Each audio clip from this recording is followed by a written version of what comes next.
go ahead and call the Committee on Transportation Infrastructure to order. And I'd ask unanimous consent that the chairman be authorized to declare recess at any time during today's hearing. And without objection, that is so ordered.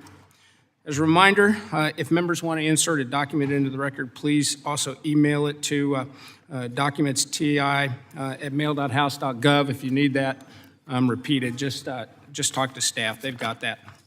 I'd now recognize myself for the purposes of an opening statement. And I want to thank Secretary Buttigieg for being here today. We certainly have a lot to discuss, but thank you very much for coming in. And as we near the 2-year mark since the passage of the Infrastructure and Investment and Jobs Act, my focus remains on oversight and the funding and ensuring that it is implemented efficiently, effectively, and adheres to the letter of the law.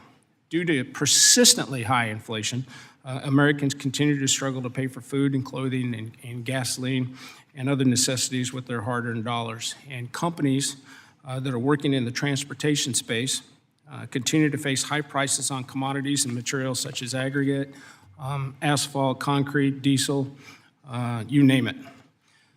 The August 2023 Consumer Price Index report found that the all-item index increased by 3.7%, and that's the highest increase in the cost of gasoline, once again raising concerns that the IIJ's purchasing power is being eroded.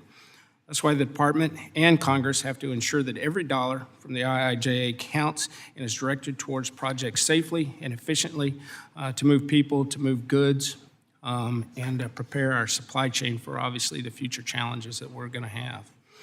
However, many stakeholders have already expressed concerns about the implementation of the infrastructure law, including the pace of implementation, whether it's following the intent of the law. A 2023 AGC survey of its member companies found that just a mere 5% of the companies who responded say that they have worked on IIJ-funded projects to date, and only 6% who responded indicated they even successfully bid on projects for which work has yet to begin. We have to ensure that the regulatory burdens and confusion over guidance are removed in order to efficiently administer the infrastructure programs. According to the Department of Transportation, they have distributed or announced more than $184 billion in infrastructure funding. The DOT Office of Inspector General repeatedly recognized the risks of fraud and waste and abuse that's associated with the IIJA funds.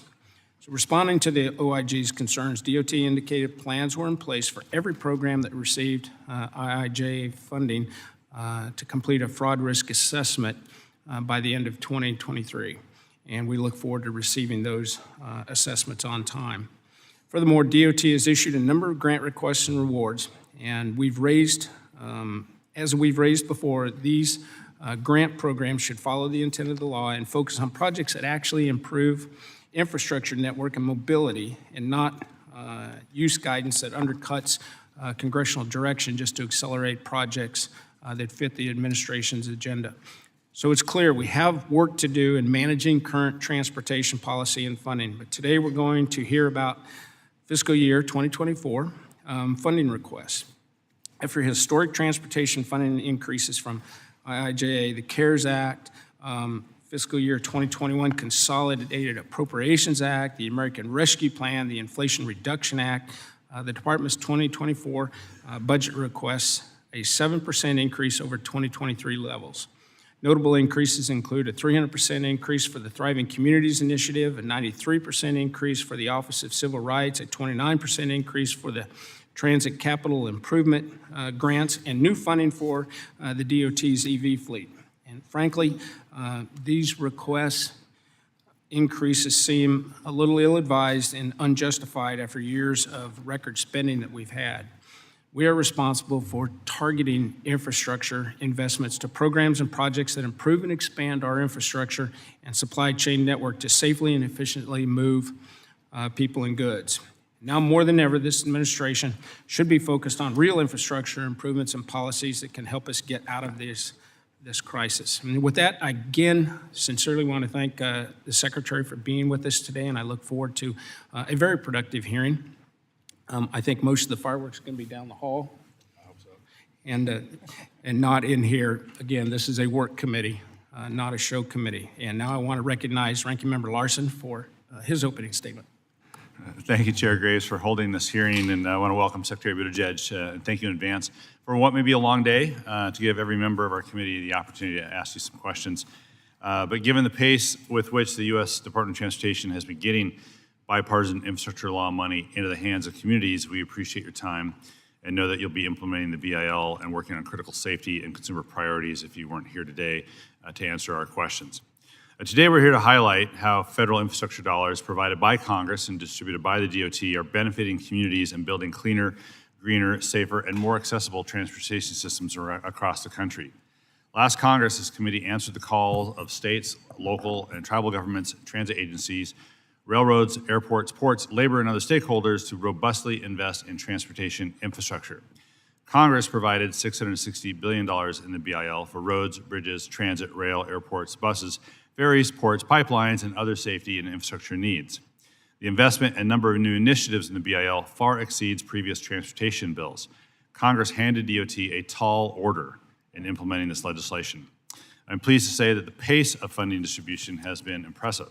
In the first 2 fiscal years of the BIL, the department has distributed over $125 billion in highway funds, mostly directly to states, which states then paint with state money, and we get no credit for the work.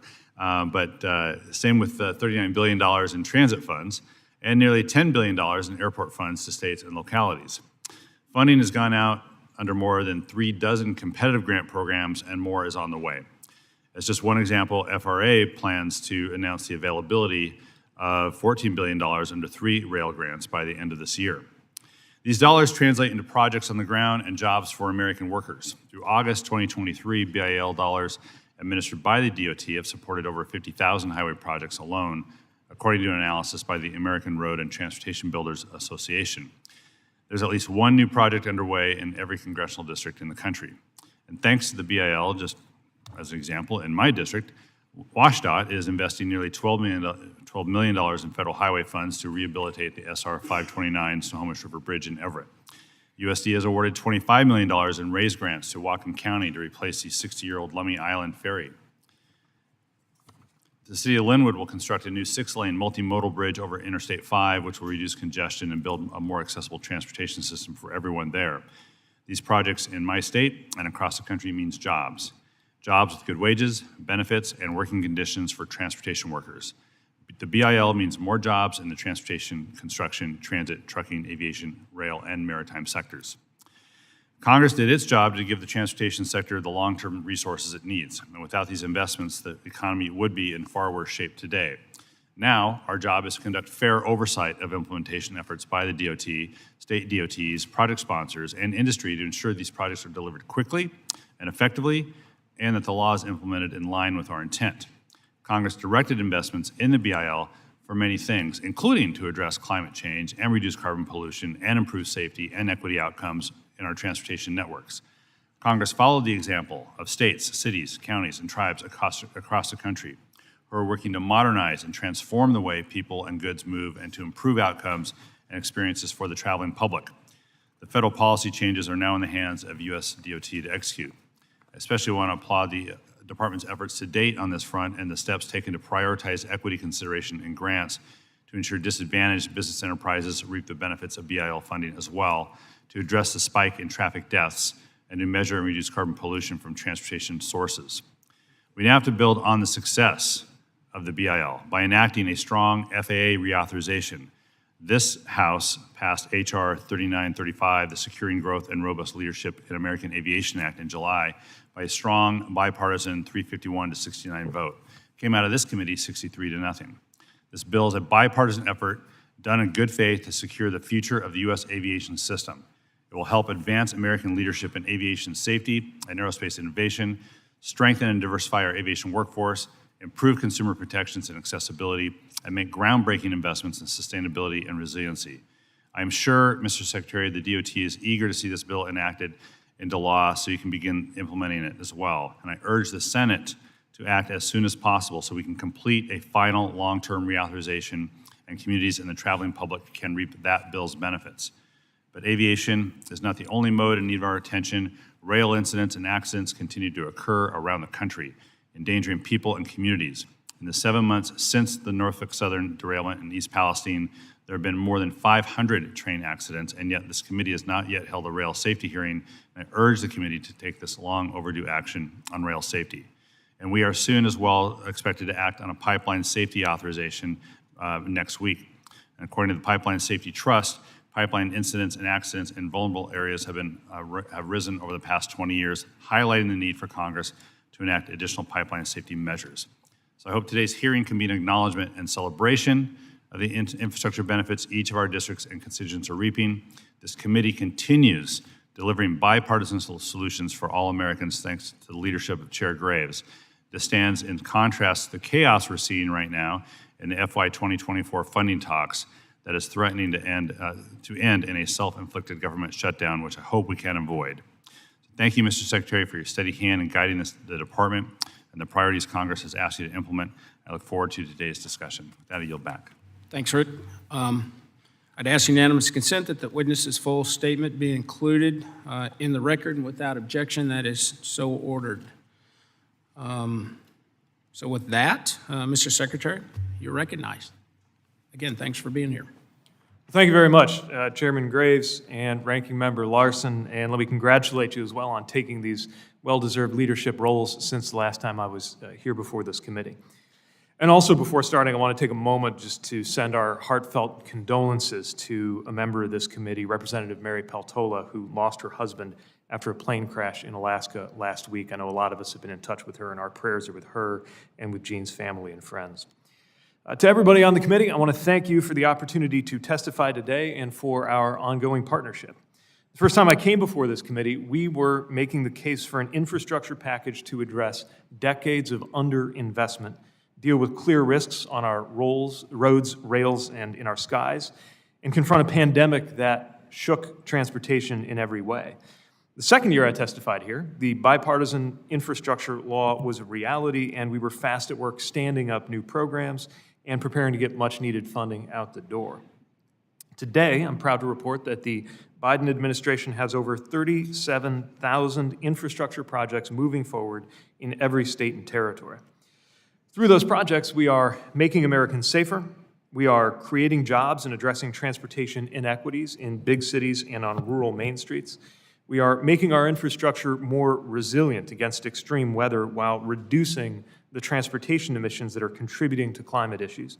And we're strengthening supply chains to keep goods moving and reduce prices. Let me highlight just a few recent examples. Last week, I was outside of Salem, South Dakota, where we are helping to repair 28 miles of I-90, which is a major freight corridor, and adding new truck parking, which we consistently hear from truckers is their top priority to improve the safety as well as the quality of that job. In July, I was at the Lehigh Valley Airport in Pennsylvania, where we celebrated an expansion and new security checkpoint to provide a faster, easier experience for travelers. And that was my first chance to be at a ribbon cutting on a project with funds from the bipartisan infrastructure law. And a few weeks ago, I was in northern Indiana, where we are helping to relocate a freight rail interchange that's going to improve a rail crossing that's a problem for hundreds of kids getting to high school, while supporting goods movement for the many manufacturers in that area and helping to improve the safe transport of hazardous material that sometimes passes through the community of Elkhart. Individually, every one of those projects is a big deal for its community. Collectively, they add up to a national undertaking that is giving American families, workers, and businesses the foundation to succeed well into this century. But I want to be clear-eyed about how much work remains on reducing roadway deaths, on making our rails and our skies safer, on strengthening public transit and helping it adapt to post-pandemic changes, and more. That's why even as we keep full speed ahead to deliver good infrastructure projects, we also seek your further partnership in two critical areas. One, ensuring that our transportation safety work can continue by preventing a government shutdown. And two, delivering further improvements that are achievable only through legislation. To that end, I want to praise this committee for your leadership in advancing an FAA reauthorization bill that keeps the momentum for this important legislation. We're making good progress with the authorities we currently have. For example, we hit our goal for air traffic control hiring this year with a total of 2,600 ATCs now in training. We've helped airlines lower cancellation rates from their pandemic highs down to 1.6% this year, which is actually below 2019 rates. And we have a wave of new rules underway to protect passengers when flights are delayed or canceled and to get rid of junk fees for things like being seated next to your kids. But we're counting on an FAA reauthorization bill that ultimately passes to provide additional crucial authorities and resources needed to keep our airports and communities safe, and we ask Congress to get it to the President's desk. Meanwhile, America needs the same bipartisan leadership you have shown on aviation when it comes to rail safety. Freight rail safety legislation proposed by Democrats and Republicans together after the Norfolk Southern derailment in East Palestine has yet to advance. For the safety of thousands of communities that are host to rail lines, we need your help getting that legislation over the finish line. Again, the DOT is doing what we can. We have proposed requiring at least 2 crew members on trains and are right now working to finalize the rule establishing minimum crew member requirements.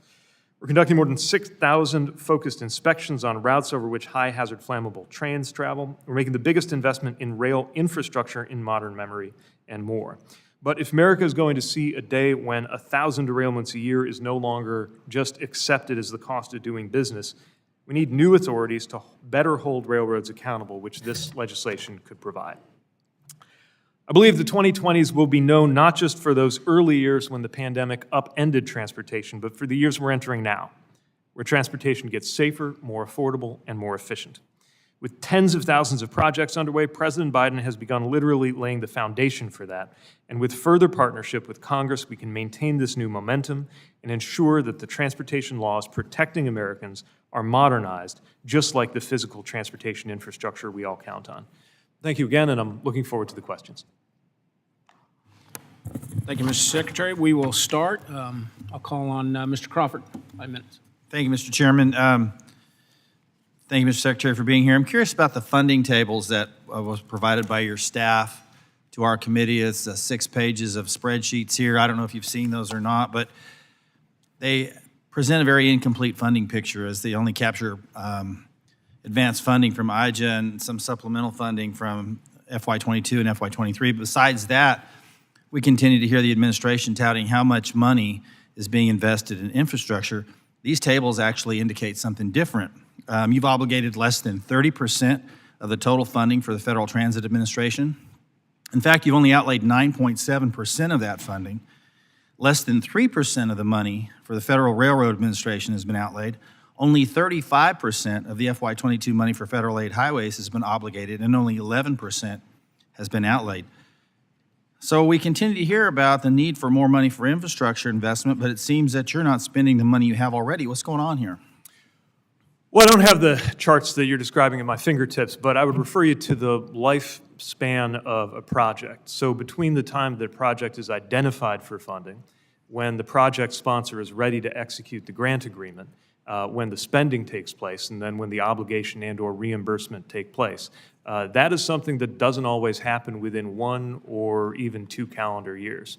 Now, for our part, we want to do everything we can to make sure that any part of that timeline that's under our control is swift. But of course, that also depends largely on the readiness of project sponsors. So there is often a lag, 1, 2, 3, sometimes more years between when funding is appropriated and authorized and when those dollars had been assigned to a project. But again, yes, but in the interim, the obligation of those funds, which we're also seeing a significant amount of funds that aren't obligated, let alone outlaid. So I understand the time lag, and I get that completely based on the timeline for appropriations versus the money actually being there.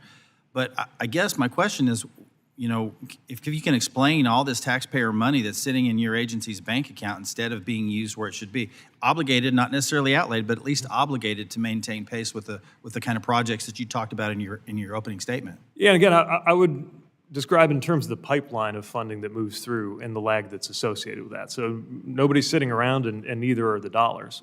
But the gap between the fiscal year in which it's authorized or appropriated and the moment when that construction takes place. That's very real. And of course, it depends on the project, right? We can get something out through formula dollars often more quickly than a complicated project that involves perhaps multiple modal administrations or multiple project sponsors working across state lines. But you have my commitment that anything that's under our department's control, we are going to move as swiftly as possible. I would not infer that the fact that it takes some time to spend those dollars is an argument for doing less in the future to improve our physical infrastructure. Well, I think you missed the point of my question. So a lot of the times we hear from, for example, municipalities or county governments or state governments that say we could do a lot more with our money if we got it in a timely fashion. For example, the obligation of the funds can start things moving if the funds aren't obligated. And as I indicated in these percentages, we're well into to IJA, for example. And we still have a significant amount of money that hasn't even been obligated, let alone outlaid. So, I hope you'll consider that, because the feedback that we get from home all the time is, where's the money? And it appears that you have quite a bit of it in your account based on the spreadsheets that your staff's provided for us. But let me move on to something else. The Federal Highway Administration announced a notice of proposed rulemaking to require states and MPOs to establish a new performance measure with declining targets for carbon dioxide and to measure and report greenhouse gas emissions associated with transportation under the Federal Aid Highways Program. This was done despite the department having no authority to impose such a requirement. In fact, a greenhouse gas performance measure requirement was specifically omitted from IJA. How can you claim that imposing a GHG performance measure is consistent with the law or the intent of Congress, given that it was considered and specifically excluded from IJA? Because under the law as written, we have the authority to implement performance measures. And just because Congress did not require it of us does not mean that we're not able to do it. Now, we believe this is consistent with other instances in which Federal Highway Administration or other operating administrations have developed performance measures, whether on safety or other domains. And I want to emphasize that this is not a mandate. It doesn't set a target for states. We're simply requiring that there be some kind of measurement of the performance of something that relates to the impact of how the federal taxpayer dollars we're sending. I would argue that the affect states people who live in perceive that those as a states. mandate based on your implementation of that, and what other action are they supposed to take? I mean, given the fact that you don't have the authority and yet you're continuing to leverage that and put that on the states. My time is expired, so I yield back. Mr. Larson. Thank you, Mr. Chair. Mr. Secretary, thanks again for coming in. I want to start off with a question we've asked you about in the past, as well as visited Washington State a year and a half ago or so, and that's on the with regards to the culvert program. DOT announced $4 million that end up in my district as well as other districts, but $4 million in my district to advance 11 culvert projects at 11 sites in Whatcom County to address fish passage, variety of areas. This is great news, and not that we're not appreciative. I was hoping you could help us understand when we expect to see the next notice of funding opportunity for the next round of culvert money.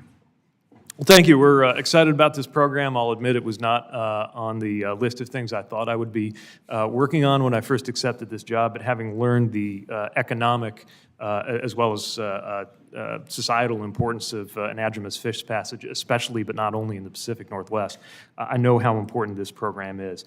In our first year, we awarded over 195 million grants for 169 passage improvement projects, including those 46 passage improvements in Washington State. What I'll say without having a date certain for the next round to be put out is that this is one of many programs that was really novel in kind, created by the infrastructure law that our department stood up. So it's safe to say that that first year, setting that program up for the first time, is more labor intensive than it will be getting it out the next time. We're always going to refine and tweak for the next NOFO based on the input we got from project sponsors. But I think it's safe to say that we'll be able to spend less time getting the next notice of funding opportunity out than we did getting the first one. I remember promising you that the first one would be out by the time the salmon were running. I didn't say where the salmon would be running, but they're beginning to be running in northern Michigan, and I take that as a reminder to get to work on getting that next round ready. And different salmon run at different times as well. So. Somewhat related to that, though, is a lot of these projects are in rural areas and helping local counties, rural counties make some changes. And I wanted to ask you generally about the department's work to maximize the reach of the BIL, and especially in rural areas. One of the most rewarding things in this job has been visiting rural areas that are receiving grants where the dollar amount might not be the same as you would get on some of the largest, most complex projects, but that mean everything to the community they're in. I mentioned earlier my visit to South Dakota. Another thing we did was visit an airport there where with about an $800,000 grant, we were able to help them take a facility that had been, the general aviation terminal was a mobile home, basically, a dressed-up double-wide trailer. Not trailer, but a double wide, and turn it into a permanent building. And what that means is not just important for the pheasant hunting that goes on, but for medevac missions, crop dusting, that makes that small airport incredibly important to the people in and around Chamberlain. And so with those kinds of projects in mind, we're working to make sure that we are serving rural areas well. One thing I'm proud of is that we substantially exceeded the set-aside required by Congress on the percent of infra dollars going to rural areas, just to take one example. The hard part is that often a small county or community won't have the same resources to even apply for or manage federal grants that larger communities will have. We want to make sure that we're sensitive to that, responsive to that, and more user-friendly. That's why our routes team, which is dedicated to supporting rural communities, is active, and it's why I've directed our department to go out of its way to make our processes simpler, and to render technical assistance where possible to smaller and frequently rural communities that are just as deserving but may not have the muscle memory of working with these federal processes in our department. That's good to know. As a member with rural areas, and I know some members have nothing but a district with qualify as rural, it's important. We'll hold you to that as well.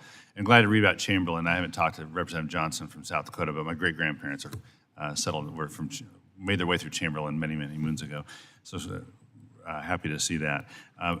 Related to rural areas is just generally underserved communities. So there are other communities, tribal communities, for instance, urban areas that may be underserved in the past for certain reasons. Do you have any highlights you can help us with that we should be looking out for? We're mindful that so many communities that are most needful of federal support and dollars are also low-resourced communities that may, again, not have the sort of muscle memory of getting access to those federal dollars when they need them. So we have both worked to make sure that our practice and our funding recognizes those needs. We've worked with congressionally required frameworks that allow us to better perceive that. And we have initiatives like the Thriving Communities Initiative that's part of the infrastructure law that helps us render the kind of technical assistance to cohorts of communities that are often disadvantaged to make sure that they can best access and benefit from these federal dollars. We're also conscious of the business and work opportunities that come with this, which is why we're maintaining rigorous DBE standards and both formally and informally engaging labor unions and others who are in a position to help bring more people into those good-paying construction jobs. Don't necessarily require a college degree, do require a lot of skill, and are a terrific pathway into the middle class for communities who have historically been excluded. Thank you. It's good for members to be reminded that there are tools in the bill to implement for us to hold you accountable to implementing, as well as to reach out to your team, see how we can use those. Thank you for that, and I yield back. Mr. Babbitt. Yes, sir. Thank you, Mr. Chairman. And thank you, Mr. Secretary, for being here today. Despite never-before-seen levels of funds going to your department, our transportation does not seem to be safer today than it did just a few years ago. And while pumping billions into green energy and subsidized alternatives to gas-powered cars, we've also seen more major transportation disasters under the current administration than really in any administration that I can recollect. Record-level car fatalities, trains derailing, chemical accidents, sky-high gas prices, ports with record-breaking logjam delays, which I represent several, union strikes, workforce issues, delays at airports, near misses on runways, grounded planes, system-wide failures, the terrible, horrible 2022 holiday flight cancellations that saw so many American families separated on Christmas and New Year's. The list seems to go on and on. I understand that your relationship with Congress over the last 2.5 years has been pretty favorable for you. You've gotten seemingly everything you've asked for and then some. Hundreds of billions in extra funding for DOT, thanks to the IIJA and the Inflation Reduction Act. So what do you have to show for it? What impact has that money had on the average American? And I would ask that before you start talking about victories with climate victories and social justice achievements at the cost of billions of taxpayer dollars, please ask yourself this. Does that green subsidy, that solar R&D project, or that new mandate to go after oil and gas help anyone if Americans can't rely on safe, affordable transportation? And I'm hopeful that you're taking your job of helping Americans get from point A to point B safely very seriously. But from what I can see, your office is simply writing blank checks to fulfill Mr. Biden's climate initiatives while leaving the average Joe in the dust. A few questions I'd like to ask for the record. In 2021, we started hearing reports that the federal government under Joe Biden and Alejandro Mayorkas was inexplicably allowing scores of illegal immigrants into the country who ultimately boarded commercial aircraft without passports or any other type of identification to fly across the country. I wanted to ask you how you feel letting thousands of individuals without passports whose motives and backgrounds are unknown to us board domestic flights, and are these flights still occurring? Well, I don't know all the details of the Homeland Security side of that, but I would point out that as a general rule, when you get on a domestic flight, you don't have to show a passport. That's true for anybody. As to the blank checks, I would argue that expenditures like the $18.3 million that I approved for the Bayport terminal is not a random Biden administration priority, but something that benefits both your district and the American people. We are investing in roads and bridges, ports and airports, rail, transit, and I'm also puzzled by the implication or the assertion that the rate of railroad accidents or other safety issues is higher under our administration than in previous administrations, when that's simply not supported by the record. You mentioned flight cancellations. Right now, they stand at 1.6%. That is actually lower than they were in 2019 before the pandemic. I would be happy to provide further data to help clear up any of the inaccuracies in your question so that we can get to the most important facts about safety. Having said that, I don't believe that we should be satisfied with the current status quo on safety, which is why I would love to get you on the record in favor of that Railway Safety Act, Congressman. I'd love to see those, Mr. Secretary. And the domestic flights allowing people on without passports who are foreign, who have entered illegally, doesn't seem to square with the security of our nation. Congressman, if you're of the opinion that every passenger boarding a domestic flight needs to produce a passport, I'd be happy to refer that to Homeland Security, but that's not our jurisdiction at DOT. I understand. Members of this committee are very frustrated with the ongoing delays that applicants are experiencing by the Maritime Administration. I understand the need for a thorough evaluation process, but the current process has consistently failed to meet the 356-day statutory timeline for a record of decision. For example, of the 6 applications currently with MARAD and pending a record of decision, 2 of these applications are well past the 356-day statutory timeline, one nearing the 1,400-day mark and the other nearing an 800-day mark. Why are these pending applications experiencing such severe delays in the process, and why is MARAD and DOT not doing more to help applicants through this process? Well, Congressman, we're committed to helping project sponsors get their projects done, and one thing we're trying to make sure of is that the federal process doesn't endanger the completion of the project. I know this is counterintuitive, but when you look at those longer timelines associated with some of those permitting processes, what is happening is that MARAD's interpretation of fidelity to the statute requiring 365 days can be met by stopping the clock if there's information that the project sponsor doesn't have ready. That way it gives them a chance to get that information in without there being a risk of the project getting killed just because they didn't meet the 365 if we had not interpreted that as business days or process days. If there are other steps we can take to make sure that working with those project sponsors, we can have a smoother flow, we're always open to discussing that, because we want to make sure that whatever the nature of the project, while of course making sure that federal law is met and that there's responsibility with taxpayer dollars, that there's no unnecessary delays, and certainly that there's no unnecessary delays under our control. Well, we certainly hope so. Yield back. Mr. Politano. Thank you, sir. Mr. Secretary, as co-author and strong proponent of provisions of the bill that provide much-needed funding for railroad grade crossing projects, what is the status of railroad grade crossing safety programs and funding, and how is the department ensuring railroad companies, state DOTs, and local governments are being effective partners to quickly implement railroad grade separation and grade crossing safety projects? Alameda Corridor East is my district, and it's of utmost importance. Well, we think that this railroad crossing elimination program is one of the most timely and needed things that was in the bipartisan infrastructure law. Everywhere I go, and I know we've spoken about this, and you've shared how this is affecting your constituents. We talk to people who encounter safety hazards, inconveniences because of blocked crossings, and just to be clear, even that inconvenience is a safety hazard if there's an emergency vehicle, for example, waiting its turn. We were able to do in that first round of railroad crossing elimination projects that will benefit about 400 crossings. Now, some of those are eliminated outright, others involve some other safety mitigation, but in every case, that crossing will be safer than we found it, thanks to the funding that's in that law, and we're already getting ready to release the next round, knowing that it'll benefit communities like those that you serve. Thank you. Cities in my district have been most focused on safe routes to school and transit connection projects. The law provided funds for the projects in Duarte, Irwindale, Azusa, Laverne, El Monte, San Dimas, West Covina, and Covina.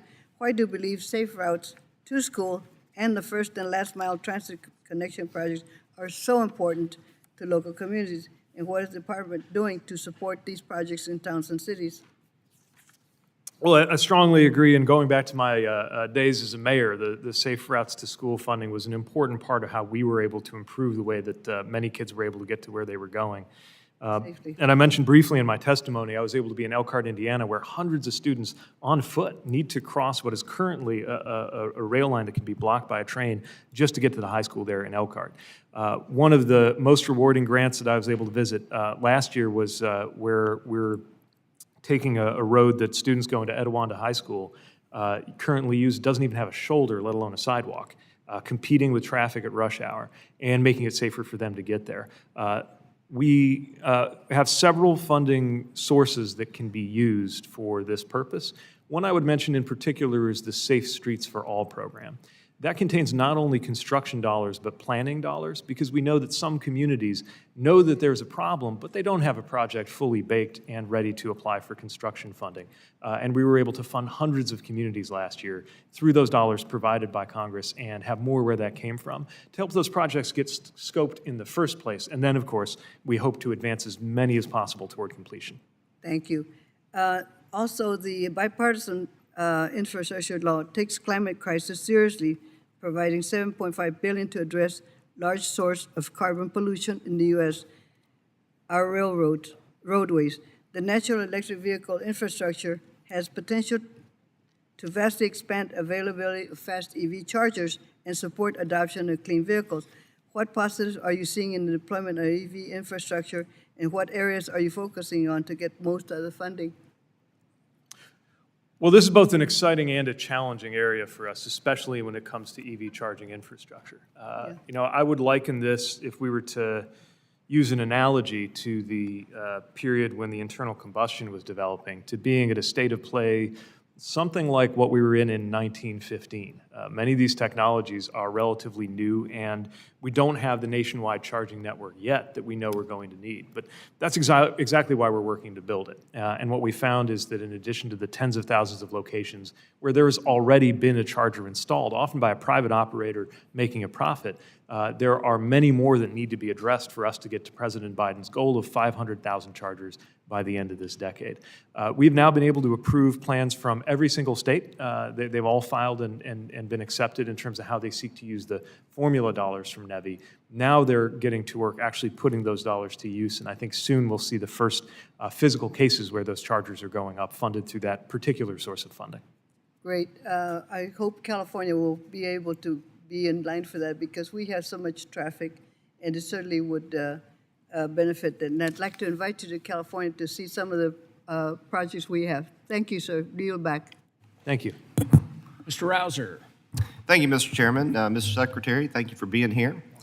As you know, it's no secret that China is engaged in a concerted surveillance strategy to infiltrate U.S. airspace and spy on our country. This includes the use of Chinese technology that targets critical infrastructure for surveillance, such as drones.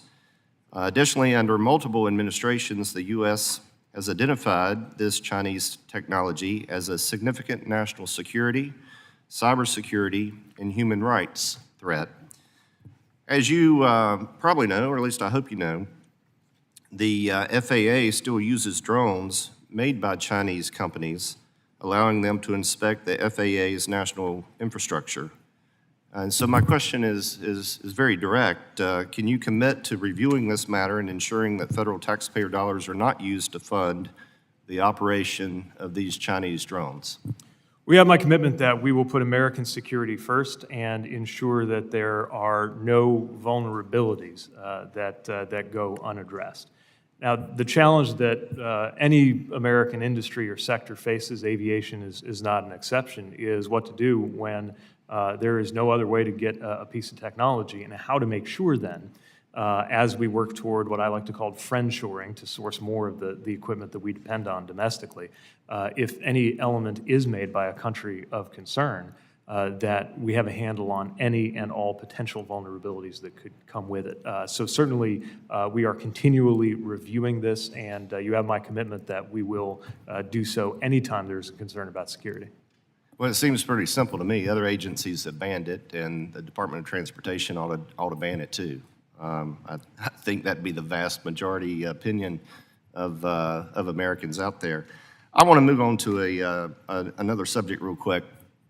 We hear all this talk about equity, and I'm not exactly sure I fully understand what equity means.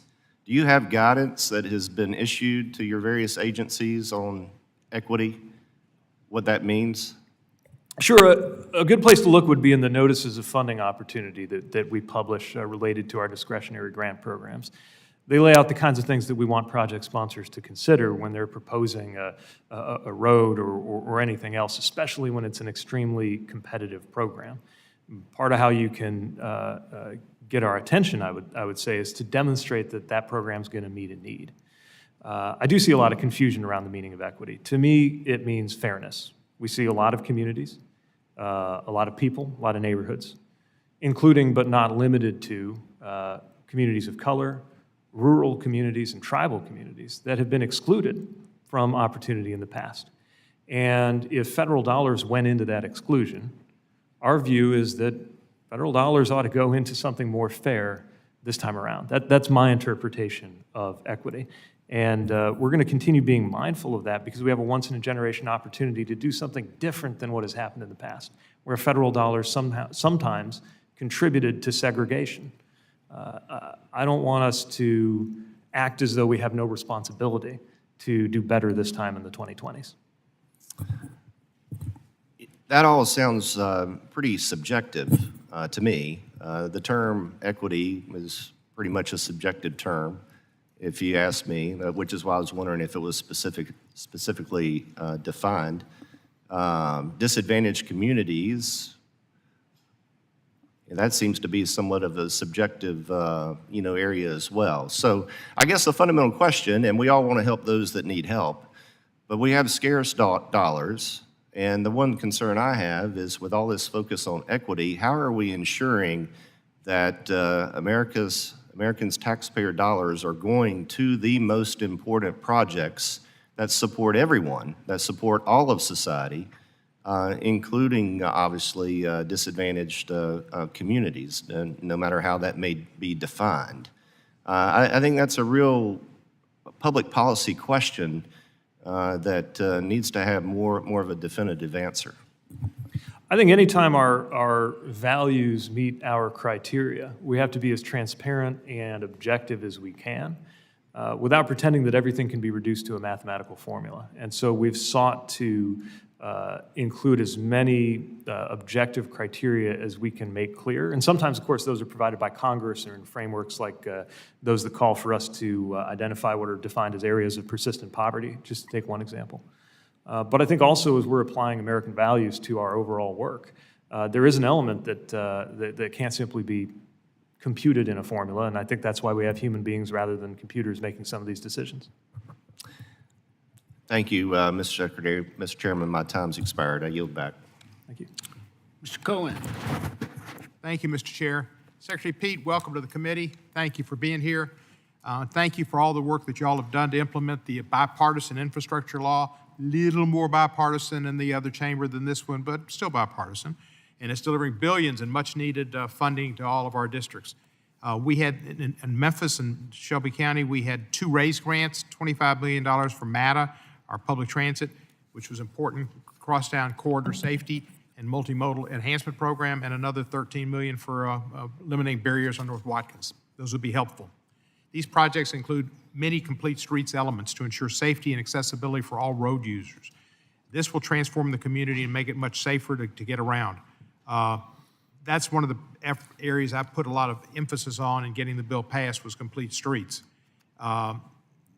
Memphis has recently been named the 3rd deadliest city for pedestrians, ranked 1st as a city with the worst drivers based on traffic fatalities and the least bike-friendly in the nation.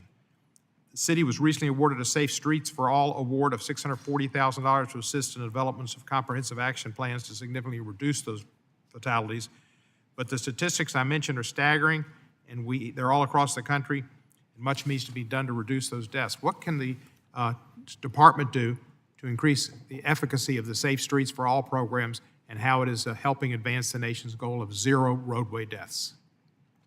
First of all, Congressman, let me applaud and identify with your stated goal of 0 roadway deaths. I think that's the only acceptable number. Right now, we're at more like 40,000.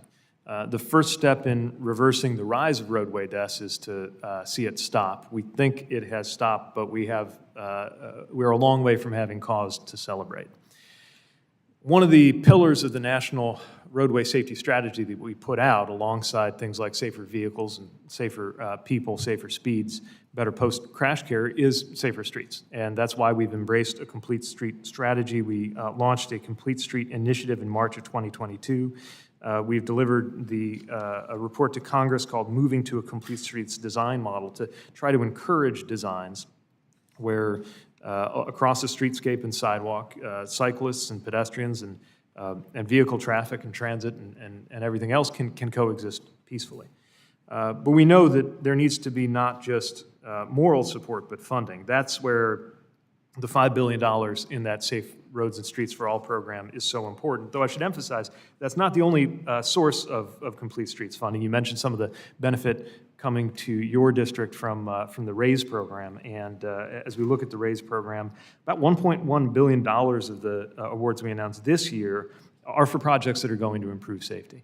You mentioned improving efficacy. And so the other thing I would point to is that in that Safe Streets for All work we're doing, we're going to gather a level of data that's just never been accessible to us before. So many places that are getting the treatment, so to speak, of this kind of funding and these kinds of improvements. And I think that will help us refine our understanding of what works best and what works most effectively and target the dollars to where we know it can save the most lives.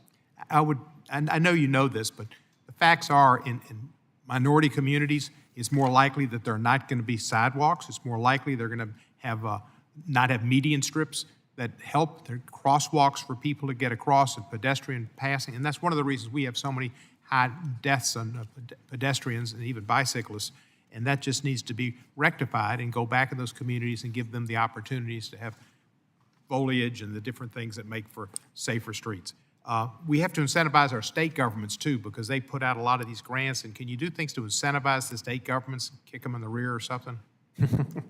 Well, I don't think we have congressional authorization to kick anyone in the rear, but we do work with state DOTs, knowing that we all share in principle a commitment to safety, but believing that there are specific interventions that would make the biggest difference. And we, of course, have a great deal of regard and respect for the separation of the division of labor and the separation of responsibilities that's there. But what we're trying to do is draw attention to the eligibility of formula funds that the states are going to decide what to do with, but they may or may not be cognizant of just how many ways they could use that to the benefit of safety. I'll give you another example that I touched on briefly in my remarks, truck parking.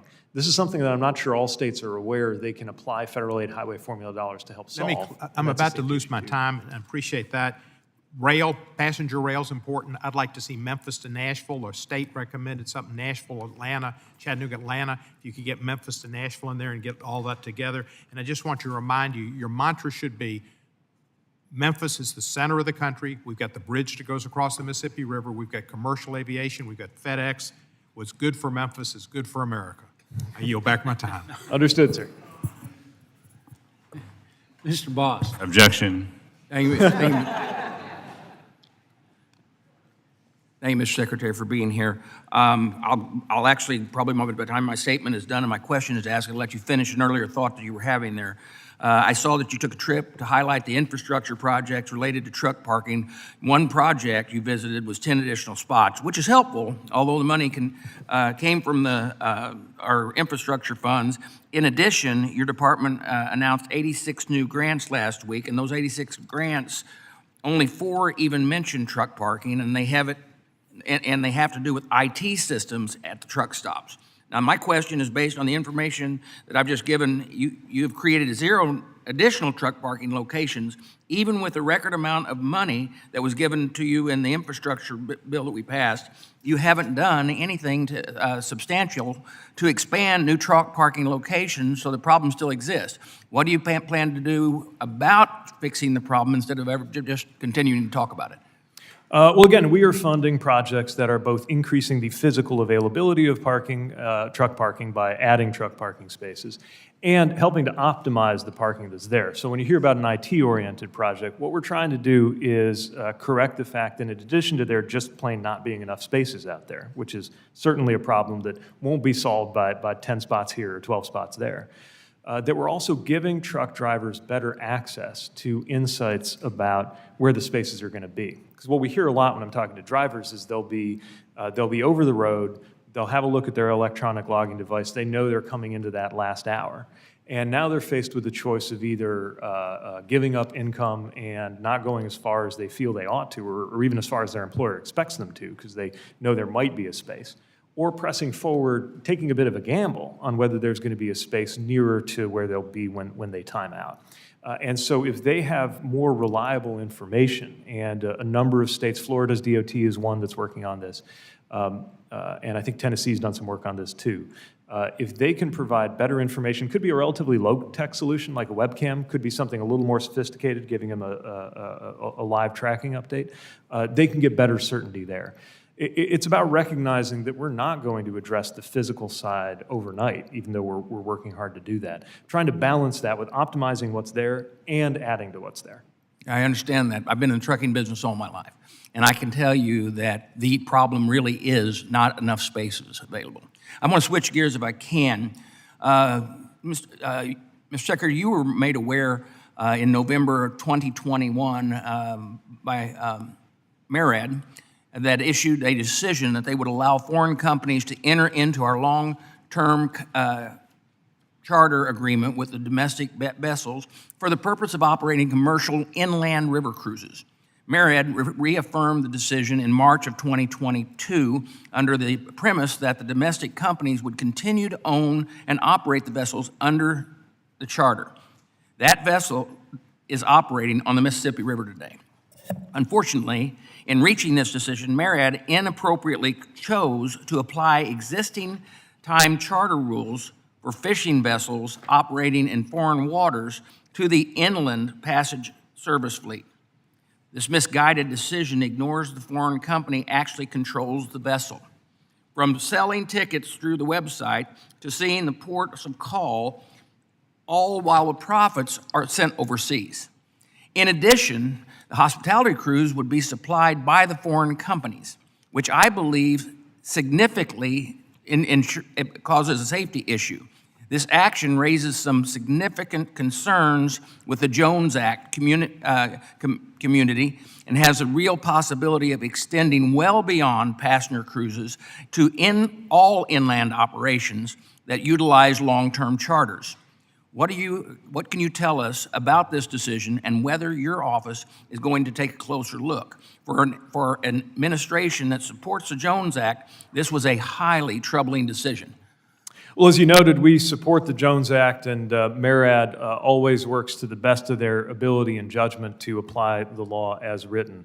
I welcome your invitation to pay closer attention to this specific matter, especially if there's a concern in your view that it is either not playing out as expected or that there's a discrepancy in terms of viewpoints on how that conforms to the legislative guidance that MARAD has, and would welcome the chance to follow up with your office. And I would wish that you would do that, because the reality is that the Jones Act is in place for a reason.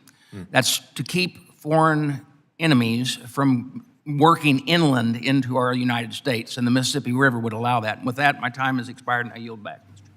Thank you. Let's see, Mr. Garamendi. Thank you, Mr. Chairman. Mr. Secretary, you're doing one hell of a job. Thank you. I recall our early hearings in this committee as we developed the Transportation Infrastructure Bill. You were right there. You provided us with key information that we needed, and now you're into the implementation stage. Thank you. Thank you for the 2 grants that we've received in my district for electric buses to replace old diesel buses that are breaking down. And by the way, those buses are going to be made in America. So this is just one piece of a very important project. You are in a position to provide this nation with a significant and extraordinarily improved infrastructure. You got a big challenge out ahead. You're hearing from my colleagues over there on the right side, basically whining about this or that. Not one of them voted for the bill. So they want the dough without the vote, which is not uncommon around here. But the reality is we're making progress. All of us have things that we would like to see done faster, better, and I have my list too. I could probably go through them here, and I probably should, but I'm going to simply put it this way. You're doing one great piece of work. There's more to be done. We're going to press you on those things. The TIFIA for airports, yeah, we don't like the way you've written the rules. Talk to your general counsel and tell them, wait, listen to what we actually put into the law, not what they think it ought to have been. So, yep, if you'll pay attention to that one, thank you. I know you're going to have a challenge out ahead, providing the rest of the money that is out there. I was looking at that chart that was mentioned earlier. Obligations, money actually flowing. We need to understand in depth how that works. I want to give you a chance to go back over that again, and if you would, please do so now. Thank you. So one thing that we're working to do is make sure that every stage between the moment we identify that a project has successfully been chosen for funding, and the moment we get to cut the ribbon, even if it's a future secretary who gets to do the honors, that we And there'll be a Republican there also. But they're more than welcome. It's important. That we compress anything that can be responsibly compressed without sacrificing fidelity to the checks and balances that are very important about the use of federal taxpayer dollars that are in there. To take one example, historically, the amount of time simply between when a grant award announcement is made and when a grant agreement is signed can be a year or longer. Now, that's not because people at USDOT are just sitting around. Often that's a result of the back and forth, making sure that all federal requirements are met. But I do think we have a responsibility to help project sponsors do that more quickly. That's just one of the steps that's needed in order for that obligation to happen. I would also argue that even when the obligation has taken place, which maybe traditionally is when USDOT would have imagined that its responsibility is complete, that we stay in touch with the project sponsor to make sure the delivery is going well and to identify any nationwide issues around construction that could affect project timelines. And again, we're happy to be as transparent as we can about the data and the dollars and the numbers as they move. Thank you, Mr. Secretary. There is a little matter out there about Buy America, a 1983 waiver that was granted by the then Transportation Department. That is still in place. That waiver deals with manufactured products that would be used in the Federal Highway Program. It's extremely important that that waiver be eliminated. I know that you're working on it. I bring it to your attention, bring it to the attention of my colleagues here, but the Buy America provisions in the current law are being pushed aside because of that 1983 waiver. To say that it's out of date is insufficient description of that waiver. So if you would pay attention to that, if you want to make a comment on that, I would welcome it, but mostly I'd like you to get that waiver killed. Thank you. I recognize your attention to this and would add that my boss is, of course, very focused on making sure that products that are and projects that are funded with taxpayer dollars are built with American labor and materials. Right now, Federal Highways is in process of reviewing all of its existing general applicability Buy America waivers that are not product-specific, and will publish in the Federal Register a determination on what to do next, taking into account comments received. As you know, Federal Highways published its first review via request for comment in March and reviewed all of the comments that came through that. The next step will be to move forward on that rulemaking. Well, and your we'll keep you boss posted on that. and our president's goal of making it in America and by America is going to be thwarted, stopped, and otherwise harmed by a 1983 waiver. Kill it. Get it done. Thank you. I yield back. Understood. Mr. Stauber. Thank you, Mr. Chair, Mr. Secretary. I represent northeastern Minnesota, Minnesota's 8th Congressional District. A couple questions. What is the average, do you know the average temperature in a Minnesota winter? I know it's pretty cold, but I would Well, know it's 12 degrees, although some of my constituents saw temperatures as cold as 42 below last year. Mr. Secretary, how many states have an average winter temperature of below freezing? It's half the country. Does cold weather affect an EV's battery life, yes or no? Yes, it does. How much can an EV battery life be reduced by cold weather? Depends on the chemistry of the battery and the model that you're in, but it's a substantial percentage of the EV battery life. 50% or more. And how long does it take for frostbite to kick in if an individual is out in the cold? Let's say their EV has run out of battery on northbound 35 between Minneapolis and Duluth. You know, I once got stuck on northbound 35. About and I 30, know it about doesn't 30 take very minutes. It's about 30 minutes before frostbite. Mr. Secretary, do you know the average income household in the district that I represent? You probably don't, so I'll tell you. It's $69,000. Do you know what the average price of an EV vehicle is? Sure, I pulled the latest numbers. The models are starting around $30,000 for sedans. They're getting into the 40s for According to Kelley Blue Book, the average price for electric cars was over $53,000. Surely you're last aware July. that they start closer to 30, right? My constituents would have to work a full year to pay for this unreliable car and would barely have enough left over to care for their family. What is the average median income of a single individual EV buyer? It's $150,000. As of when? It's $150,000 As of when? I'm just asking because that number is going down each passing year. this month. This month. And how much of a taxpayer-funded subsidy is given to those high-income earners to purchase their EV?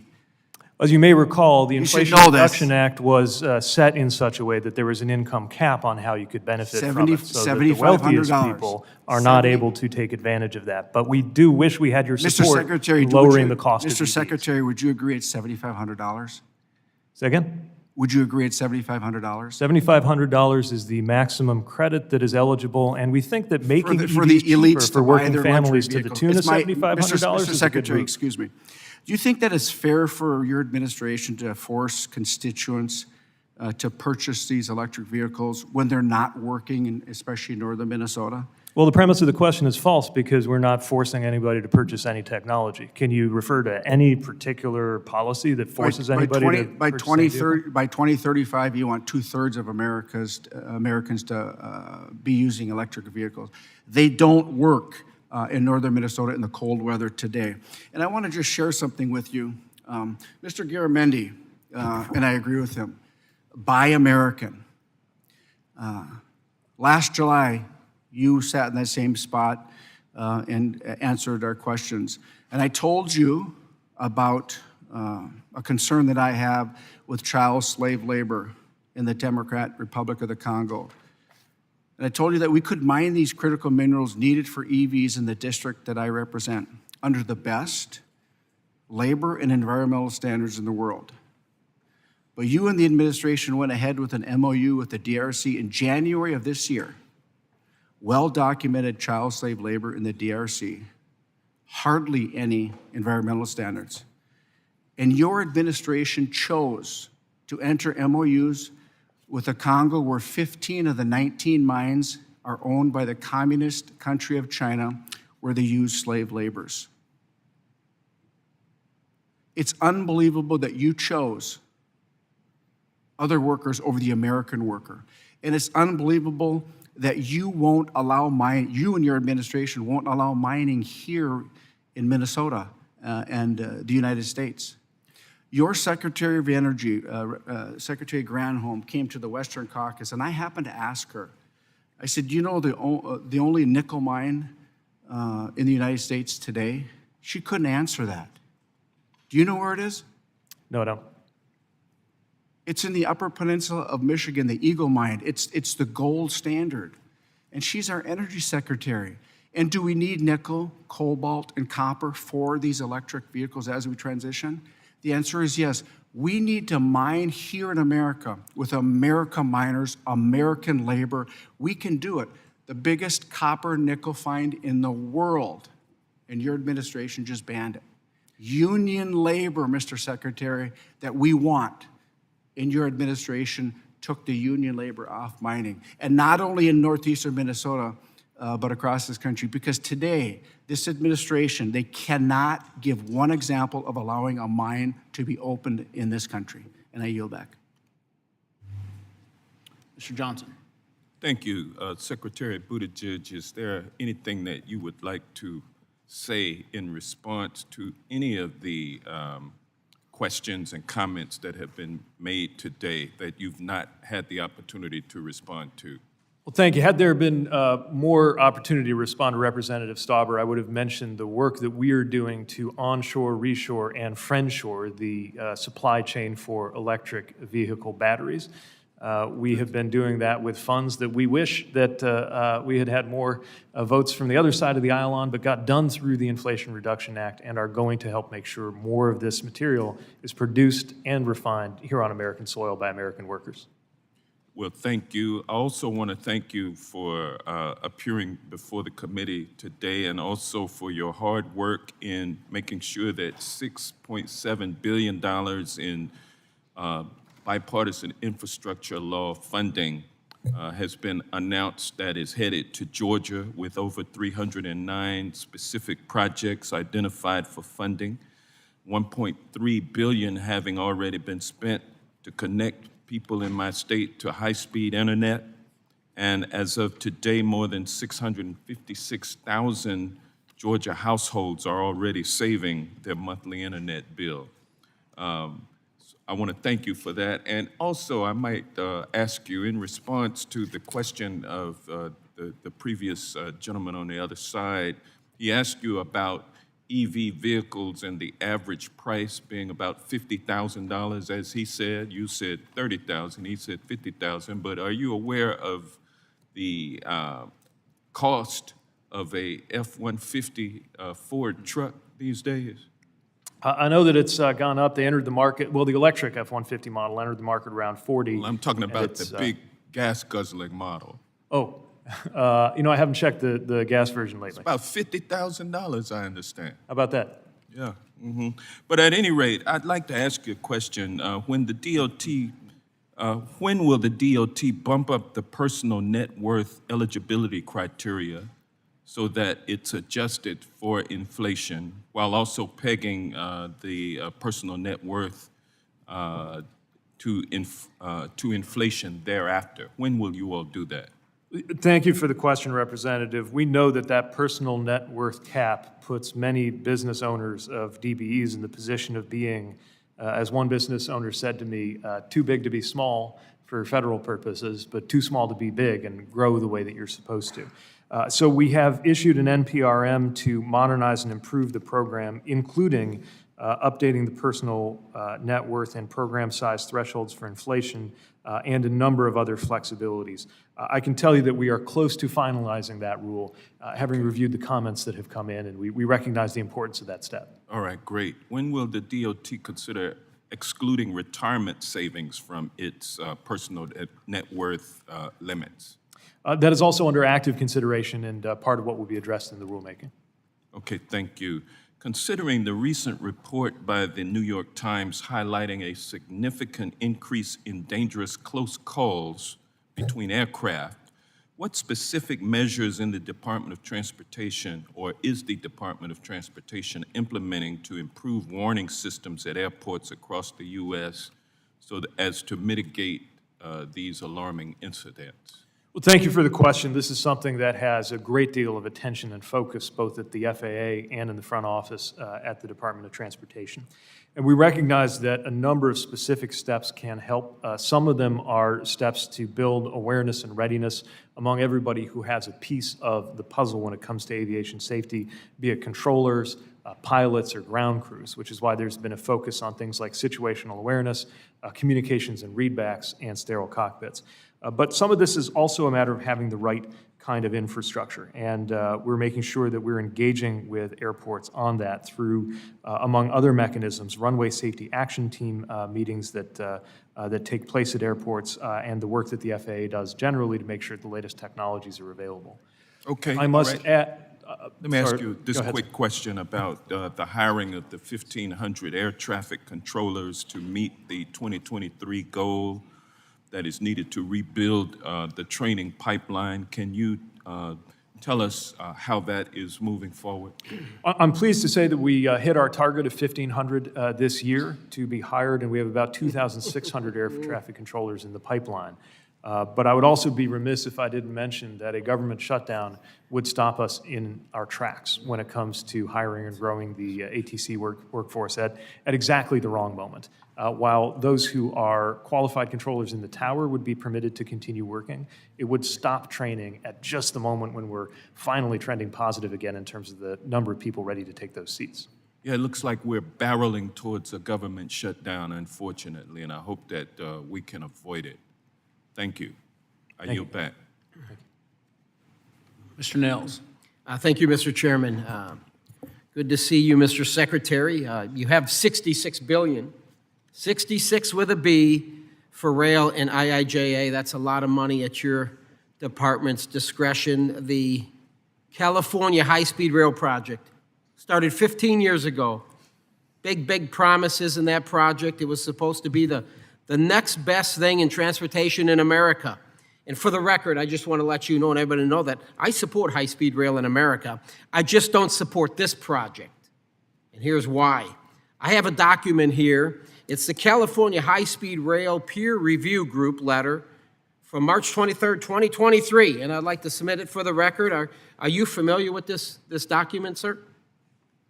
I can't recognize That's okay. it at a I'll make distance, sure but you I'm get aware one. that there's been Fair a lot enough. of reporting. Yeah. This document is nothing more than, it's an SOS warning to cancel the California high-speed rail project because it's riddled with billions in cost overruns. The numbers in this document almost make it seem criminal.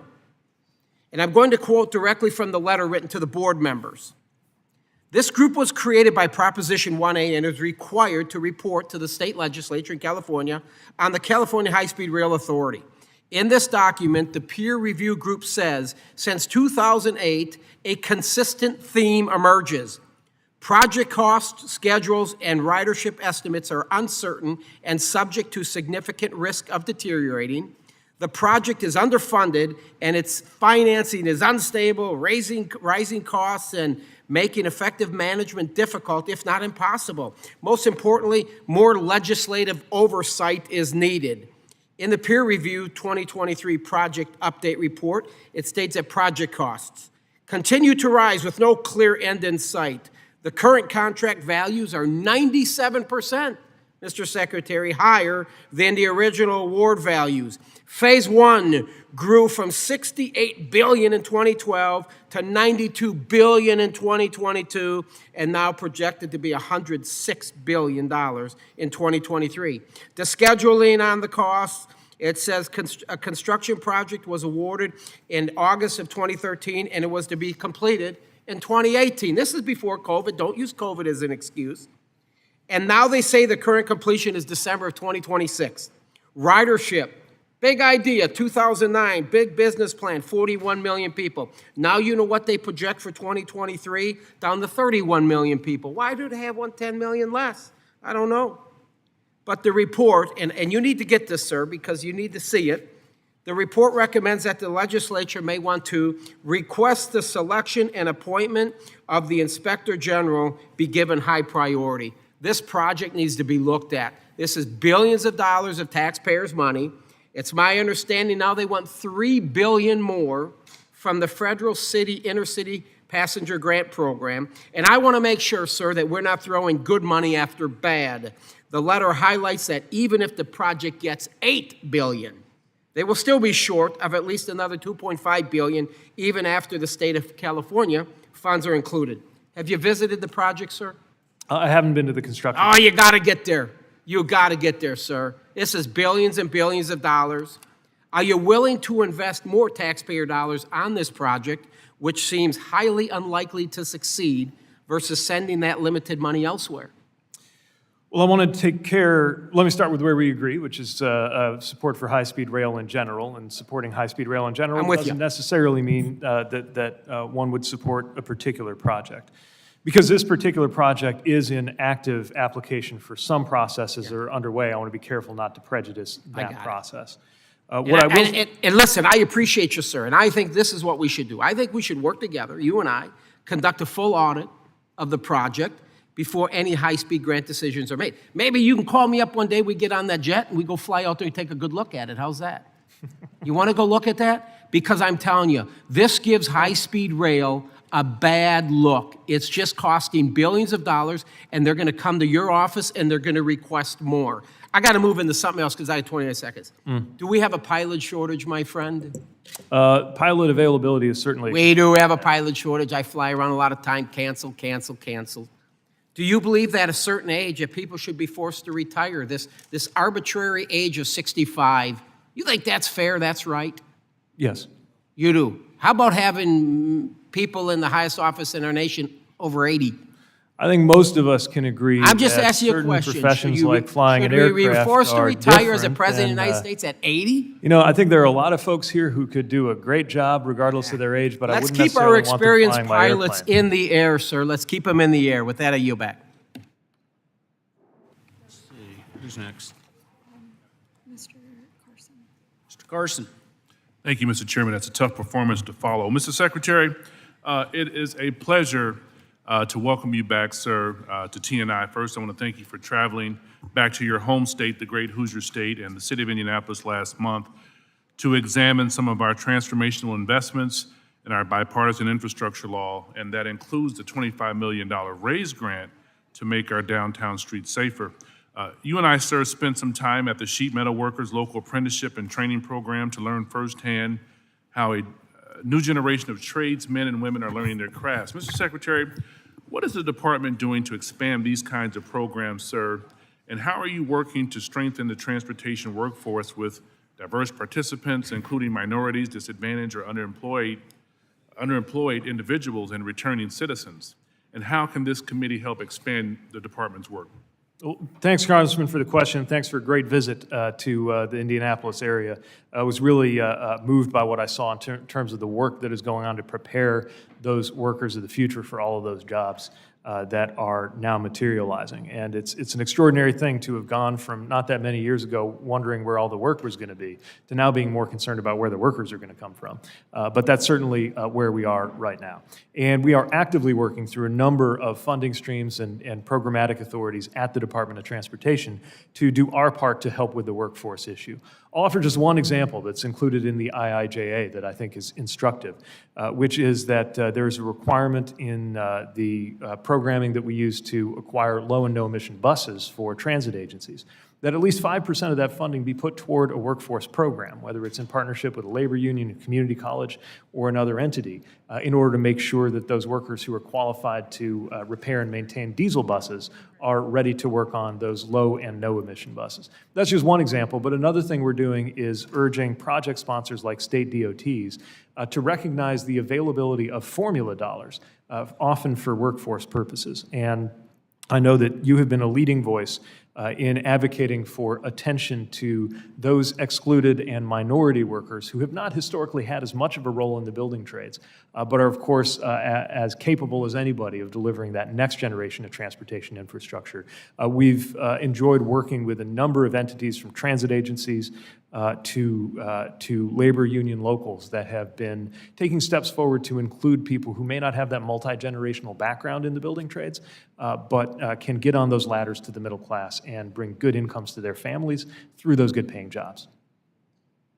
Sir, and lastly, Mr. Secretary, how can disadvantaged communities get better connected and plugged into EV infrastructure? Indiana was awarded $100 million, but the capital city only received $15 million. And I'm going to offer a record, for the record, an op-ed from our state NAACP describing our concerns for your review. And I understand, sir, there are some discretionary funds available to help fill those gaps.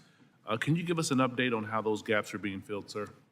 Yes, thank you. This is one of the primary purposes for the community infrastructure element of the electric vehicle charging funds that were included in the IIJA.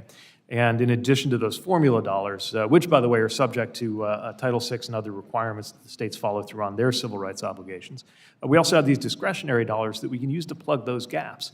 Often it is disadvantaged communities who could, in theory, benefit from the most from the fuel savings that come with an EV, but only if two other things are true.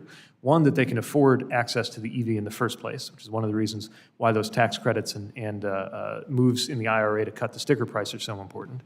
And two, that they have access to chargers, including in places where it might not yet be profitable for corporations to install them. That's where we believe policy can make a difference, and that's where we're going to be targeting many of these funds.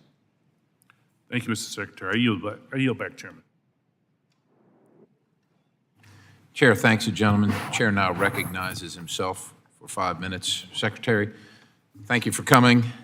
Thanks for listening to our questions. I want to pick up where we left off in July of 2022 regarding what I view as the administration's anti-market policies in regard to EVs. They are expensive. The grid is not, we're building a second grid, I guess, on top of the grid we already have, which is a huge cost, and people are paying for that in their electric bills.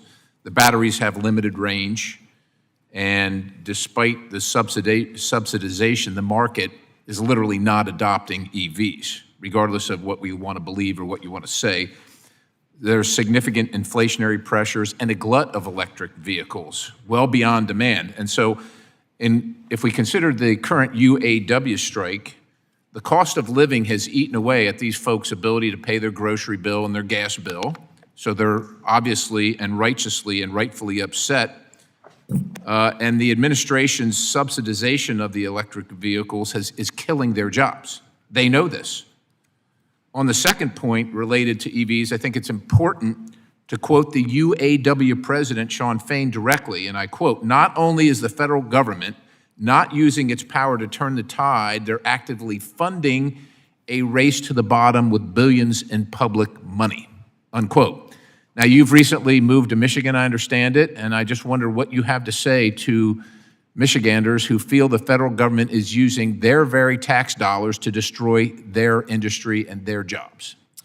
Well, one of two things is going to happen, Representative. Either the EV revolution is going to be made in China or it's going to be made in America. So But right what now I it's have to say destroying to their these workers jobs. Is that we are working to make sure that it's made in And America. it's being subsidized, which is destroying their jobs. So is your position that we're going to lose all these jobs, that's what has to happen, or China's going to build all these vehicles? Is that the position? One of the reasons we've seen manufacturing jobs grow so much in this administration compared to the manufacturing recession under the last administration is that we're investing in American manufacturing. You're and adding investing these with new our money in things that we don't want. You realize that forcing car companies to make these vehicles at a loss, about $60,000 per vehicle sold, is damaging to the UAW's jobs. In fact, I'm going to just look at Ford. I hate to call them out, but their electric vehicle unit is expected to lose $4.5 billion this year, which is up from $2.1 billion in losses last year. There's a 92-day supply of electric vehicles, which is twice that of the current average of the internal combustion or traditional car. And I would just remind everybody that electric vehicles were one of the first vehicles on the market back in the early 1900s, but they were replaced by better technology then.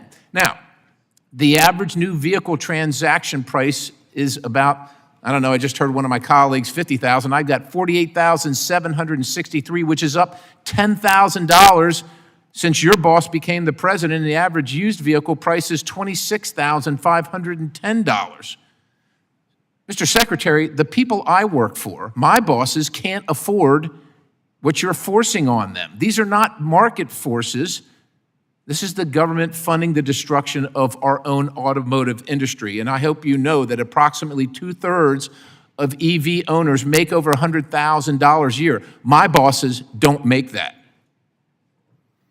I don't know if you can justify or how you justify forcing my constituents to pay for EVs and EV infrastructure for coastal elites and wealthy people, but somehow you do. Well, I need to point out that wealthy people were specifically excluded from the Inflation Reduction Act. Well, We I wish just we could have gave had you the your number. support on Do you cutting the cost dispute of that these. 2/3 of EV owners are owned by people over 100,000 that make over 100,000? Do you Sure, because dispute that? the first EVs, of course, were Do you acquired by dispute more. that?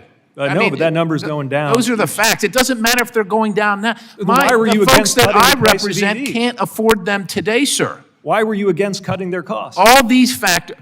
I'm not against cutting their costs. The market should do it. But you want the government, you want my taxpayers to pay to cut the cost, which isn't cutting the cost. If you were of the It's view, subsidizing the cost. respectfully, Congressman, Sir, if you were with of the all view these that there should be factors no combined, subsidy to propulsion all these vehicles, then are factors you against combined oil and gas mean subsidies? that for Do you every believe that oil EV and gas sold, sir, subsidies at a should be- loss, that the cost of the, as my colleague on the other side, the gas-guzzling pickup truck is higher now to pay for the loss as you kill your administration, and you in particular, kill the auto industry. And I'll remind you, in 2008, after the financial crisis, the federal government bailed out this industry. So while you're here today, will you commit and will you pledge to oppose any effort to bail out the auto industry after you force it into bankruptcy again? Will you do that today, sir? Congressman, I got started in politics when I guess the answer is no. I Indiana yield the- factory was at risk of being shut down because an elected official in my state tried to block the administration from saving Chrysler.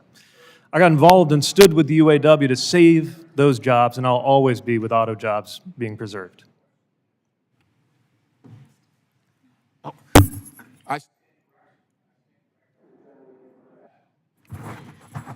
Thank you, Mr. Chairman. Mr. Secretary, would you like to finish your statement? Sure, thank you, and I'll try to be as concise as I can. There are some people who I suppose believe there should be no subsidies for anything involving transportation. And I assume, in the spirit of philosophical consistency, they would be against subsidizing oil and gas, as well as being against subsidizing Americans being able to afford an EV. There are others who believe that we should force Americans to be in the technology of the past forever. And then there's this administration, which recognizes that the world is moving to EVs, with or without us. And those EVs are either going to be made by Chinese workers, or they're going to be made by American workers. And we respect the UAW standing up at the dawn of a new chapter in the automotive industry that created my hometown to make sure that those are not just American jobs, but good-paying American jobs. Thank you very much. I apologize for having stepped out, but I went to speak to about over 200 members of the Las Vegas Chamber of Commerce, Southern Nevada Chamber of Commerce, who are in town. and told him I was coming back to see you. And they just said, well, tell him thank you for partnering with us for all the infrastructure funding that has come to Southern Nevada.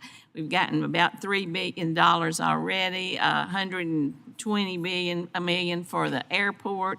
It's everything from safe streets for the kind of underrepresented areas of the community, mass transit. All of those we think are great investment and help business come back in Southern Nevada. Our airport is also coming back. We had a record 52.7 million passengers through the gates last year. We're on track to go back to pre-COVID times. So I wonder if you would talk a little bit about the shutdown and how it's going to impact air traffic controllers and the progress that we've made so far and maybe set back our very vital travel and tourism industry. Well, thank you, Representative, for the question. We're proud to see so many great projects taking shape in your region of Nevada. And it's a region that reminds us just how important the aviation sector is to the American economy. Even if you don't work in aviation, so many people who work, for example, in Las Vegas in tourism and travel-oriented industries depend on aviation to be in good shape. It's one of the reasons why we viewed the cancellations and disruptions last year as unacceptable, and it's why we're pleased to see the numbers getting better, but we know that there's more work to be done. Part of that work is having the air traffic control workforce that we need. We estimate there are about 3,000 plus more people we need qualified than we have today. And that deficit didn't build up overnight. We're not going to be able to address it overnight, but we now have 2,600 air traffic controllers in training. A government shutdown would stop that training. Even a shutdown lasting a few weeks could set us back by months or more because of how complex that training is. And we cannot afford that kind of politically driven disruption at the very moment when we finally have those air traffic control workforce numbers headed in the right direction. Thank you. We're very concerned about that because that is the lifeblood of Southern Nevada. You know, we're becoming a big sports center now as well as entertainment. We're going to have the Super Bowl. We're going to have F1. If those air traffic controllers aren't out there, we're in big trouble. Speaking of people coming into the state, I want to ask you about the super speed train. If there are any other projects besides the Bright Line project from Southern Nevada to Southern California that are as far along in the process as we are, with labor agreements, with environmental studies completed. We think we're real competitive, and we've been working on this for a long time, and that would not only spur business, commerce, trade, open up ports from Southern California into the interior, as well as tourism, in both directions. Well, thank you for the question, and as you know, both I and President Biden are enthusiastic about passenger rail, including high-speed rail. And again, I'll issue the caveat that I'm not going to speak to any active application that's underway that's being reviewed by our department. But I will note, as you said, that the proposed Bright Line West project really has a unique combination of advancements under its belt, made a number of advancements on both the permitting and the right-of-way for the project this calendar year. And that a lot of that is because of an innovative design that reduces impacts by using that I-15 right-of-way that's right there. I think a lot of people who envision high-speed rail where they live wish that there was such a ready right-of-way to take advantage of. So that is certainly a project that I know, I can tell you has our attention, and I know the enthusiasm for it in your district and really across the Southwest. It has regional significance, it's bipartisan and by state, so we appreciate your giving that consideration. Thank you, and I yield back. Chair thanks the gentlelady from Nevada. Chair now recognizes the gentleman from California, Representative LaMalfa. Thank you, Mr. Chairman, and Mr. Secretary, welcome to our committee lair. Glad to have you here today. So we've covered a lot of interesting topics so far. High-speed rail in California, that's always a fun one for me since I've watched that evolve for a long time as a Californian, and still the fact remains that the price of the thing has quadrupled from what the taxpayers were originally sold when they approved about $10 billion worth of bonds, and the ARA Act in about 2009 supplemented with about $3.5 billion more when all the other states threw theirs back in the pot and California got it all. We've only been able to supplement that with some CO2 auctions at the state level. So we're going to be probably 70, 80, 90 billion dollars short to complete that project. So however much begging they come with hat in hand to this Congress here, to DC, that's what they're going to be ultimately asking for, because it'll never pay for itself. So it's time to move on to something else. I was found it interesting here earlier on the price of electric vehicles that an F-150 is $50,000 now, because it's about $10,000 higher it should be because of supply chain and a COVID shutdown that was much longer than it should have been. So you can see an F-150 at 50 grand, but you can see the Lightning version up to all electric is about 70 to 80 grand. You can look that right up. So EV vehicles are going to be much costlier than the same equivalent, same size of a internal combustion vehicle. So that's a reality that consumers are going to face as they get pushed out of having the choices. Is what Mr. Perry was saying. Ford is losing their rear end on these things right now, and that's going to have to affect the price of everything else as well as the jobs. So the thing that it comes down to is that we're going to have to make them here, we're going to let China make them. Well, even China making them is something that people aren't asking for unless they have a free choice. So what I want to get at, Mr. Secretary, first, why are we doing all this?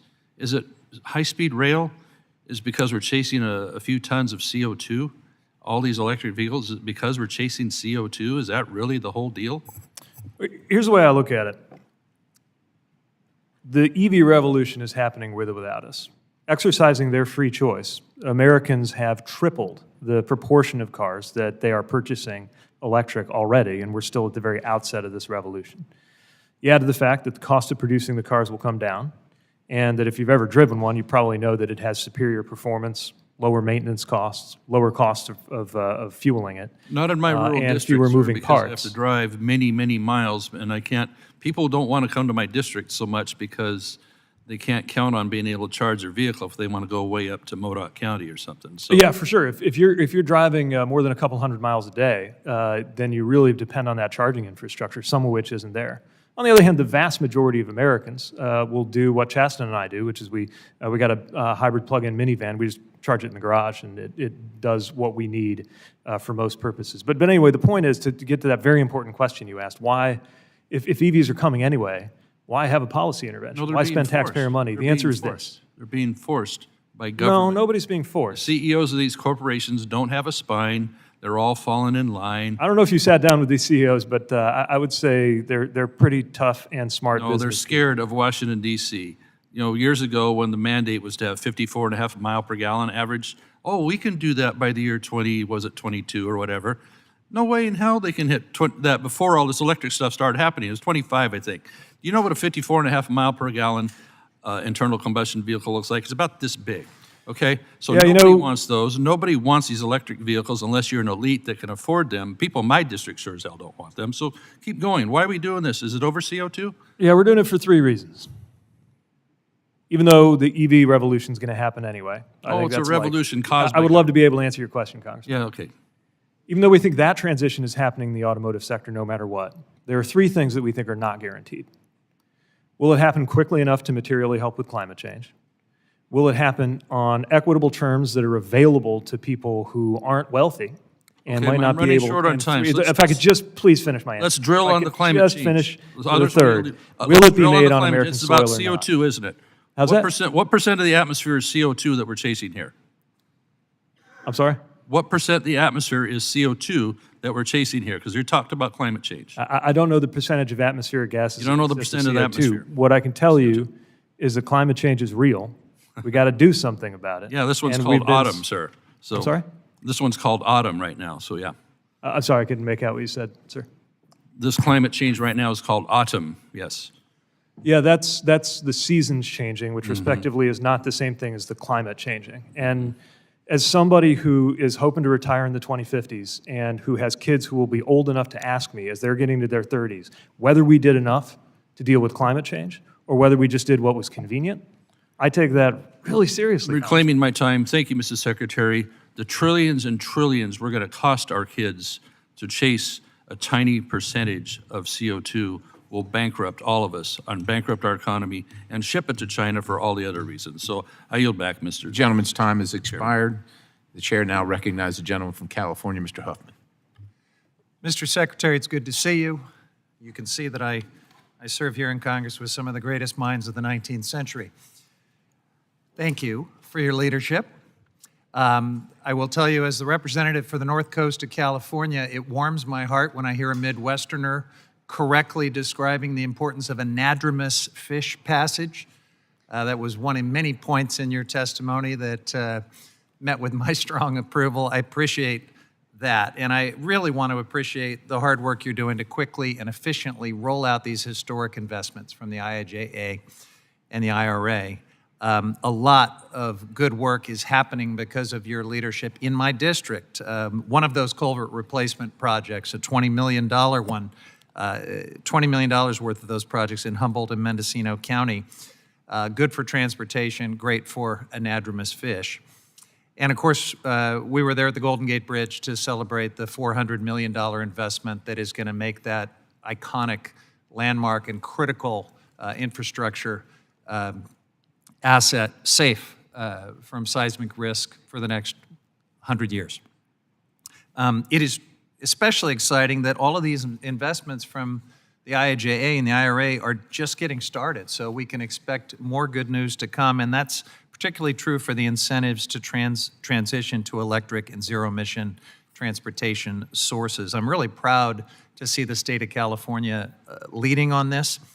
Our Advanced Clean Cars 2 rule will require that all vehicles sold in the state be zero emission by 2035.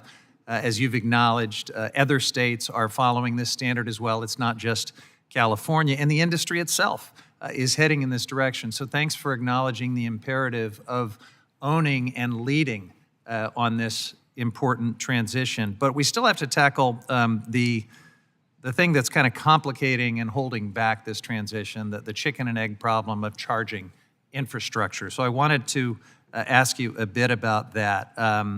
We're especially challenged to see more charging infrastructure in higher density areas and in less affluent communities.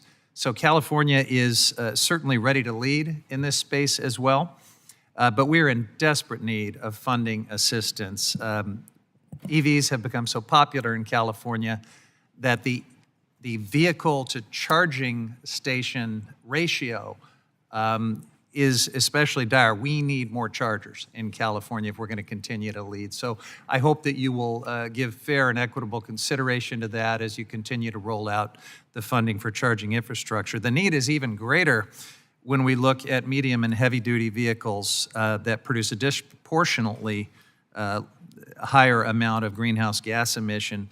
Currently, there's just 4 publicly accessible charging stations and 3 hydrogen fueling stations to serve zero-emission trucks on the entire West Coast.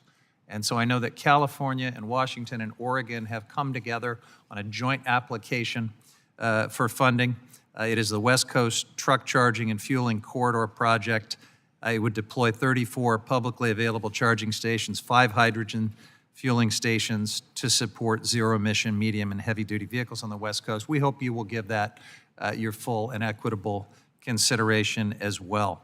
And in that regard, I just want to ask you, what can communities do to complement all of this historic federal funding that is becoming available and make EV charging more accessible and equitable?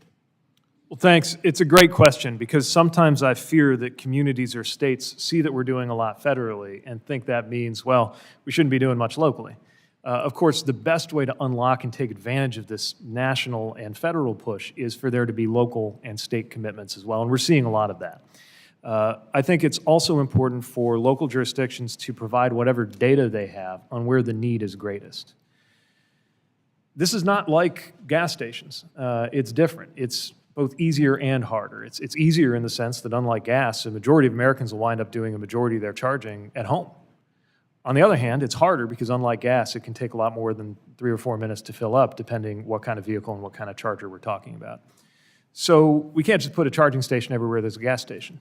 We really need to recognize that this is different, and the implications from grid policy to land use are profound.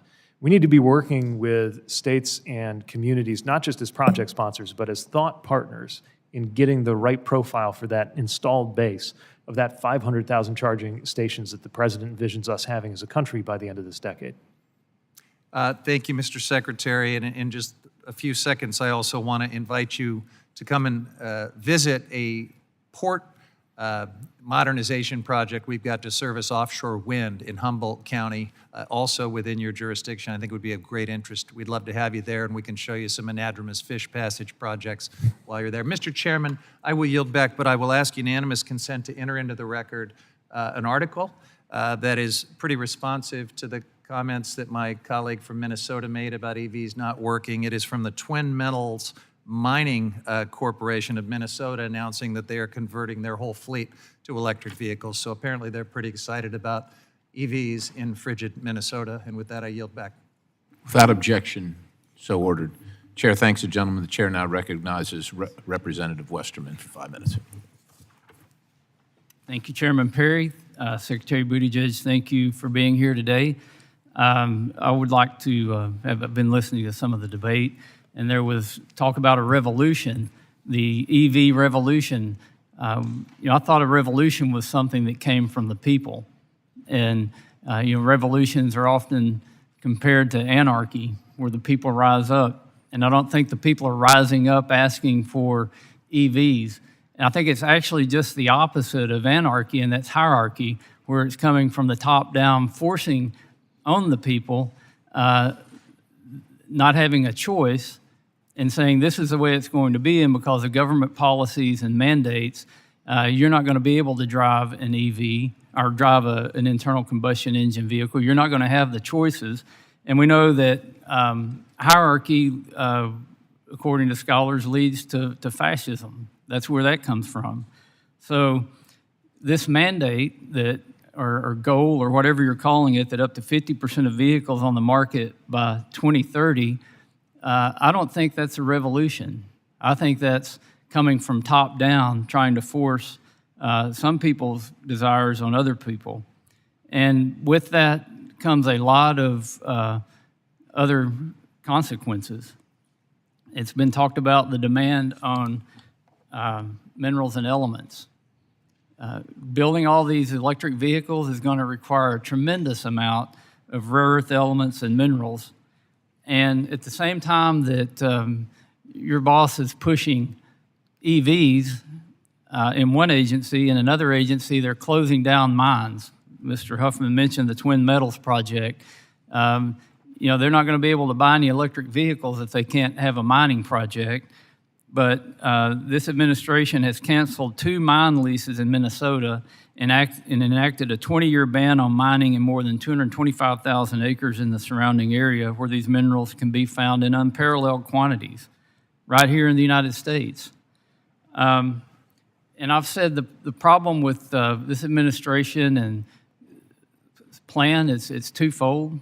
It's physics and math. If you can solve those 2 problems, then you may have something with your electric vehicles and carbon emission goals.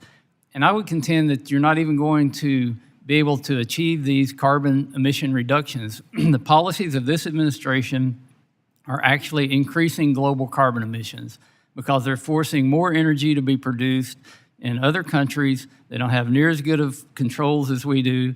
China's building 38 gigawatts of coal-powered plants a year. The global use of coal was at an all-time high last year. We can't put our head in the sand and say one energy source is better than another energy source. And by the way, America, you're going to be forced to drive EVs.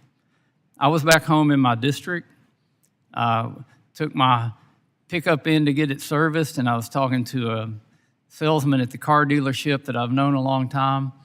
And I said, it looks like you've got a few more cars on the lot than you had before. He said, yeah, we're starting to get them. He said, but the problem is nobody can afford them. I said, what do you mean? He said, we don't have any cars under $30,000. He said, a big part of our sales used to go to people who could only afford to buy a $20,000 or $30,000 car.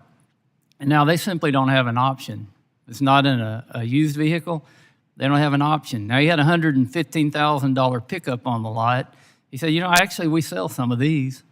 There are people that have a lot of money, they still come in and buy a lot of vehicles. But my constituents back in the 4th District of Arkansas are the ones that are looking for that $20,000 or $30,000 vehicle or the $5,000 to $10,000 used vehicle.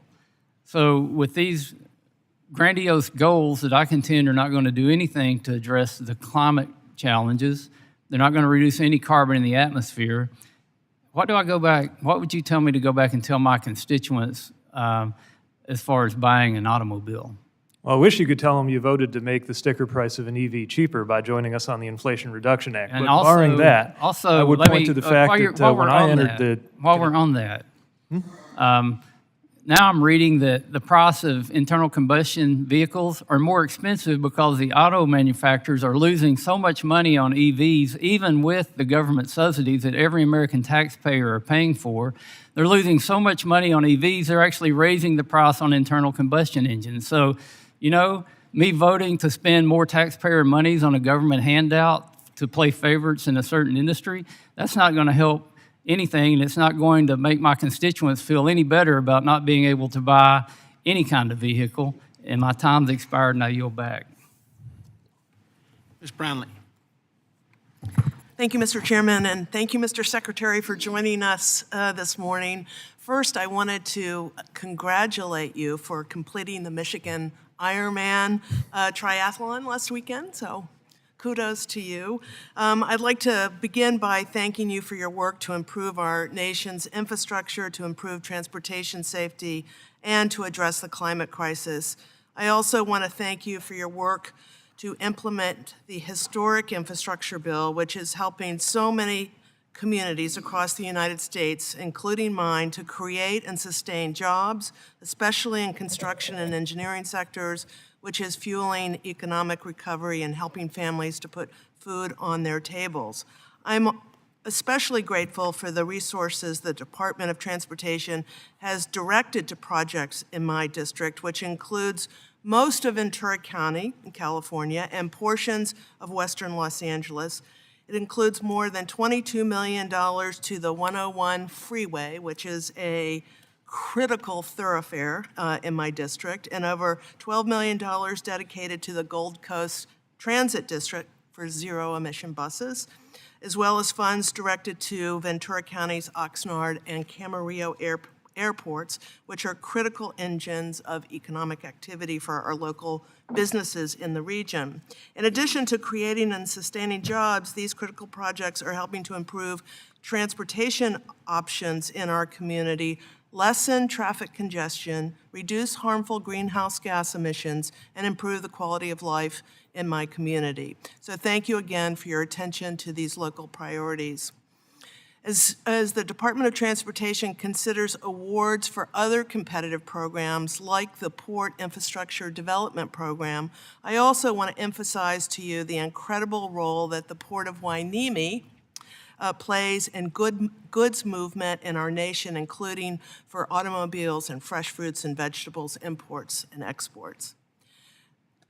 The next time you are in California, I hope you can visit the Port of Hueneme to see really firsthand one of the nation's cleanest ports and really working towards zero emissions is really helping to eliminate bottlenecks in both Los Angeles and Northern California. It's a deep water port in California that sometimes is overlooked, but a very, very important port. And as I said, supporting fruits and vegetables and EV vehicles to the American people. So my first question to you, Mr. Secretary, is I was pleased that Congress was able to agree that a blender's tax credit is necessary to jumpstart production on sustainable aviation fuel. So what are you doing to advance SAF technology and to make this critical fuel more widely available to meet the demands of the aviation industry? Well, thanks for the question, and let me echo the appreciation we have for how funds are going to good use in your region, and certainly would welcome a chance to see Port Hueneme as well.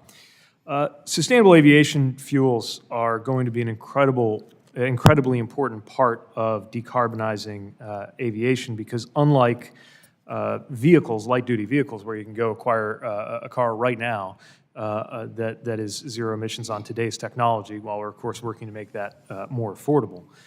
In the case of aviation, we're a long way from novel propulsion that isn't going to require some kind of fuel.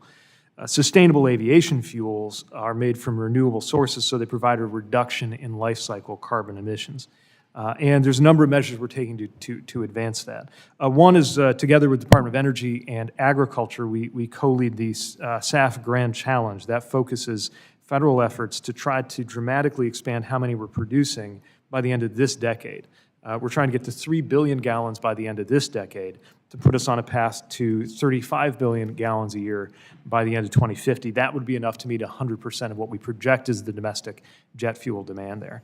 Then there's the FAST, Fueling Aviation Sustainable Transition Grant Program. That's $291 million in grants to accelerate production and use and the development of low-emission aviation technologies. Best I can say is very soon we'll have news to make about getting those funds out on the street.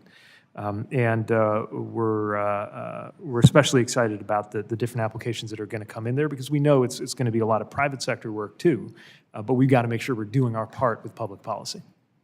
Thank you very much. My time is about to end, but I also look forward to the opening of the new office of the National Multimodal Freight Network and hope very much that DOT will include ports with more than $1 billion in annual cargo in the freight networks. Thank you. I yield back. Thank you, Representative. Mr. Johnson. First off, Mr. Secretary, thanks for spending some time in South Dakota last week. You mentioned it in your opening comments, and you behaved yourself. Nobody had any complaints. My team, some members of my team were along with your trip, and I thought everybody thought it was a very productive time in our state. So thank you for coming. It was a great visit. You and I share a passion for permitting reform.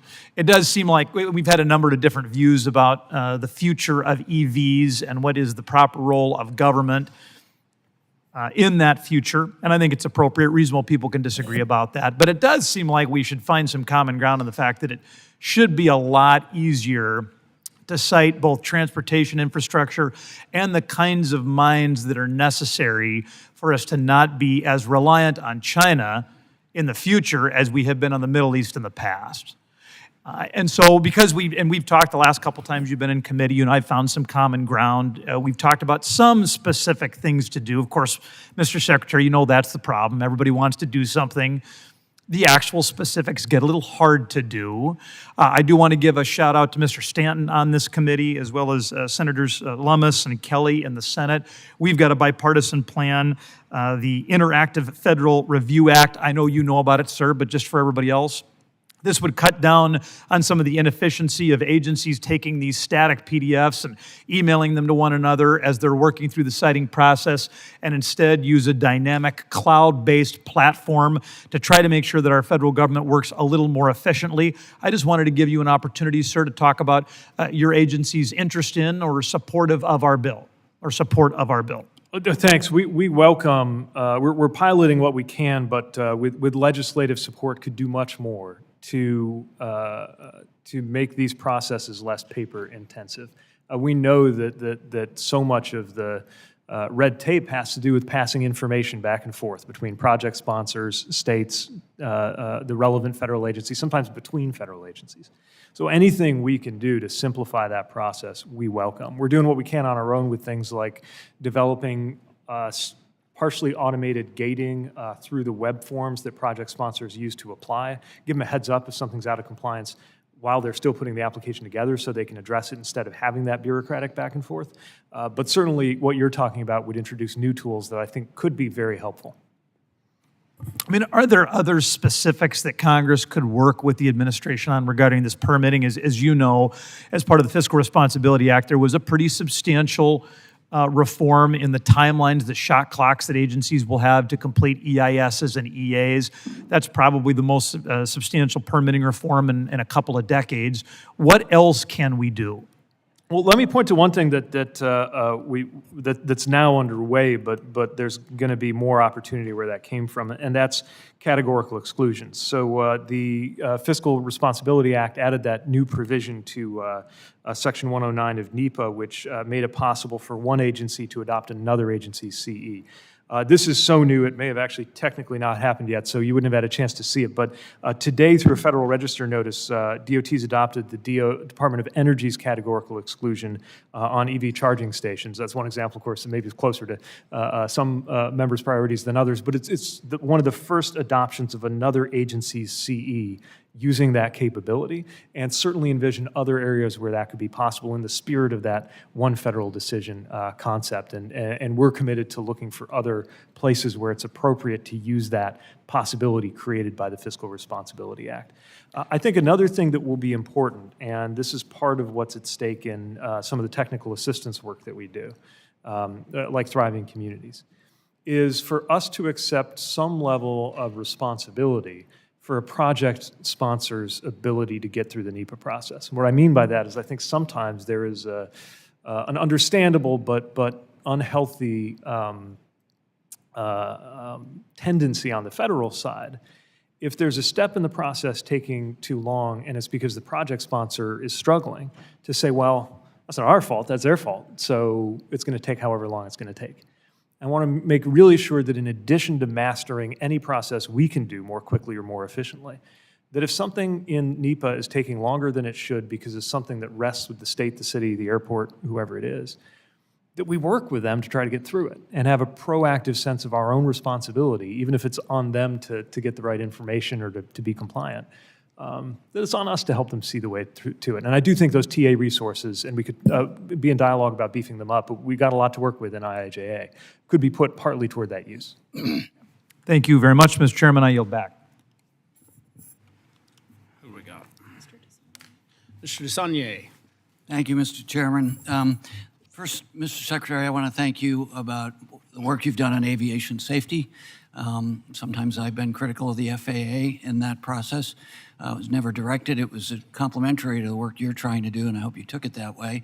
In that regard, the great work that this committee did under the leadership of the chairman and the ranking member to get reauthorization out has a lot of component parts that will help with that in aviation safety, and I hope you can help us get that to the president's desk. I also want to thank you. I've heard a lot of comments about people asking you to come to their districts. Thank you for coming to my district to look at the Gomentum station on an old naval weapons station. We're very proud of that. The Contra Costa Transportation Committee and the California Transportation Committee are working with the auto industry to look at best technology on self-driving cars and reduction in pollution including carbon. When you came, you couldn't have missed, I don't think, the heavy fossil fuel footprint in our area. There are 5 refineries in that area. The headquarters of Chevron is in that area. The CEO is a constituent. But we're doing great work to the conversation about whether this is a either-or conversation about energy. And I loved your analogy about the historical aspect. Henry Ford said then, his great quote was, our job is to produce an affordable car, high-quality car, at an affordable price with the highest possible wages, which is interesting given what's going on right now. But also part of that is gas stations weren't electric charging stations or fuel cell stations, but if you read David Yergin, which I think every person on this committee and the Energy Committee should at least spend 10 minutes on the history of this, is John Rockefeller just didn't create gas stations all over the country. The analogy to the infrastructure, although different, is a telling story. So in that, again, I want to mention that I was able to get grants, and thank you and your regional office for safe communities, which are all tied into smarter mobility. So when we talk about this in the historic infrastructure, in the infrastructure bill and the Inflation Reduction Act, $380 billion. I represent an area that, in addition to the other things, we have 3 national labs, one of the originals at Berkeley, 2 at Lawrence Livermore. People at MIT would argue this, but the best transportation research school in the country at Berkeley and one of the best at Davis. We're transitioning this. So in our area, we're a model where the workers at those refineries are working with the environmental community to transition, knowing that we're at a pivot point. Just like the early 1900s, it's pretty clear that the investment community is going in that direction. The Chinese, and as you and I have talked about in the bill that we were able to get incorporated into the Inflation Reduction Act, the Clean Corridor Act, they're creating 100,000 charging stations and fuel cell stations a month. Yes, they're hedging their bets. So in that context, the interagency working group in the White House has been terrific. I was sorry that Gina McCarthy left. Secretary Walsh also came out to our district to talk about this transition. It's not an either or, and the marketplace is speaking. It's changing. It's more efficient. There's a higher return on investment, and there's a similar challenge as we had with fossil fuel. So how are you working to make sure we're doing this thoughtfully? Last time you were here, I mentioned that we should go where the early adapters are. We shouldn't leave people who are fighting us and creating friction behind, but we know where the cars are being sold. They're being sold in San Francisco, in Austin, in Boston. The car companies tell you that's where the market is. So we put the infrastructure there, and we can show the rest of the world that this is where the future is. So how are we working within the administration, continuing to work, both at the federal level and at the state level and at the local level, and you've mentioned this a little bit, to make sure we integrate this historic change so it works for everybody? Well, thanks, and I want to really identify with the point you're making about the complexity, the balance, and the sheer length of time associated with even the most rapid scenarios for these transitions to play out. And what it means is that we have to be intentional about supporting American workers, American consumers, and these American transportation sectors as many of these different modes of powering our travel coexist. Novel propulsion for aircraft that doesn't involve burning some kind of fuel is well more than a decade away. Even our ambitious timeline for EV adoption estimates that we hope to get to half of sales at the end of this decade being EVs, which means the other half won't be. And so we've got to be ready to serve and support vehicles of all kinds while not allowing any of these transitions to be only beneficial to those who have the means to be those early adopters. The early adopters can pave the way, but you shouldn't have to be wealthy to afford to, at the end of the day, save money through something like EV ownership.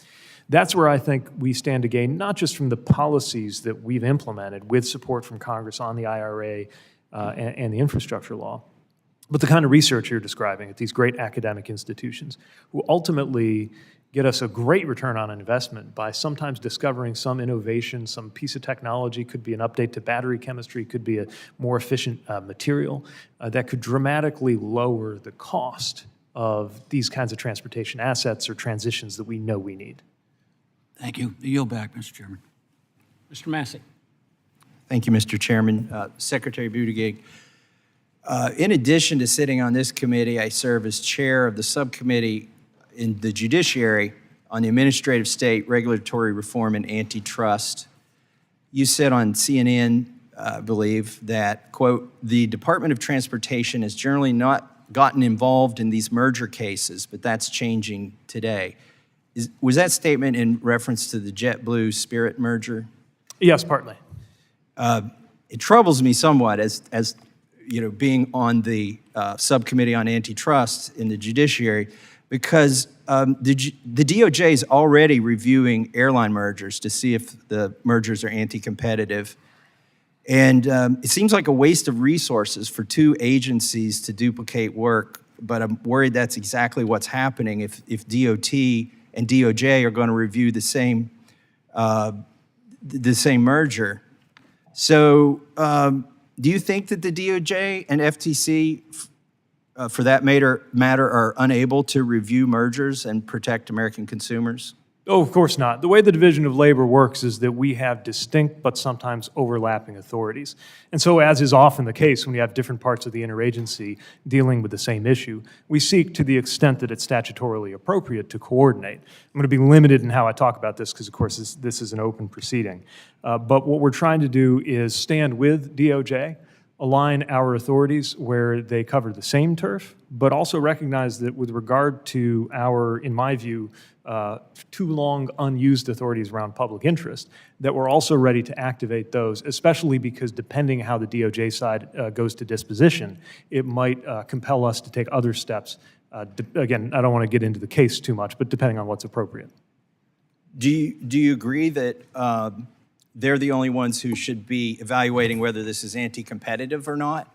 Do I agree that the DOJ... I mean, you said that you both have some authority here, but that you didn't want to duplicate it. And their main authority and responsibility is to decide if this merger is anti-competitive. You're not seeking to relitigate that, are you, after their decision? Well, again, we're trying to work with DOJ to the extent that's appropriate.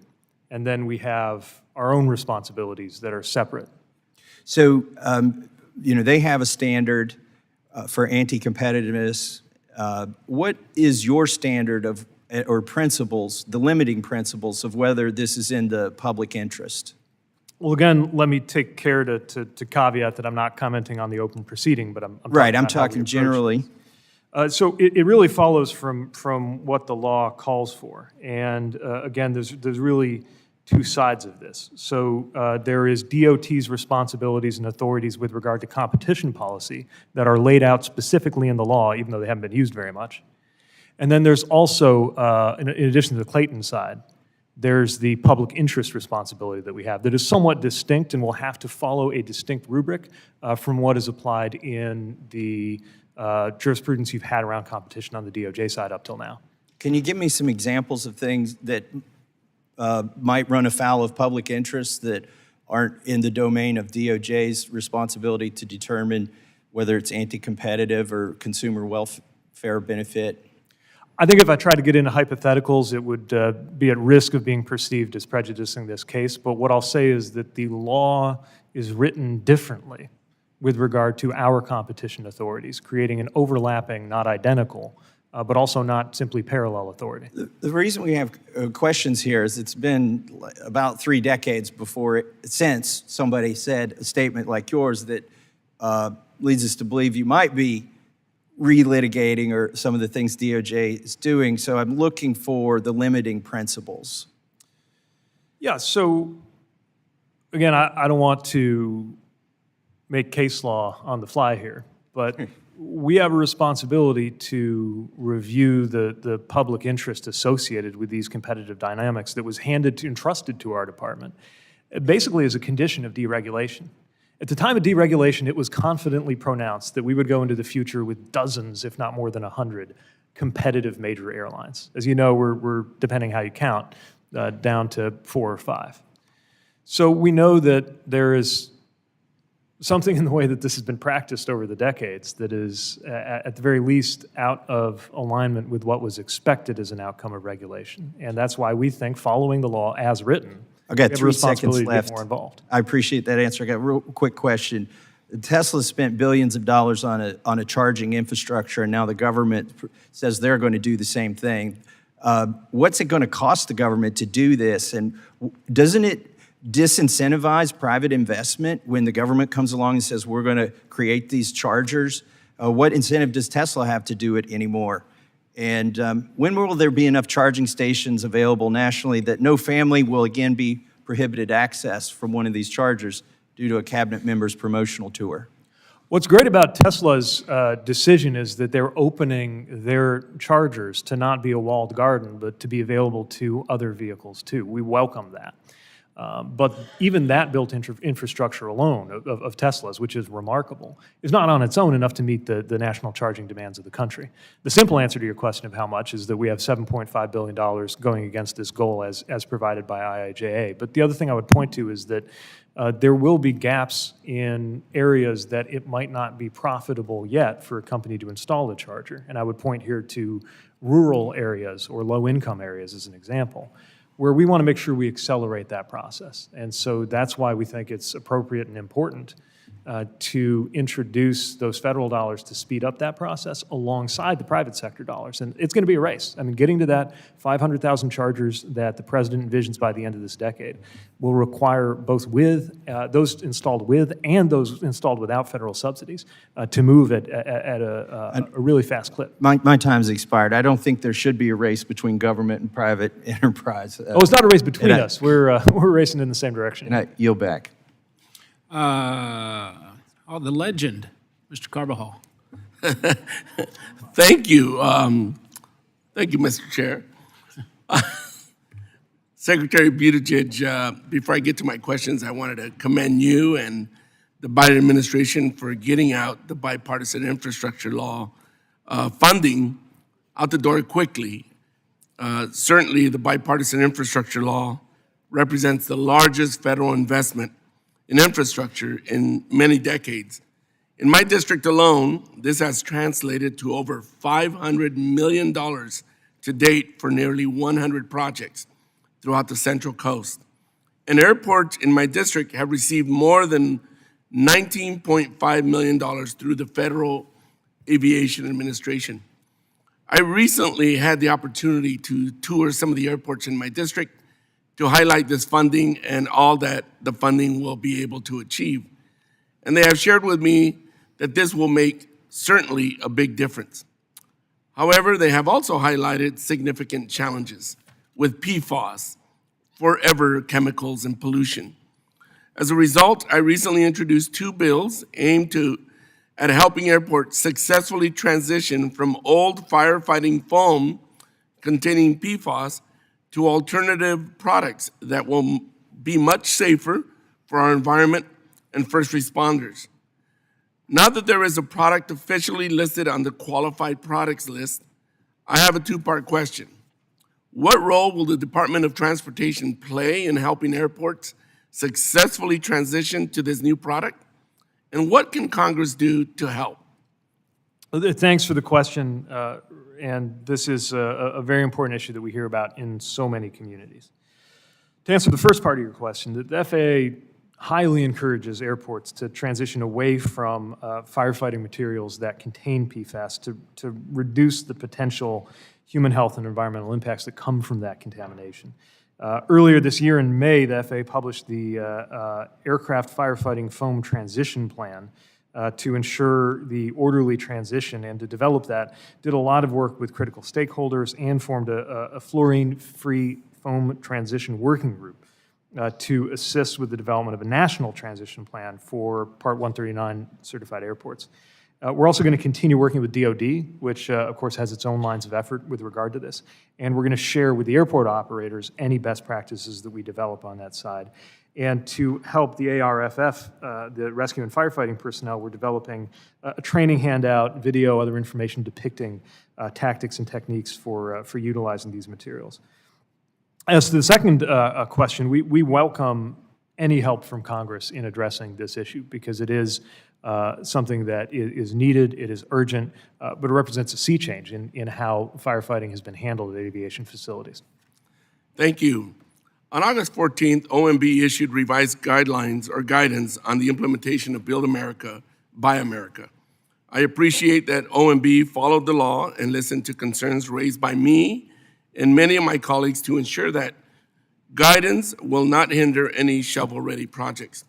The compliance date is fast approaching, as all impacted projects have to be completed by October 23rd. Could you talk about how DOT is working to implement the BABA provisions and working to ensure clear guidance is provided to state DOTs and other partners to ensure a seamless transition and ensure that we prevent delays and confusion on the ground? Thanks. We want to make sure there is clear, consistent, and predictable information when it comes to Buy America and Build America, Buy America provisions. And what we've been focused on is reviewing the general applicability waivers that aren't product-specific, some of them that have been around for decades without being thoroughly reviewed. And also looking at some of the more specific cases that come up that really vary by industry. With regard to chargers, for example, in February, Federal Highways issued the Build America, Buy America implementation plan, and then on July issued Q&As to get information to project sponsors that are facing these issues right now. We also, in August, did issue a public interest waiver for de minimis costs and small grants, trying to balance our very important policy aims with common sense. Then there's the OMB guidance that you mentioned with the general effective date of October 23rd of this year. In it, OMB states it's going to issue an updated guidance memorandum prior to the effective date. So that will come from OMB, but then the Federal Highway Administration will use that guidance that comes from OMB to make sure we push that out in our own Q&As so that our project sponsors get the information that they need about how that affects anything that touches federal highways. Thank you. I look forward to you coming to my district. I've asked many times, but I know you'll find some time to come in the near future. With that, Mr. Chair, I'll yield back. Thanks, guys. The chair recognizes Mr. Webster. Thank you, Mr. Chairman. Mr. Secretary, if we continue on with what Mr. Massey was talking about with the JetBlue Spirit merger,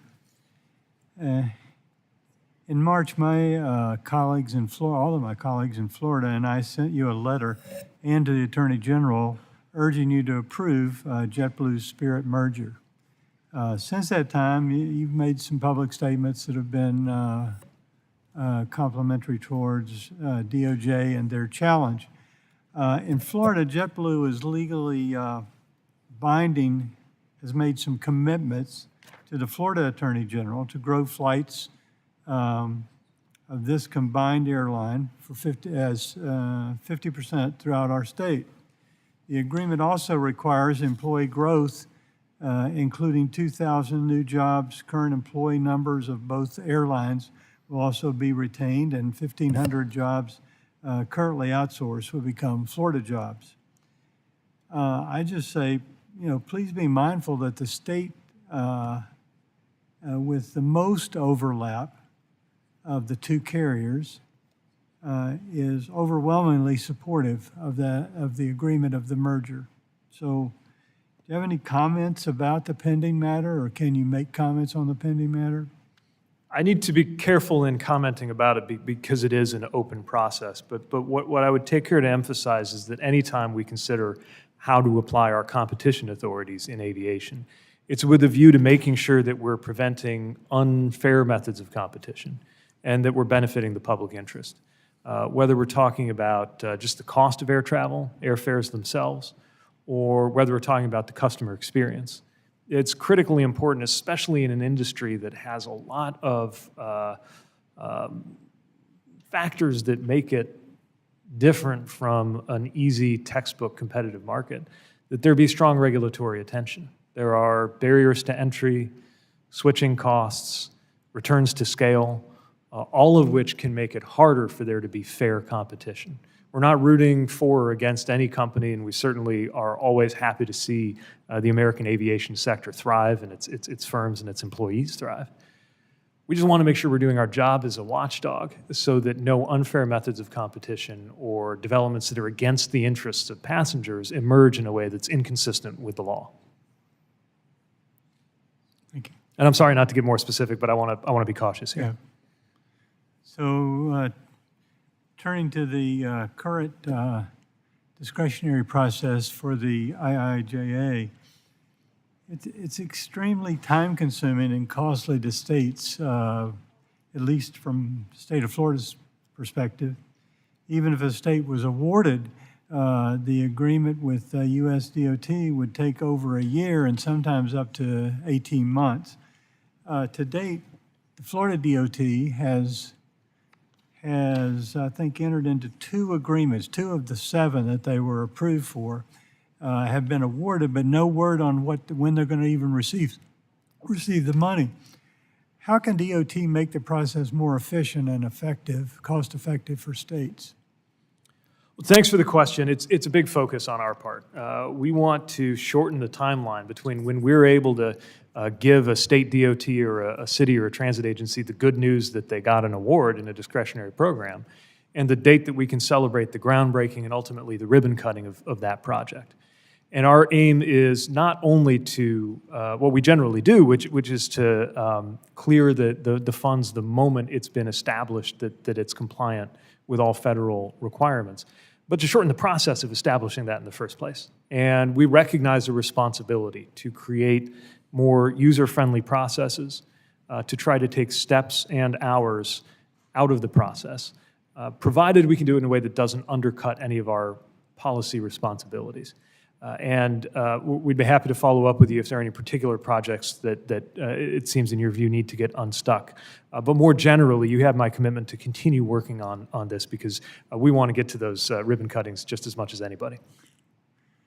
As a follow-up, have you considered possibly eliminating discretionary grant process and just rely on some kind of formula funding of some sort? We think there's a good reason why Congress has created two different tracks. The formula funds that go out by mathematical rubric to the states, and discretionary funds that allow us to weigh considerations that project applicants can bring forward that maybe don't show up in the math. Now, don't get me wrong, we still have a very methodical approach driven by staff and connected to objective criteria to do that. But at the end of the day, many of these programs are oversubscribed by as much as 10 to 1. And in the difficult work of identifying the winners, we really want to make sure that we're doing right by the qualitative as well as quantitative. Thank you, Mr. merits of those Secretary. The gentleman's time has expired. The chair now recognizes Mr. Stanton. Thank you very much, Chairman. Mr. Secretary, thank you, and thank you for your leadership in making sure the historic investments under the bipartisan infrastructure law reach communities across Arizona. Every corner of Arizona is benefiting from these investments. My district is no exception. More than $220 million has been allocated to reconstruct and expand the I-10 Broadway curve, one of the most heavily trafficked sections of freeway in our region. This project, which runs right through my district, will enhance safety, reduce travel times, increase access to our largest employers, and support our growing population. And at Sky Harbor Airport, a $194 million investment is underway for a new taxiway to help us grow smarter and provide us with the capacity to operate this 3-runway airport as if it had 4 runways. This is why this investment matters so much. That's why the bipartisan infrastructure law matters so much. Without it, we couldn't get these projects done, period. Even with these significant investments, there is still more work to be done and projects that need federal support if they are to become a reality. And one of those is the expansion of I-10 in Arizona. Arizona has invested wisely in widening the I-10 because it is a major artery for passenger and freight traffic in the southern United States. And while a majority of the I-10 between Phoenix and Tucson has been widened, there is one significant gap that remains, only 2 lanes, and it lies wholly within the boundaries of the Gila River Indian community. I doubt it would surprise any of us that the improved portions of the I-10 end at the reservation boundary and pick up on the other side of the reservation boundary because for decades, centuries even, tribal governments have not been treated equitably as partners in federal transportation programs. Widening I-10 and adding an interchange is vital to improve safety, provide direct access to the Gila River Indian community's government services and hospital, and accelerate response times for emergency services. And it will prevent traffic from detouring onto the reservation when bottlenecks or accidents close or otherwise restrict traffic. To complete this expansion project, the Gila River Indian community and the state of Arizona have formed a unique partnership to plan, design, and widen this last section and connect the community to this vital economic artery.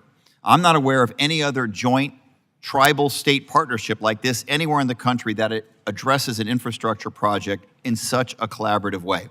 While significant non-federal resources have been committed to this project, we simply can't do it alone. Federal assistance is required to make it a reality, assistance that directly benefits a historically disadvantaged community and helps to fulfill the administration's commitment to direct 40% of the infrastructure dollars to historically disadvantaged communities like Gila River. This leads to my question for you, Mr. Secretary. Can you tell me how the department is considering the President's Justice 40 initiative as it considers projects such as this one that directly benefits the Gila River Indian community for infrastructure funds, including under the competitive programs like MEGA and Infra? Well, thank you for the question, and I have certainly heard from both you and from the Gila River Indian community about the importance of this project. And in that context, I want to emphasize our commitment to the Justice 40 principles, that we will do right by those overburdened and underserved communities that often stand to benefit the most in terms of safety as well as economic outcomes from good infrastructure investments. So that's certainly something that we've sought to be as transparent as we can in terms of how it is incorporated in the notice of funding opportunities, so project sponsors understand how to put their best case forward. And if a Justice 40 criterion helps them make their case, we certainly welcome that and are looking for that in the process. That's great. In the recently passed FAA reauthorization bill passed by this House unanimously in a bipartisan way, it included the Drone Infrastructure Inspection Grant Act, better utilizing drone to save dollars and more safely inspect important infrastructure around the United States. Unfortunately, we want to do more with drone inspections for infrastructure. We don't want to get caught up in red tape. Mr. Secretary, can you commit today to the committee that the FAA will take action to enable low-risk, high-value drone infrastructure inspections this year, actions such as summary grants or predefined risk assessments consistent with the FAA's safety and environmental goals? I'll commit to speaking to the FAA about how to make sure that process is prompt, consistent, of course, with our responsibilities, but also not holding back innovations that could make a positive difference. And as a former mayor, give me your thoughts about how this committee can better provide state, local, and tribal governments with the resources and trained professionals to operate infrastructure inspection drone fleets like what would be accomplished by the Drone Infrastructure Inspection Grant Act. I've had the pleasure of visiting some projects and programs that are training the next generation to be capable in operating and sometimes even building or maintaining drones. We need, I think, to double down on that. And I think that's a legitimate, to the extent statutorily authorized, I think it's a very, philosophically, I believe it's a very legitimate use of transportation dollars, and would welcome a chance to work with you to specify more resources to go toward that purpose. Thank you, Mr. Secretary. I yield back. The chair now recognizes, well, represents the 10th Congressional District of Michigan, recognizes Mr. Graves. Thank you. Thank you, Mr. Chairman. I appreciate it. Mr. Secretary, thank you for being here. Good to see you again, and I appreciate you spending time with us today. I understand a number of my colleagues have grilled you on criteria related to grants, and I'm not going to rehash it all, but I'll just go in and say I think it's really, really important, as you and I have discussed in the past, that the criteria that actually advances the mission of the Department of Transportation in regard to addressing traffic solutions and others need to be the priority of criteria that are used. I'm concerned that there's been new criteria that's been introduced that is outside the confines of the law that I think distorts the awarding of grants. And of course, an example of that is the state of California has received about 17% of all of the grants under the discretionary programs. And obviously that figure is very high. And I'm concerned about the direction or just how the I guess, lack of criteria or lack of specificity, some of the criteria allows for a distortion in terms of where some of these grants go. But more importantly, because I know you've covered this a good bit today, Mr. Secretary, I wanted to talk to you about a somewhat related topic, and that's my home state of Louisiana. We are out here trying to build infrastructure projects, and like many states, and I know you've talked about this, the underinvestment in infrastructure that's happened for decades and decades. We, in the last 5 years or so, have been able to pull in some dollars on projects that have been neglected for decades. One of them, a really important project at home, it's called the COMEET project, and this is a Corps of Engineer project outside your purview, but it's a really important message here. The project cost went from $342 million to $970. We have another project that's down just outside New Orleans called the West Shore Project. That one went from $760 million to $3.7 billion.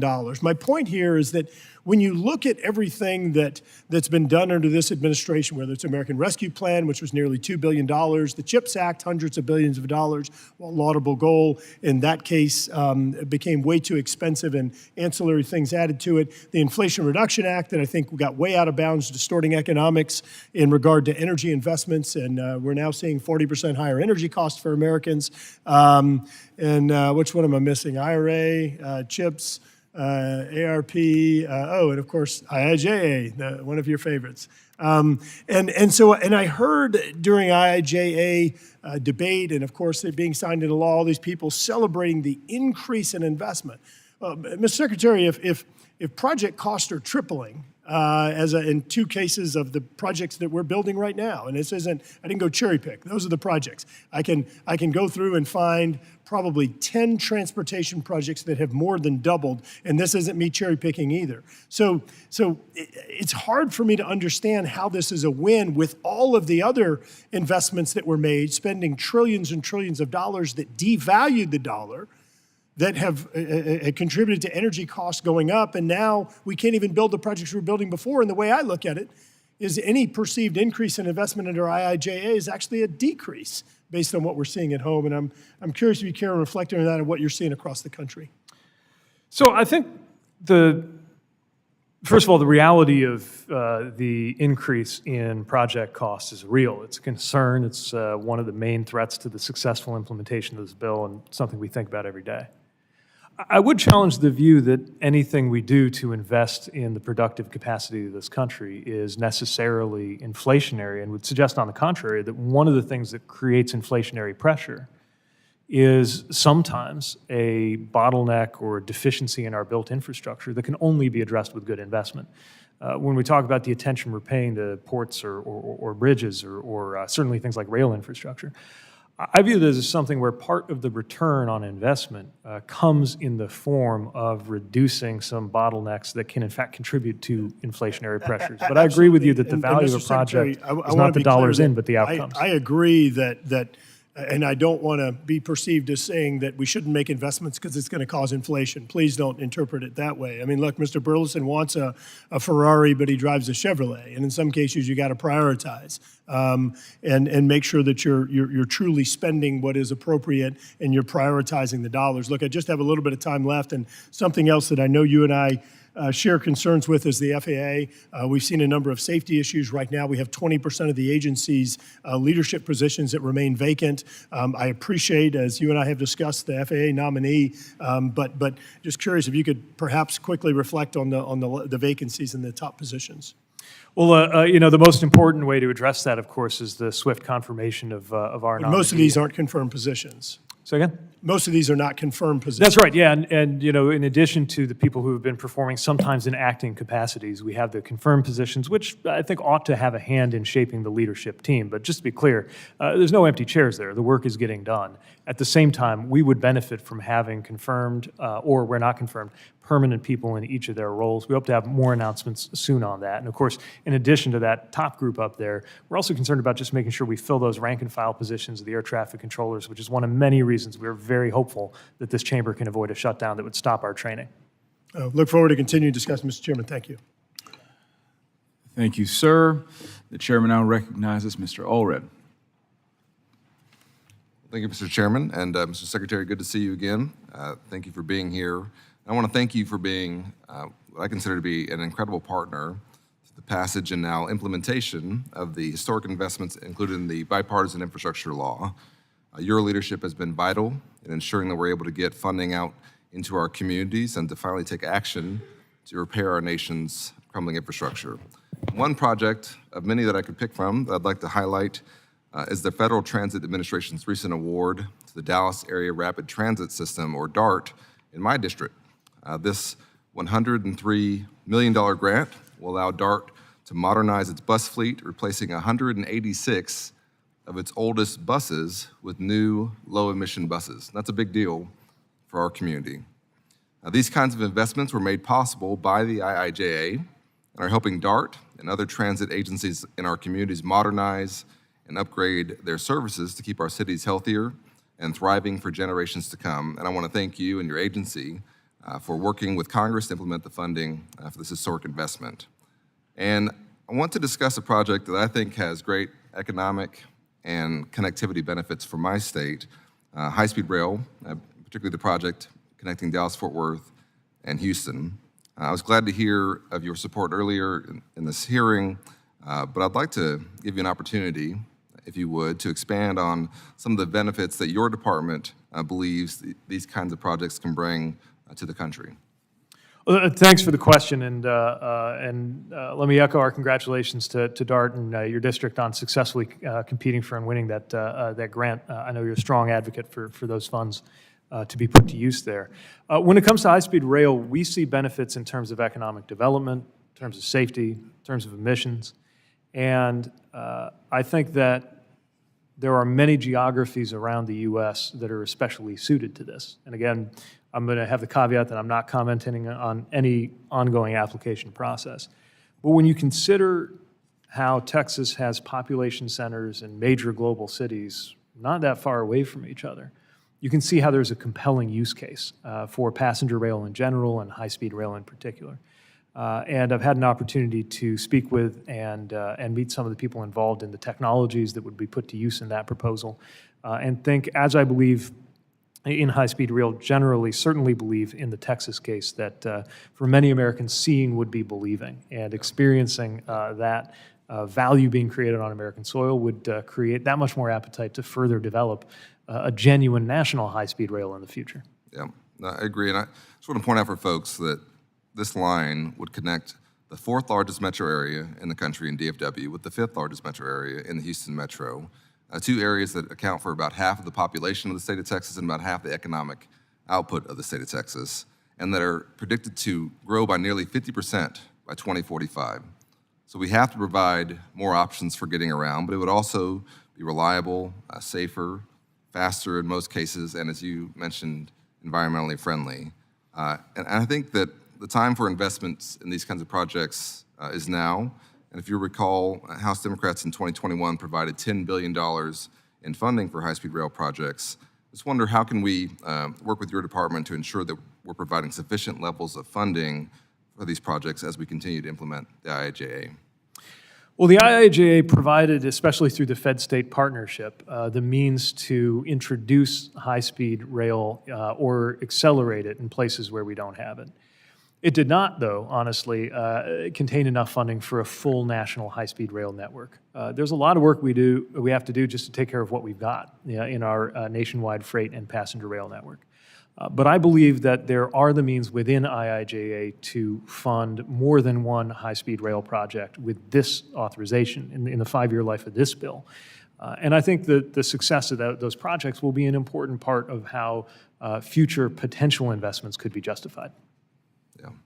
Well, in the time I have left, as you know, I have American Airlines and Southwest Airlines headquartered in my area, and I just have to note how critical it is that we continue to make progress addressing the shortage of air traffic controllers.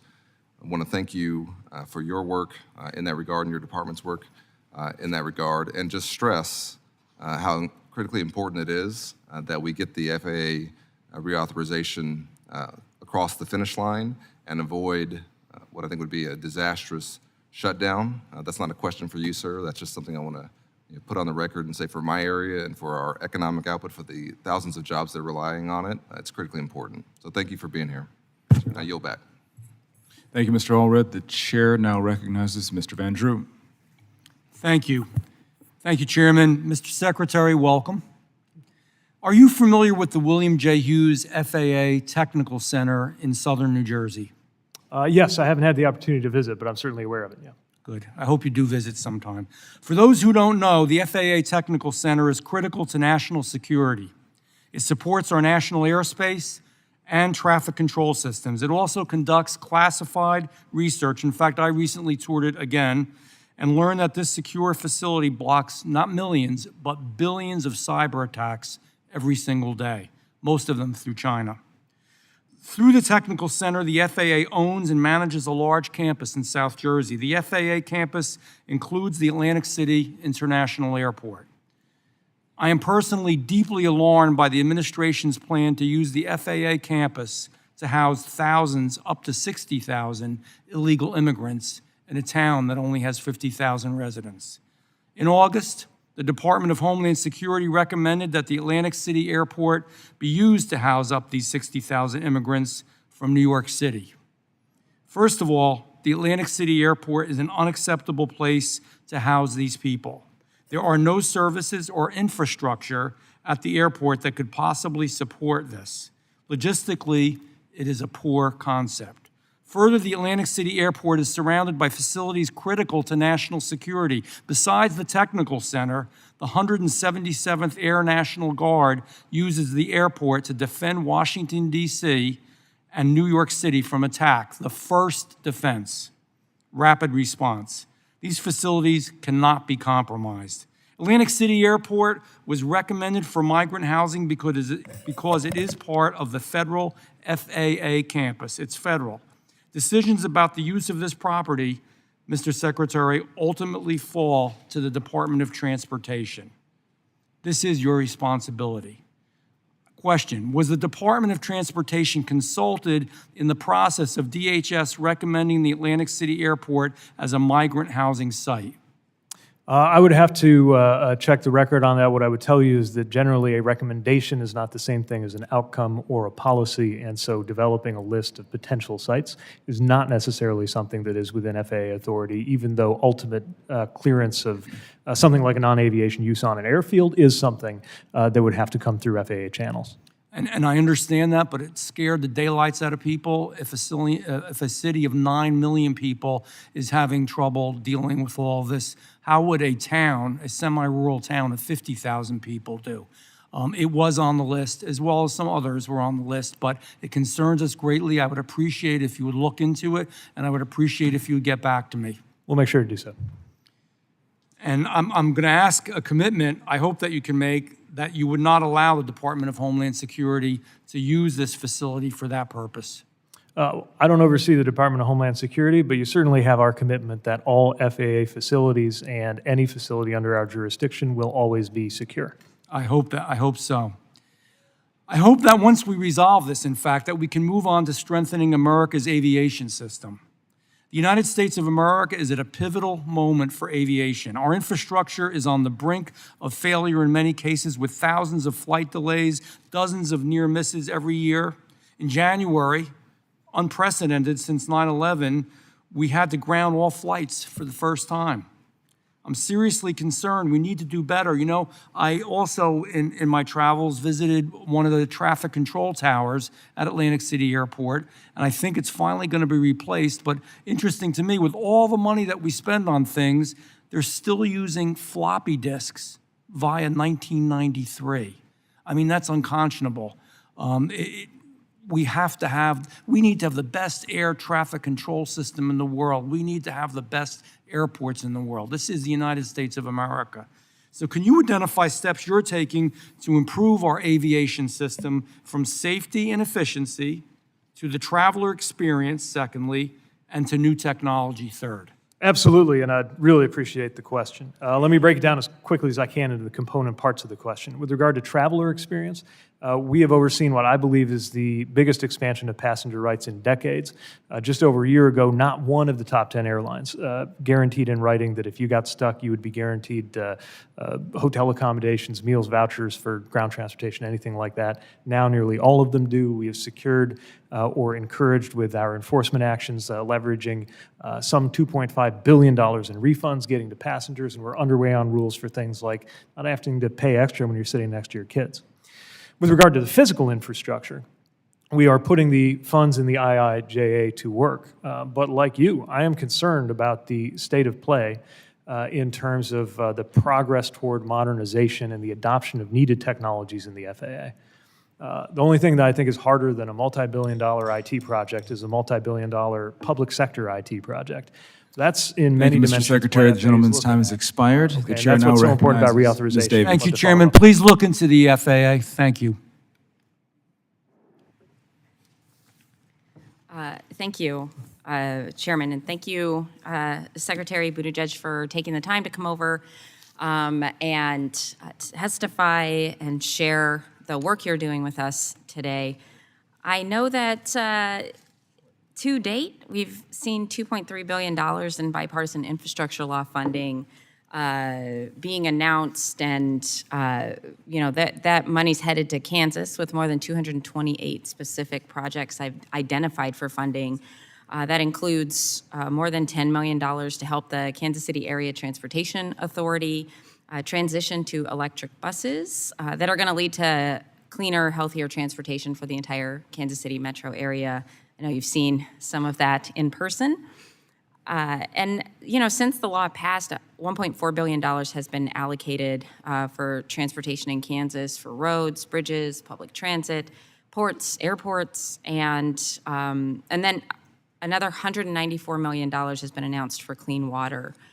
Our state, the state of Kansas, has received $451.7 million to connect everyone in the state, including rural parts of the Kansas Third, to reliable high-speed internet, and that's more than 118,000 Kansas households that are already saving because of their internet internet bill being lowered thanks to the bipartisan infrastructure bill.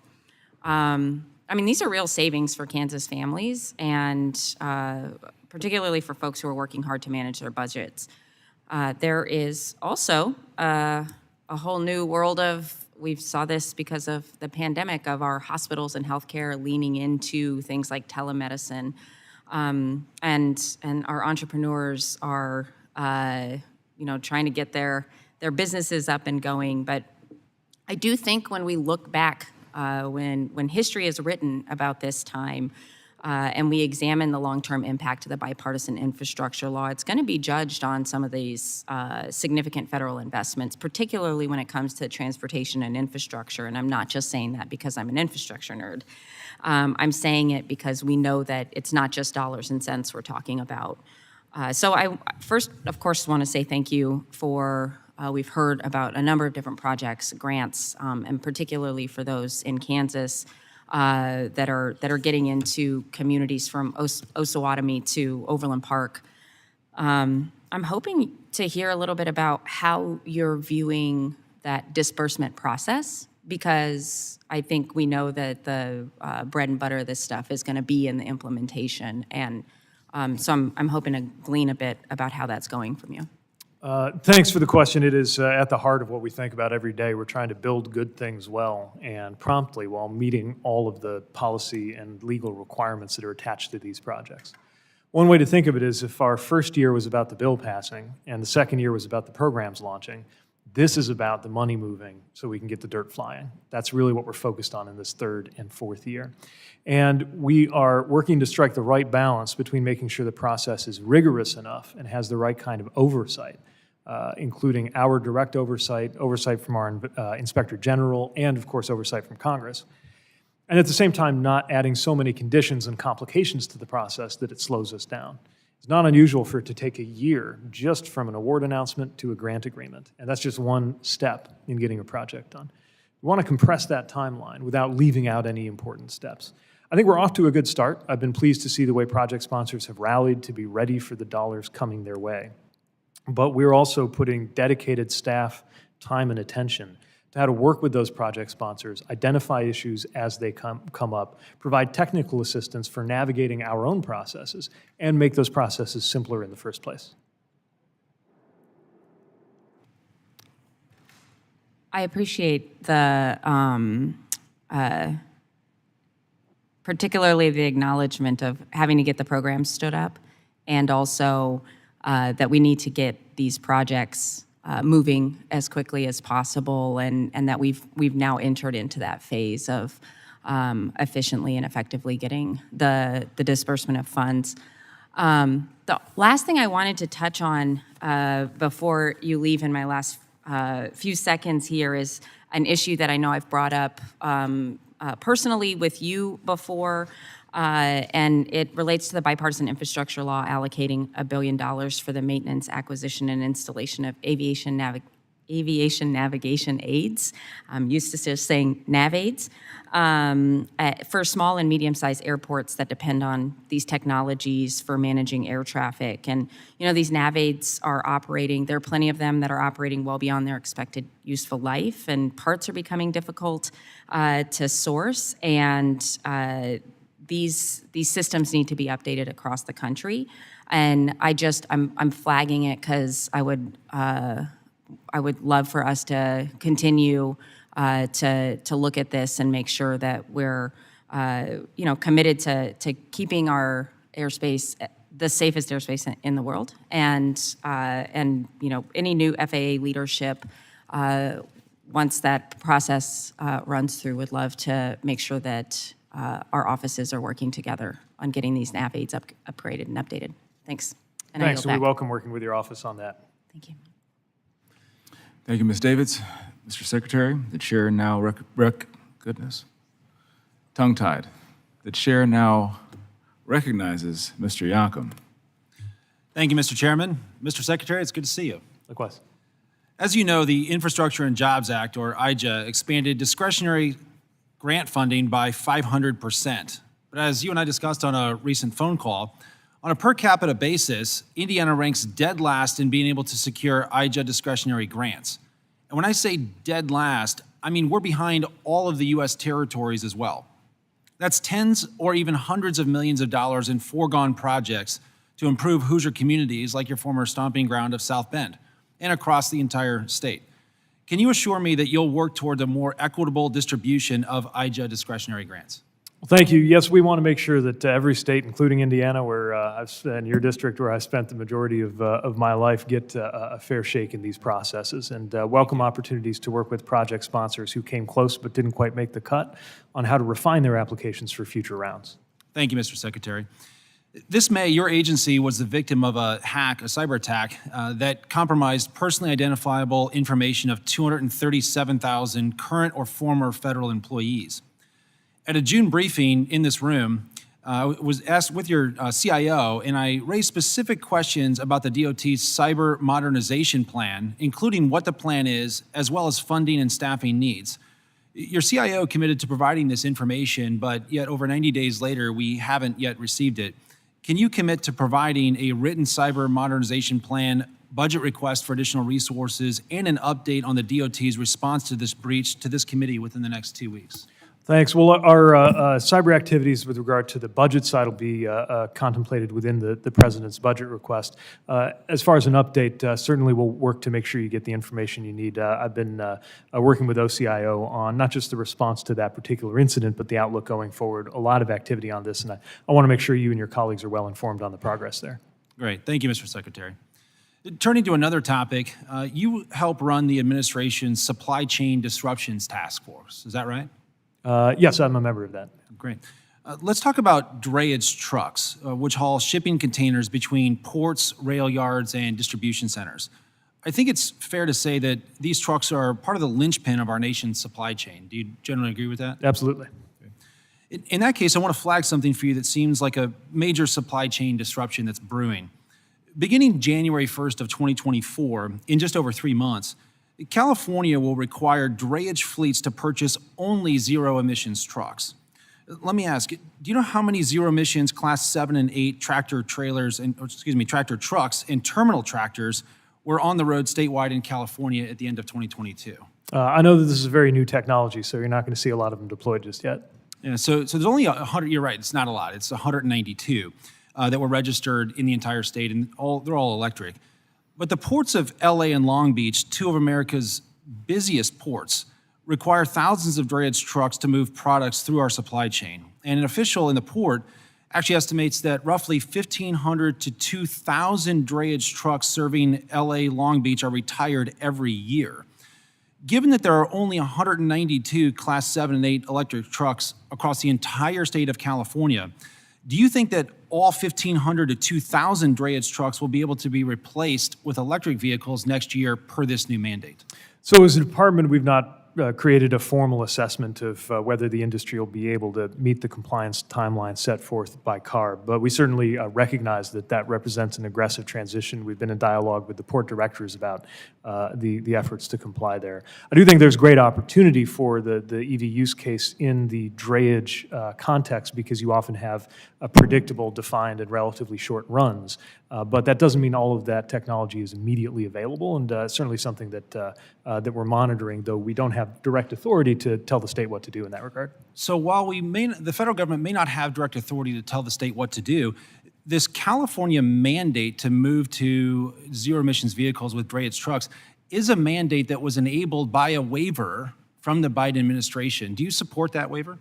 Well, certainly we stand by any regulatory action we've taken in this regard.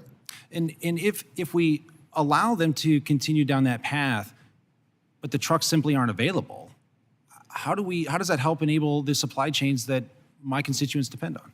Well, again, I don't have a formal assessment of how the compliance path is going. I know that it's going to require aggressive action. I also know it's going to lead to fewer cases of asthma in and around those port communities, in addition to the other benefits that are going to come from that reduction in pollution. So, certainly there's an important policy goal at stake here. We'll do everything we can to support it being compatible with another important policy goal, which is smooth and effective supply chains in the U.S. Right. Thank you. And Mr. Chairman, I yield back. Thank you, Mr. Yocum. The chair now recognizes Mr. Garcia. Thank you, Chairman and Ranking Member.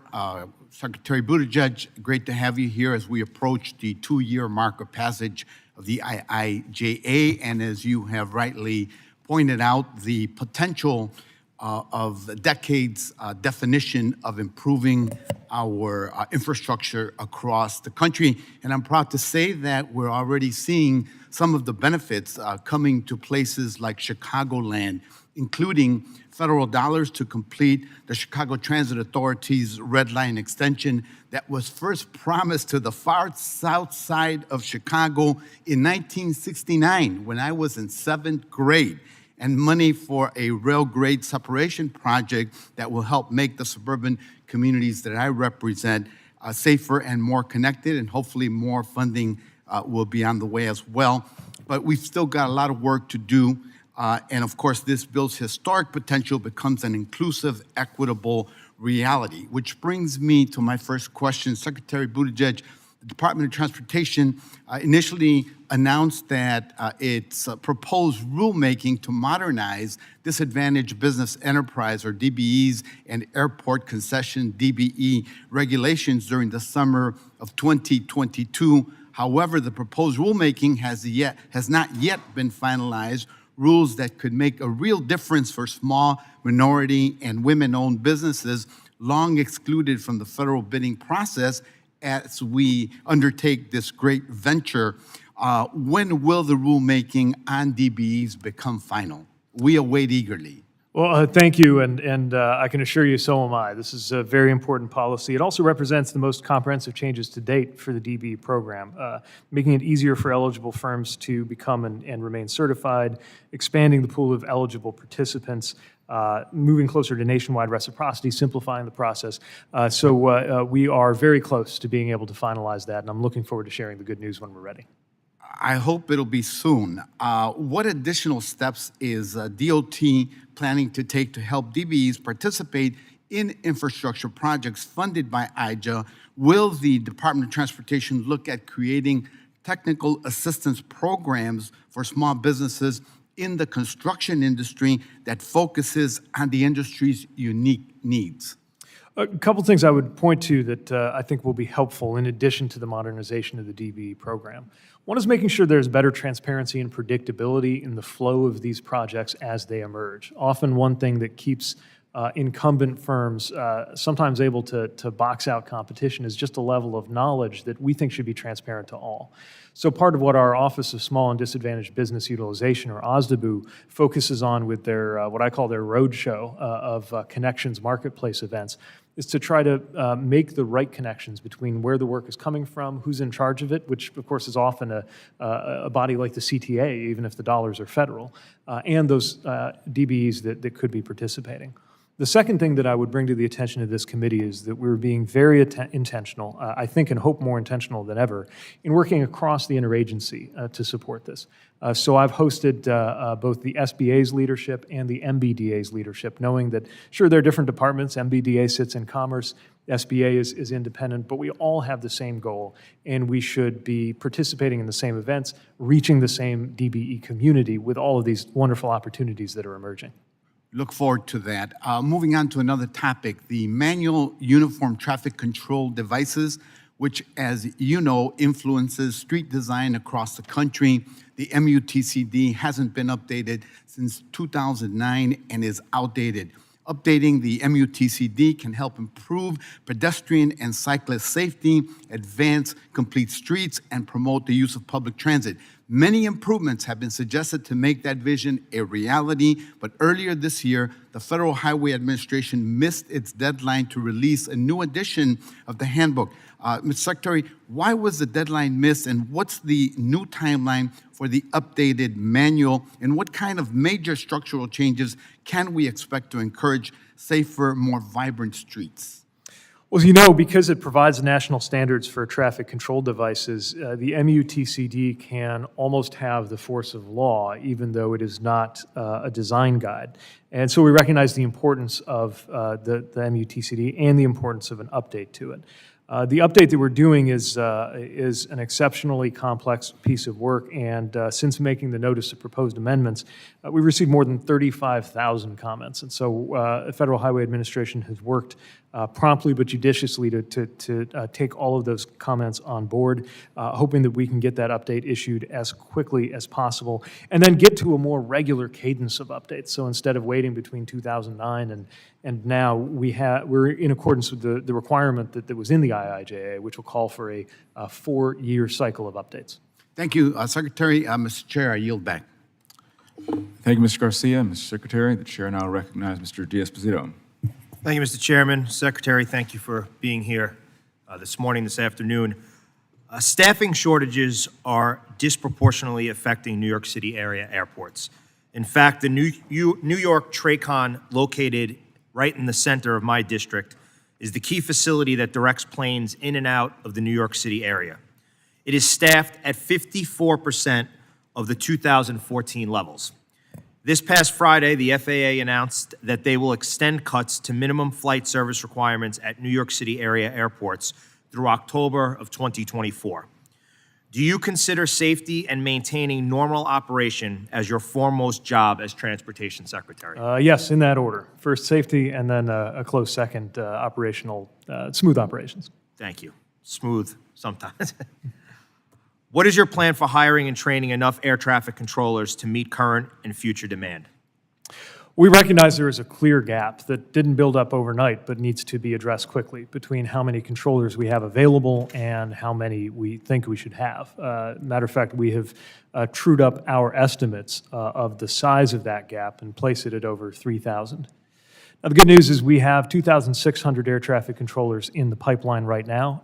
This year, we set and met our goal of hiring 1,500. Our budget request for the coming fiscal year would allow us to hire another 1,800. But of course, there's attrition that is draining the bucket, so to speak, just as we're filling it. We're finally getting ahead. But a shutdown would stop us in our tracks because it would shut down air traffic control training. It's one of many reasons we think it's so important to keep things up and running. I agree with you. We should keep it up and running. You said you have 2,600 air traffic controllers in the pipeline. Correct. What does the pipeline actually mean? So what that means is a training process that begins at the Academy in Oklahoma City, but it doesn't end there.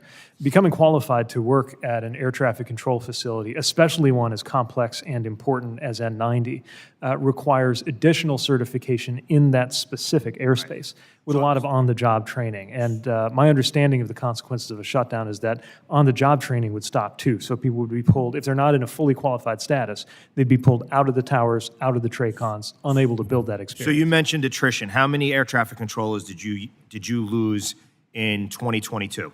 I'll have to pull that number. What I'll tell you is we're finally getting to where we're adding more than we're losing, but not by much. But out of that 2,600 number, that doesn't mean that all 2,600 of those individuals will become air traffic controllers.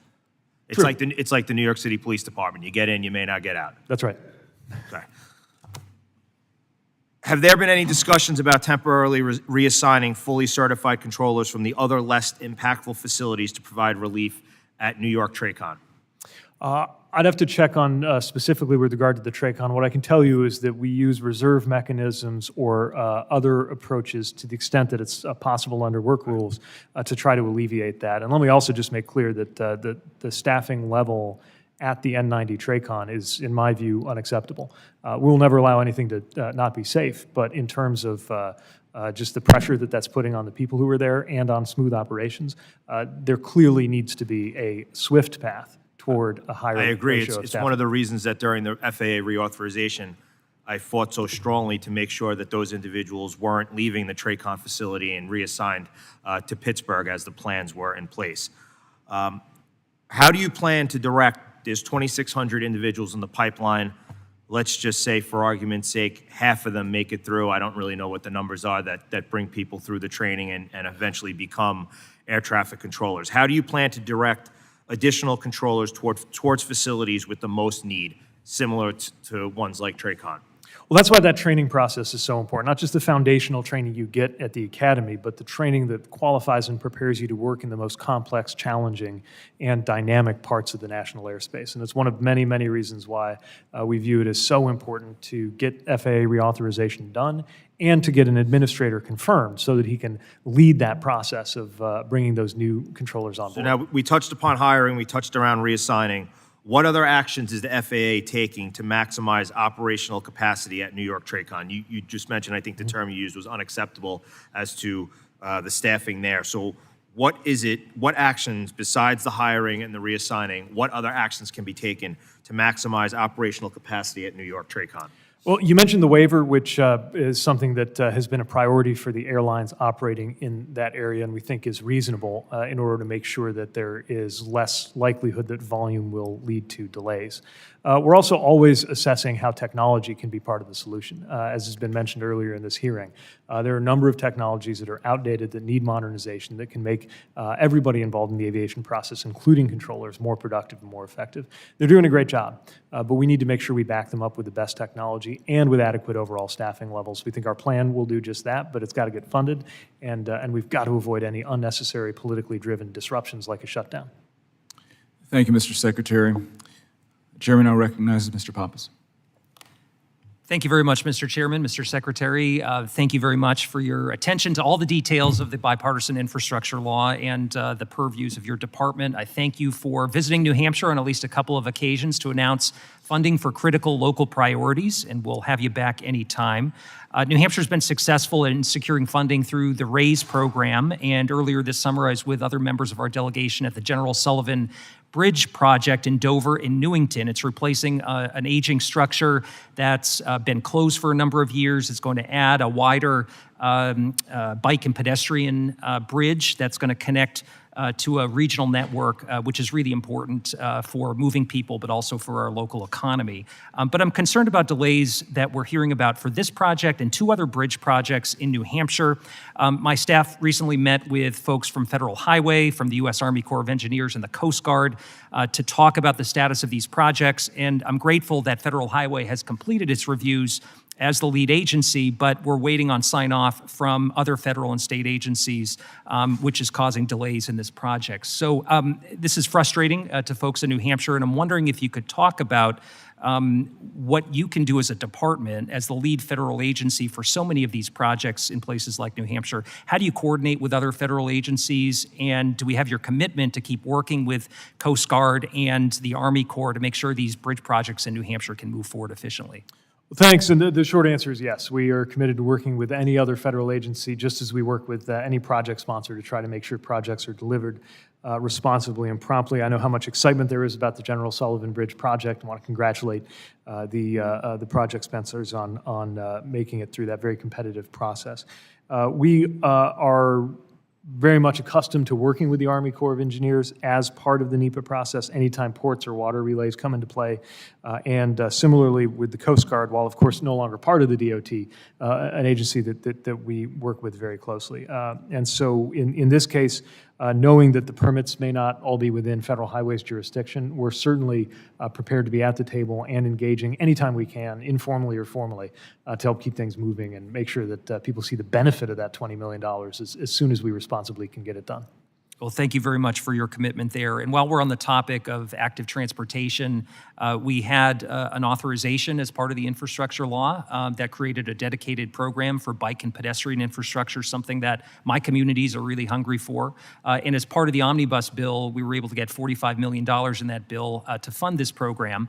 And I'm wondering if you could give us a status update on where this is and when we might be able to hear about grants moving forward. Thanks. As you know, dozens and dozens of new programs were created through the IIJA. It's a great problem to have, but it means that our teams have been working in overdrive to get the notices of funding opportunity out and make the award selections. I can tell you we anticipate releasing that particular NOFO for the Active Transportation Infrastructure Investment Program before the end of this calendar year, and FHWA is working on it as we speak. Terrific. Thank you very much. Toll credits are very important to a state like New Hampshire, and we use these as a federal match on important projects. We've got a surplus of them that is about $200 million at the end of our last fiscal year, and that's one of the reasons why I supported the creation of the toll credit marketplace. And I understand that a pilot program should be stood up soon. It was included in the infrastructure law. Can you update us on that toll credit marketplace that will benefit states and allow them to stretch those dollars even further?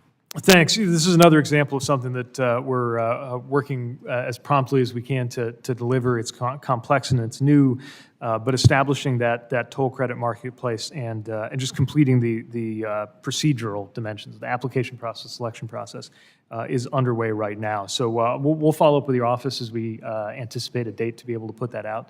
But certainly the work on that program is underway. Okay. And as you know, as part of the infrastructure law, the base formula for highways wasn't changed. We did see an increase in my state significantly over what we had been receiving for highways. But the formula, I believe, is outdated and disadvantages some states. I'll give you an example. Our neighboring state of Vermont has about half the population of New Hampshire, about the same area size, fewer lane miles, but receives significantly more federal highway dollars each and every year.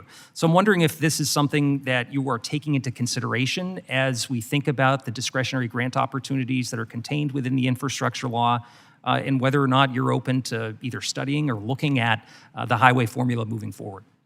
We're certainly ready to provide any technical assistance that could be useful as Congress reassesses the formula. And also when it comes to the August redistribution that can put, I know, a lot of pressure on states. We want to make sure that we accelerate the award and obligation of funding so that less winds up getting caught in that August redistribution in the first place. And appreciate all the hard work both our own team and the states did getting through this year. We want to make sure that there's equitable use and disbursement of all of these dollars. And certainly when we see needs or deficiencies build up, that's something that is considered in the discretionary grant process, project by project. Thank you so much. Mr. Secretary. Back.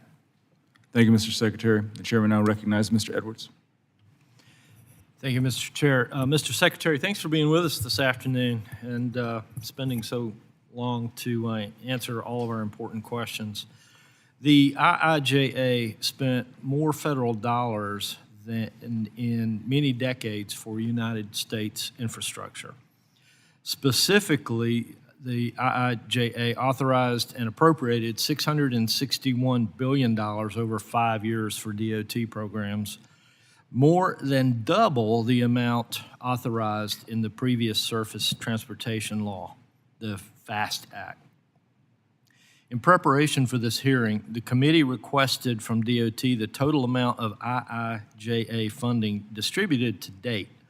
DOT's response was not comprehensive in its accounting of distributed IIJA dollars and, in fact, differed from previous estimates provided to the committee by DOT.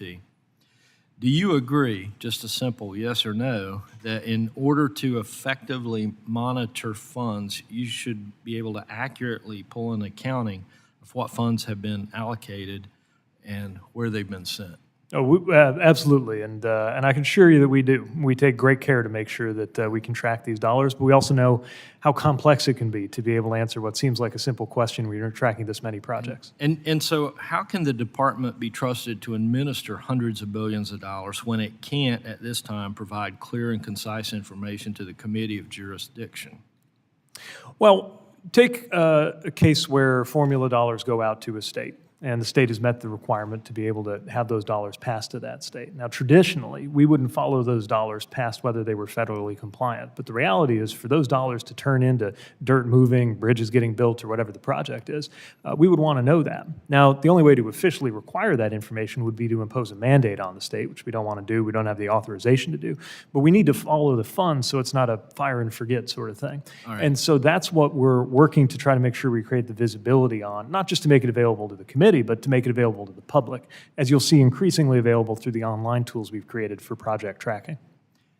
And so, given the concerns that DOT was unable to provide a comprehensive accounting of IIJA funds, is there any way that you can commit to a particular time frame to provide this committee a full account of IIJA funds that have been announced, obligated, and outlaid to date? We will always provide accurate information about the use of the dollars that have been entrusted to this department, and where we're trying to follow them through the hands of a non-federal agency that they've gotten into. We'll do our best to try to understand that too. What I can't commit to is data that does not belong to us, but we're trying to make sure without creating onerous reporting requirements that we can still follow it, because of course we're interested too in how those projects are proceeding, even if they've already satisfied the fundamental federal requirements. And so who would be in a position best? Would it be your office or would it be Congress to require some sort of reporting from the states in order to get the information to you that this committee requires to do its job? We think that we definitely hit the states with a lot of reporting requirements, so I'm not here to propose that Congress add even more. But over time, if we find that there are visibility issues or problems, we would certainly engage both the states and potentially this committee on how to make sure that we address them without creating undue burden. And so I'm not sure I heard who would be responsible for. Well, we think of it as our job, but if we need help from Congress, we'll make sure to tell you. All right, thank you.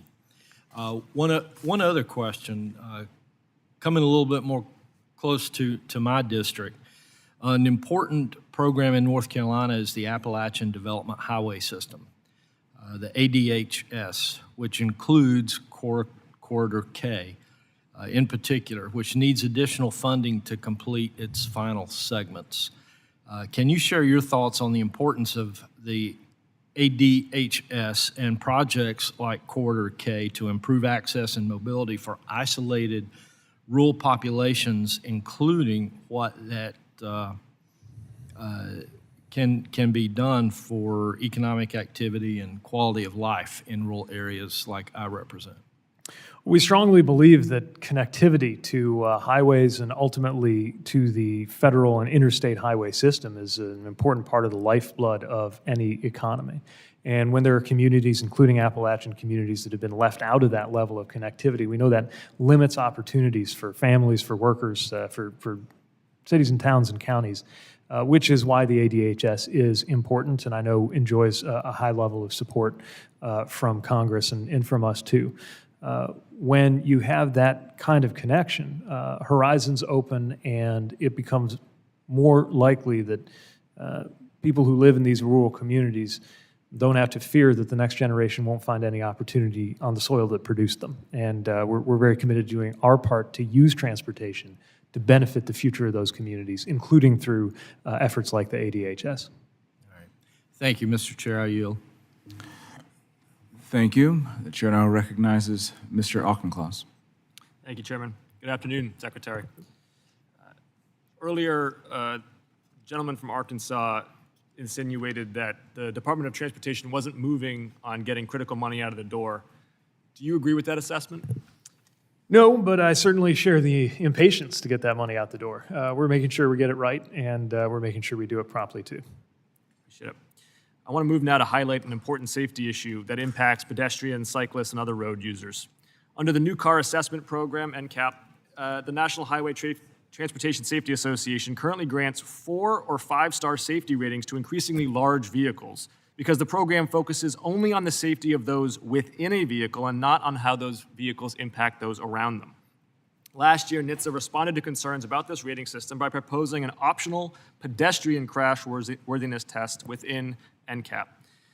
With fatalities and serious injuries among pedestrians and cyclists skyrocketing by more than 50% in the past decades, it's clear that vehicle design can play an important role in reducing fatalities, including by improving driver sight lines and reducing weight and height. Mr. Secretary, does NHTSA have any plans to incorporate pedestrian crash worthiness ratings into a vehicle's final safety ratings? And what additional steps can your department take to improve safety for pedestrians and cyclists?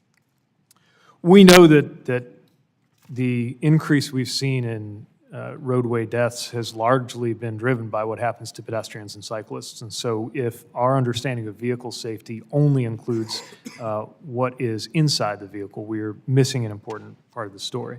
And it's one of the reasons why we're paying attention to how to upgrade our NCAP program to provide additional information.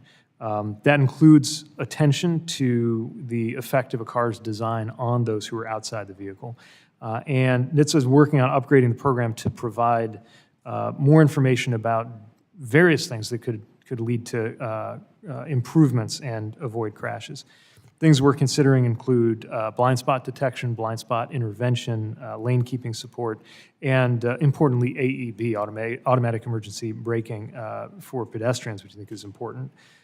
We have published a request for comment, NHTSA has, to try to get public comment on adding a crashworthiness protection testing program to NCAP, which we also think would be important to have a data-driven approach here, and are continuing to advance on that. And of course, there are other steps that NHTSA is taking, like the proposal for a federal standard on AEB that we think could make a difference here and could be integrated into FMVSS. An important part of improving walkability for our communities is the infrastructure investments in cycling and walking infrastructure, but also, of course, ensuring that vehicles are more safe, not just for those inside of them, but for the pedestrians and cyclists who are endangered by them. Mr. Secretary, you also opened up your testimony talking briefly about the work that DOT has done on junk fees for airline passengers, as well as your work on hiring air traffic controllers, which had been a critical bottleneck that had led to some flight delays. I want to allow you to expound upon the work that you have done on junk fees and how the flying public will see those impact them in the coming year. Thanks for the question. We take seriously our authorities to make sure that the passenger experience is a better one. And part of what is especially frustrating for passengers is when you find that you were stuck with some fee that was not transparent to you. So we're working on several things at once. Part of it is the transparency piece, just to make sure that when you book a ticket and not afterwards, you can see any and all ancillary fees or charges that are associated with your ticket. Another thing is making sure that you get your money back if you don't get that service. We require that if your flight's canceled, you can get your airfare back, but need to make sure that there's companion rules so that if your baggage doesn't get there, but you paid for baggage, or if you paid for Wi-Fi and the Wi-Fi doesn't work, that you can get your money back on that too. And then there are fees that we think just should not be charged in the first place. A good example of that is the idea of being charged to sit next to your kids. Something that I was reminded of the other day when Chas and I were bringing our toddlers back to Washington from Michigan. And making sure that some things we understand that the market can provide a mechanism for people to choose whether they want this extra service or that. But sitting next to your kids isn't a bell or whistle. It's important, and you shouldn't have to pay for it. And so that's something that we have underway too. I think taken together, all of these are going to lead to a not just a better passenger experience, but I would argue a healthier marketplace for airline tickets in America. Between cracking down on the junk fees and improving the ATC hiring, I appreciate the work you're doing to ensure a better experience for the flying public in the year to come. Thank you, and I yield back. Thanks very much. Thank you, Mr. Auchincloss. The chair now recognizes himself for questions. Mr. Secretary, thank you for being here today. Really quickly, your department oversees the National Highway Traffic Safety Administration, which I'm sure you're aware recently proposed the CAFE standards for 27 to 32. You're also likely aware that the EPA agency has separately proposed overlapping greenhouse gas standards. Sir, can you explain what actions you've taken to coordinate with the EPA Administrator Reagan to ensure that auto manufacturers that comply with greenhouse gas regulations are also compliant with fuel economy standards issued by DOT? Thanks for the question. We recognize that the development of two related but different sets of standards, one from NHTSA with regard to fuel economy, one from EPA with regard to emissions, can be a complicated thing for industry to deal with if we're not as transparent and coordinated as possible and as appropriate, while of course recognizing we're still separate agencies. And so we have worked to the extent appropriate in coordination with EPA and with the White House. All right, well, I'll get more specific. Specific to the DOT, CAFE standards in model year 2732 indicate automakers will pay $10 to $13 billion in civil penalties for noncompliance. Mr. Secretary, will these penalties increase or decrease the vehicle cost for the average American buyer? Well, if there's a failure to comply and there's a penalty assessed and the automaker puts that penalty on the back of the consumer, then their costs will increase. On the other hand, the consumer will be saving money thanks to the reduced gas that they'll be buying thanks to the standards, and we estimate saving about $1,000 per Okay, so consumer let's through these standards. let's assume that we go forward. Are those penalties reinvested by DOT in programs that would actually support more efficient vehicles, pollution reduction, or workforce development, or do they go to the general fund as essentially an implicit tax on the American people, which is the role of Congress? I'm not in a position to speak to the use of penalty funding that hasn't been collected yet, but certainly think that partnering with Congress, it could be appropriate to make sure it gets assigned in ways that further the policy goal, provided they don't amount to undercutting the purpose of the penalty in the first place, which is to get the automaker to do the right thing and comply so that there's no penalty at all. Would another right thing be profit sharing with UAW? Say again? Would another right thing be profit sharing with the UAW? We certainly think that auto workers ought to get their fair share of the growth and the So you agree that profit sharing with UAW is something that is proper. These penalties, just to be clear, with these I'm not at the negotiating table, and I'm not going to. neither of us are, but both of us, I'm here to certainly we protect stand with my UAW's workers here. efforts to make So sure with the president's unrealistic projection for electric vehicle sales in the future, 67% by year 2032, affecting the profitability of these plants is going to take dollars away from auto workers. The approximate formula is about $1,000 per auto worker for $1 billion for the automakers. If penalties are levied on the automakers, then this will take money away from the auto workers. Is the president aware that he's literally taking money away from UAW workers by impugning their bonuses? I just don't think that's the right characterization because it assumes that the auto workers will fail to comply with the law. The automakers will fail to comply with the law. Look, ever since the first CAFE standards were introduced in the Nixon administration, industry said, there's no way we could possibly have vehicles more efficient than 13.5 miles a gallon. There's been a push-pull to make sure that we have the maximum feasible. But in the end, industry got it done. And today, American consumers have saved billions and billions of dollars. And of course, we have cleaner air because of these standards. And I have a lot of confidence that industry can continue as they have done in the past. I have a lot of confidence in the with industry law. as well, but requiring going from 67%, and you mentioned earlier tripling, but that tripling is up to 7% now, and requiring that in just a handful of years goes beyond aggressive and goes into the area of dangerous. Look, I really appreciate you bringing up Penelope Rose and Joseph August. I have my little boys, and we have a hybrid electric vehicle that we plug in as well. But there's a housing crisis throughout America with affordability, and right now, this is not only going to affect the automotive industry, it's going to affect average, everyday Americans. Based on the president's unrealistic projection, can you explain what's being done in apartment complexes for Americans, whether it be folks suffering from a housing crisis in northern Michigan or in my district, in the southern portion of my district, making vehicle charging convenient at a reasonable cost for people already paying rent that's high? What do you think is acceptable? And what's the DOT doing to help make this charging more affordable? Thanks. It's an excellent question, and it's one of the reasons why we have the community fueling infrastructure funding alongside or as part of the NEVI program. We recognize that especially, look, if you have a single-family home, you already have charging infrastructure. You can plug, if you have a garage, you can plug in there. But if you're in a multifamily dwelling, as many low-income Americans are, you can't assume that you're going to have that kind of charging infrastructure. And you also can't assume that it is yet profitable for a company to put it in. That is exactly why we are applying the funds that were provided by Congress to make sure that in these areas where it just doesn't yet pencil out for a company to do it, that we're buying down that difference so that some of the very Americans who would most benefit in terms of their family budget from the savings that come with filling up with electricity instead of gas can actually access it through affordable and convenient chargers. One last thing, Mr. Secretary. Seeing the electric vehicles don't pay a corresponding user fee for the Highway Trust Fund, such as the 18.4 cents per gallon for gasoline. How does the CAFE reduce collections in the trust fund? I don't believe there's anything in the DOT's proposed rulemaking explaining what the high rate of electrification will mean for improvements to our nation's roads and bridges.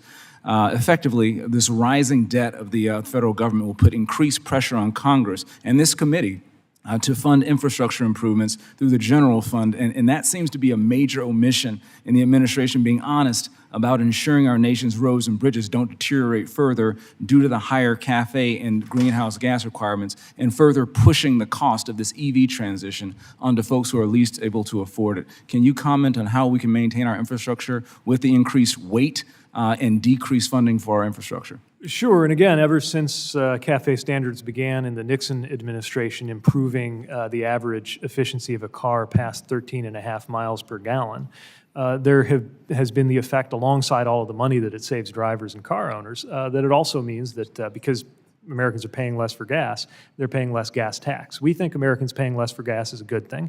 We think Americans paying less gas tax because they're getting more efficient vehicles is a good thing. But we recognize that that means there have to be alternative ways to support the Highway Trust Fund. Historically, Congress has filled that gap through general dollars. That's not the only way to do it, but it's certainly a legitimate way to do it, and it's what has been happening ever since that gap first opened up. Thank you, Mr. Secretary. My time has expired, and Chairman now recognizes Mr. Moulton. Thank you very much, Mr. Chairman. Just to pick up on that line of question, Mr. Secretary, is there any plan for users of EVs to pay the increased cost that the additional weight and wear and tear on the highways their vehicles creates for the highway system? So we have not proposed any supplemental fee or cost at the federal level, but we recognize that different states are approaching this different ways, including sometimes a supplemental registration fee for an electric vehicle that won't be paying into the gas Like tax. they've done in Utah. Okay, great. Mr. Secretary, when you travel around Europe, you have much more and better options, more freedom, I'd point out, than when you travel around the U.S. You can drive on highways that are generally very well maintained, no bridges collapsing. You can take high-speed rail at 3 times the speed, or you can take airplanes if you don't mind weather and maintenance delays, like the 2.5 hours American Airlines kept me sitting at the gate in Boston on Monday after we boarded the plane before they fixed a problem. 2.5 hours would have gotten me more than halfway to Chicago on a high-speed train, and not to O'Hare, but downtown Chicago if we had world-class high-speed rail. In Spain, you get a full refund if the train is more than a few minutes late. Hard to imagine here in America. But Mr. Secretary, why has it taken almost 3 years into this administration to fund high-speed rail? Last year, you made a commitment to getting high-speed rail done in 2 to 3 geographies. I asked you about this at last year's congressional hearing, too. What's happened since then, and why is it moving so slowly? We spent our first year as an administration fighting to get the bill passed with your help and make those fundings available in the first place. We spent much of our second year standing up the dozens of programs, many of them multi-billion-dollar programs that were created by the IIJA, which means now we're at the stage of making the first waves of project selections and getting those dollars out the door. Now, Secretary, there were no projects to stand up for the administration because there are already high-speed rail projects ready to go, just waiting on federal funding. So there are a small number, but a very real and compelling number of projects that are currently in process for competitive grants that will be announced soon. I don't have news to make today on that, but what I can tell you is that high-speed rail projects are in the mix for the non-NEC Fed state partnership funds. And I believe many of them have a compelling case to make. Okay, well, look, seeing is believing. You often say that. We've got to get high-speed trains that people can actually see and ride like they have in the rest of the world. And this is an unbelievably slow-moving high-speed rail program, so I hope we can speed it up. I was shocked to see Boston's South Station expansion listed as one of the priorities on the Northeast Corridor project inventory. It's a cost of $3.5 billion. It'll be obsolete in about 10 years. So why would you choose that over building the North-South rail link, finally connecting the Northeast Corridor all the way from Virginia to Maine at a cost of just $6 billion? Well, it's not necessarily always an either-or. As you know, they were in a bigger set of projects that were contemplated for Corridor ID. And actually, in this case, it is, because if you do the North-South rail link, you don't need to expand South Station. It solves the problem. But it solves the problem for 100 years, not for 10. I welcome a chance to get more details to you from FRA on how they approach project selection there. Okay. Quick question on freight rail. A lot of talk about freight rail safety after some high-profile derailments.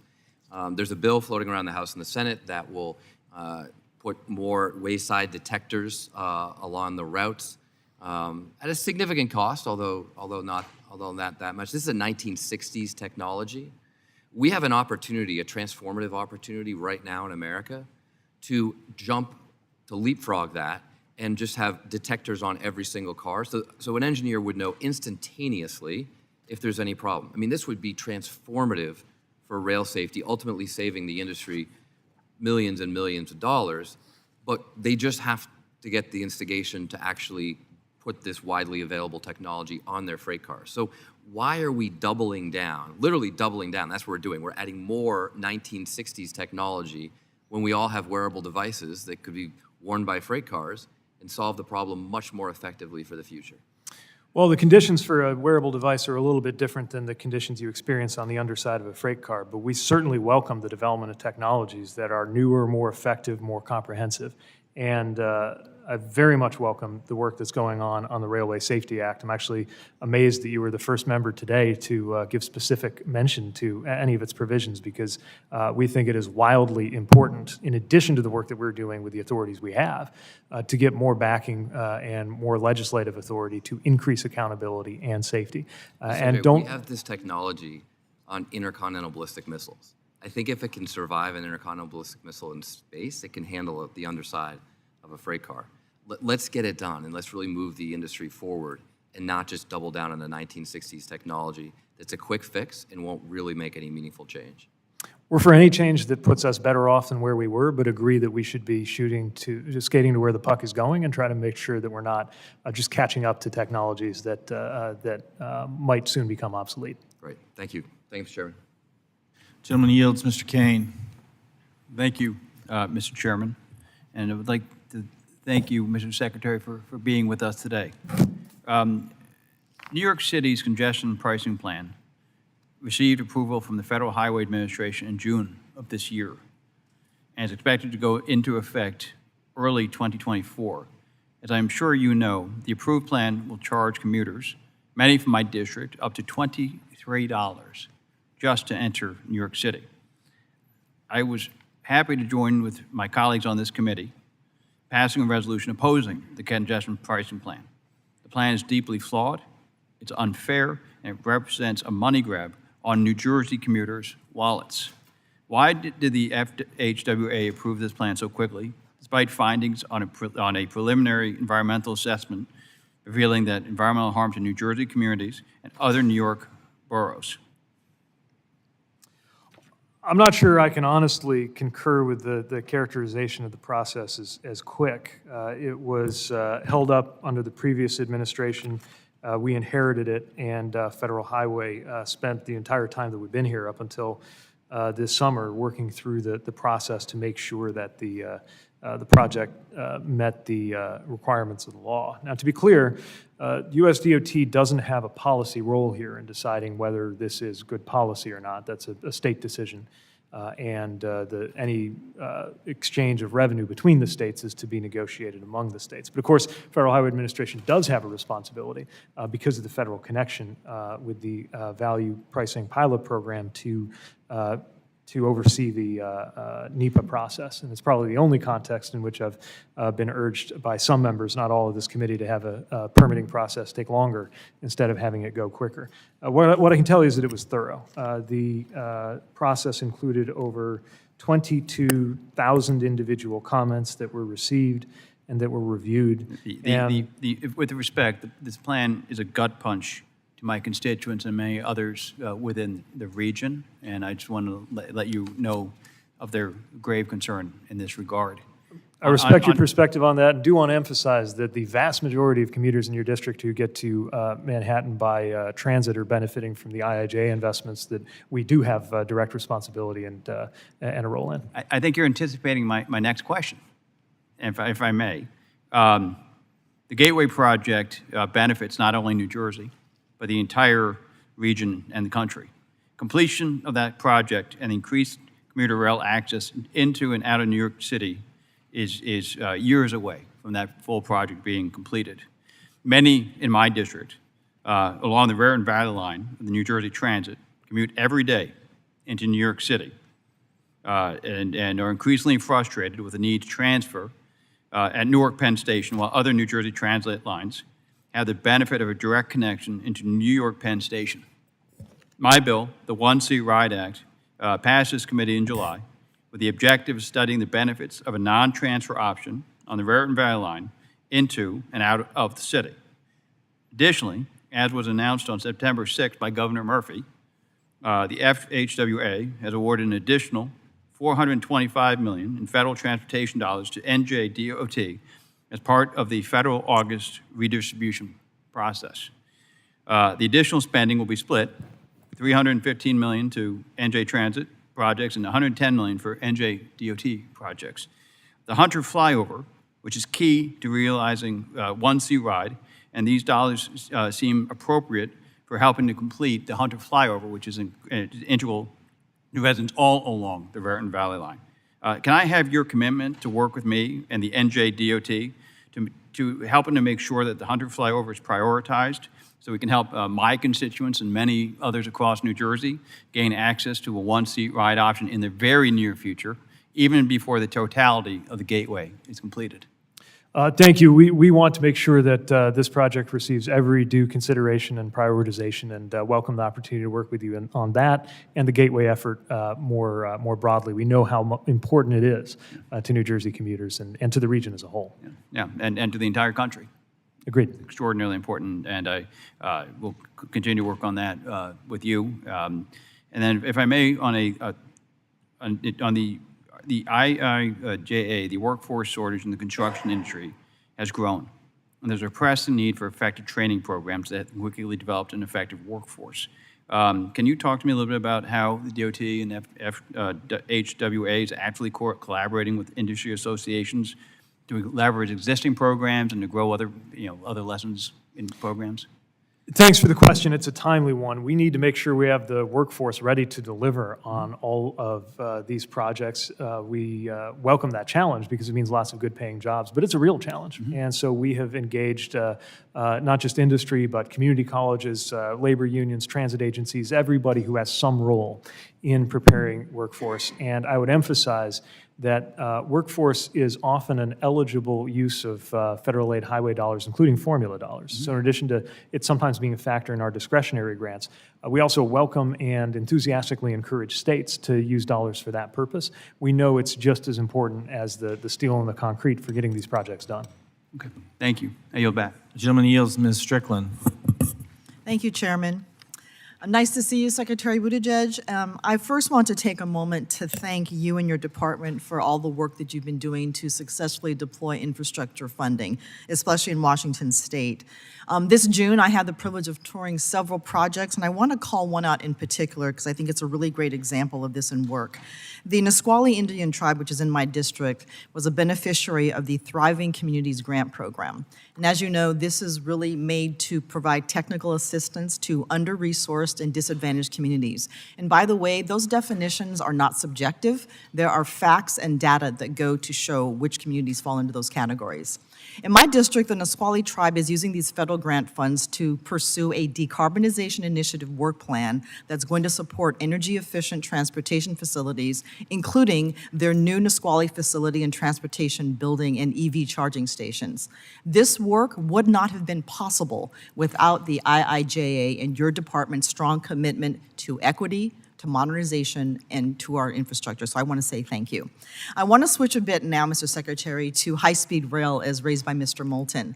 The federal-state partnership for intercity passenger rail grant programs provides projects to improve and expand performance or establish new intercity passenger rail service.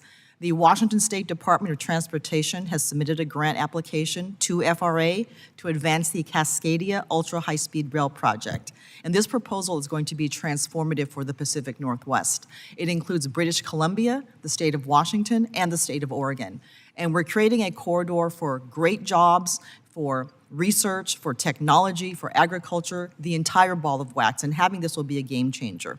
One of my questions for you, Mr. Secretary, is how does your department plan to support efforts like this that have a strong case, both public and private, and transportation, and how can you help us get this off the ground?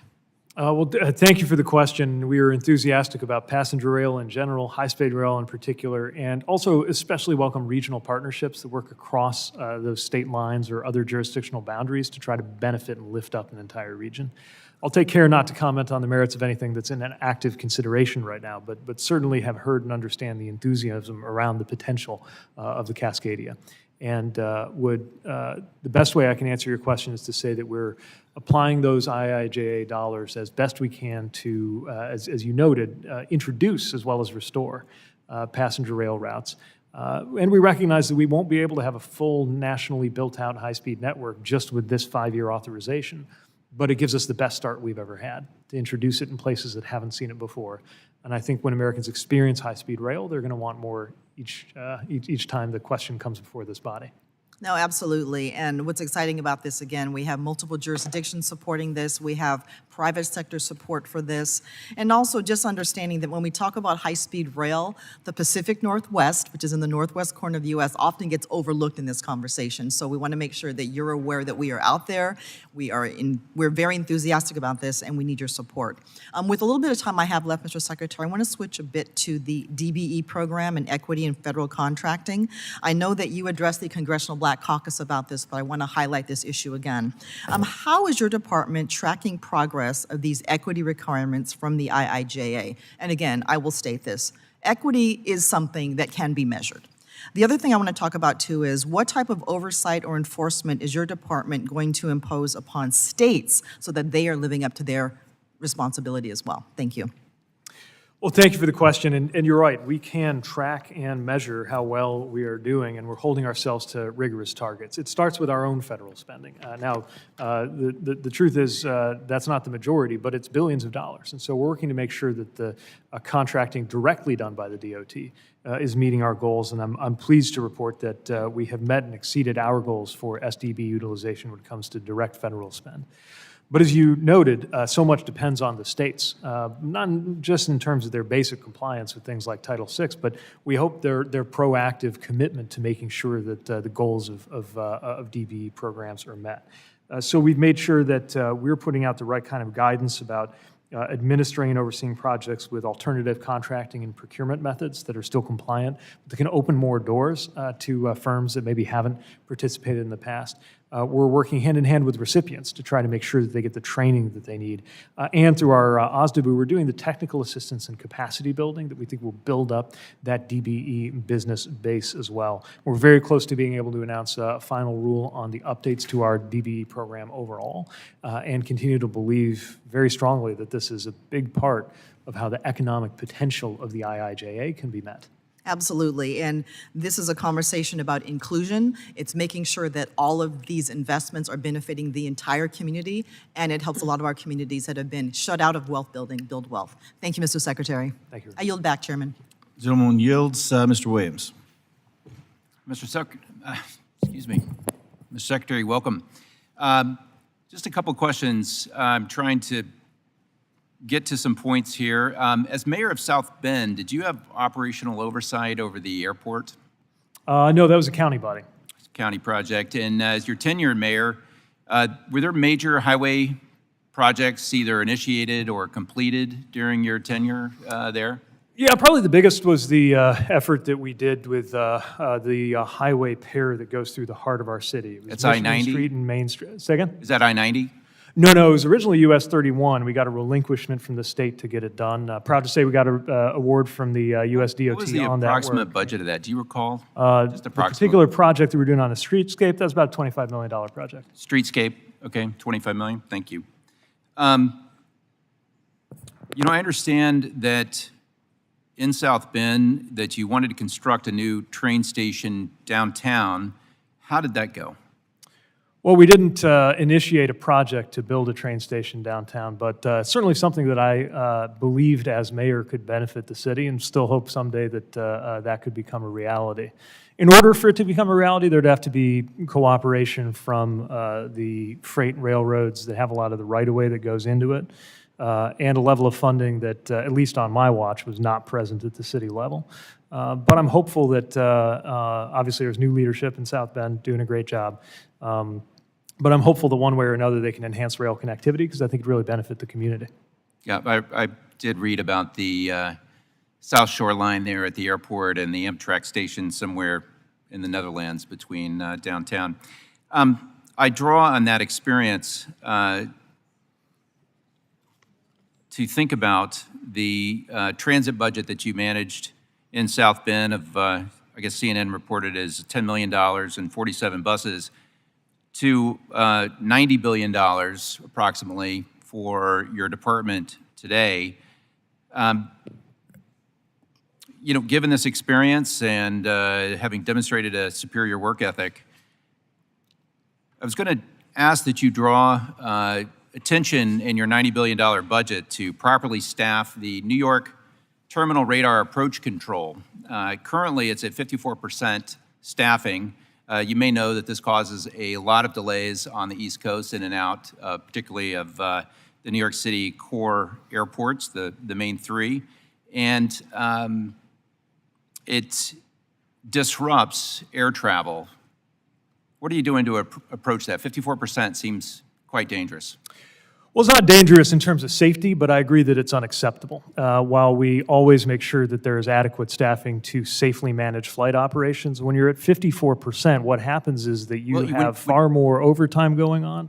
And in the worst case, if there were some perceived or potential risk to safety, it could even lead to ATC staffing-driven flow measures that could impact cancellations and delays. Now, let me be very clear. Are there safety measures for overworking our air traffic controllers? Because absolutely, yeah, of course, there are 54% sounds almost like everybody's working double shifts. The fatigue requirements are always met at N90 or any other facility. But look, I think we're actually largely on the same page here. And so the thing I would want to I would emphasize just when you say that it's not dangerous, is that because flights are being canceled in and out of the New York corridor? This is the thing I want. Yeah, this is the thing I want to emphasize, right? If I'd love to be able to answer. Inconvenience or please. Would love to be able to answer your question. Sure. If a staffing level reaches the point where you can't safely guide the number of flights that are programmed, since compromising safety is not an option, the only alternative is that flights could be disrupted or delayed. No, the alternative actually is that we have leadership that fulfills its responsibility of manning the operations of our air traffic control. Of course, we're on the same page here. What I'm saying I don't think we are, because I think we are. Your department is have a significant shortfall, and you don't seem to be bothered by it. So I have made very clear how bothered I am by it. And let me tell you, the number one thing that would help us doesn't prevent seem that. to be a reasonable response. There's more to this. Sorry, are you suggesting that we compromise safety instead of No, it's not whatsoever. In fact, as a nuclear engineer, I actually know a lot about safety, and probably a lot more than you. So what I'm suggesting is that you have a responsibility with a $90 billion budget to administer it. I realize that's a stretch from a $10 million budget of your experience. Having demonstrated that's an inaccurate statement. Congressman, look, when you come from where I come from, you're accustomed to people from, may I? I know a lot of people from a lot of places. So may I? When I see... Am I going to get to answer your question or not? I think you've dodged the question sufficiently. Thank you. Gentleman's time has expired. Mr. Carter. Mr. Chairman, thank you very much. And Secretary Buttigieg, thank you very much for being here. And thank you for your commitment to the American people. Thank you for being in Louisiana. DOT awarded over $70 million to New Orleans RTA to buy zero-emission vehicles and charging equipment through the BIL low and no emissions technology. This is proving to be an incredible thing for my region. These vehicles can also be equipped to use microgrids in the event of a disaster. We hope that these vehicles can be used to provide support for our first responders and immediate disaster response teams, and then used in our disaster recovery to supplement the vast network of microgrids being stood up in my district right now. Tell me, Mr. Secretary, do you believe, or I should say, what role do you believe DOTD serves in research and development of dynamic hazard mitigation and clean technology in an ever-changing world where clean technology is so needed? We think that there's an important federal role. I don't want to overstate the importance of the public sector relative to the private and the academic sector. Each part has their role. But we do fund basic research, and we fund ways to prove out the safety benefits of some of these technologies through facilities like those overseen by NHTSA and Federal Highways. And we certainly see enormous potential for these technologies to continue to develop, continue to potentially save lives in American transportation. So additional projects that I just want to note and thank you for. $2 million for the Brownsfield cleanup grant for the naval support activity in New Orleans. $24 million for the RAISE grant, New Orleans Downtown Transit Center. $8 million for the Louis Armstrong International Airport. $100 million for the energy awarded Cora, $100 million to help build the first U.S. manufacturing plant for lithium, hexafluorous phosphate. Go figure if I got that right or not, which will help vastly improve our domestic lithium-ion battery production. One thing that is very important that I want to bring to your attention, when traveling through the river parishes and visiting with the mayor of Donaldsonville, Mayor Sullivan, indicated that there were these antiquated gas pipes that had been passed over for many, many years, and many people had come through the town and made promises of being able to do something about it. I took the bait. I stepped up and said, we're going to do something about it. We're not going to let the buck continue to be passed. And Mr. Secretary, I'm glad that I did. I'm glad I told him, and it turned out to be the truth. I told him that we had a president and administration that understood the need to right the wrongs that had been in the past, to provide equitable infrastructure. And I'm proud to call and tell him that we delivered on it. Delivered on it because of the ability to pass the $1.2 trillion infrastructure bill, which changed lives. What role do you see this administration's spending packages like IJA and IRA playing in redressing past wrongs and providing truly equitable infrastructure information for those communities that have historically been left behind? Well, thank you, Representative, and I join you in celebrating the funding and the jobs that are coming to your area and to so many areas thanks to the IIJA.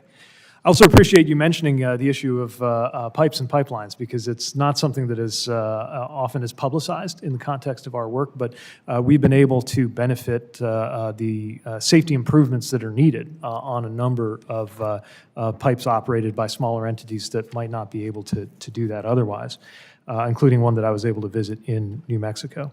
And more broadly, to your question, there are so many communities, neighborhoods, and towns that did not get their fair share of the benefit of previous rounds of federal infrastructure investment. And what's at stake when we talk about equity, when we talk about Justice 40, when we talk about reconnecting communities, is to make sure that this time is different and better. Can I pause you right there, because I got 32 seconds. Reconnecting communities is a very important point for us to segue. As you know, the Claiborne Corridor in my district in LAO2 in Louisiana is a perfect example of a community that was divided because of an interstate that went through a once thriving community of African-American businesses and home ownership, totally devastated it.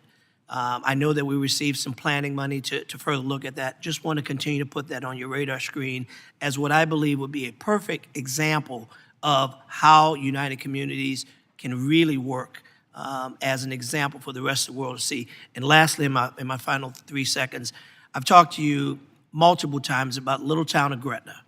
Gretna, about a town that is a beautiful, quaint community that's threatened by rails to go through the community. I'll continue to ask for your support in coming up with some meaningful ways to resolve and protect that neighborhood while recognizing the importance of commerce. There's got to be better ways to go around the city instead of through the city. Thank you, Mr. Chairman. Now you. The gentleman's time has expired. The chair has been notified there is currently a series of votes occurring on the House floor. The committee shall stand in recess subject to the call of the chair.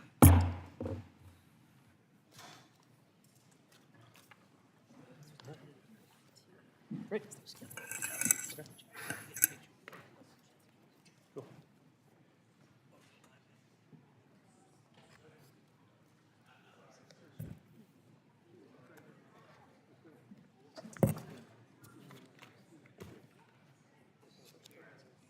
Hey.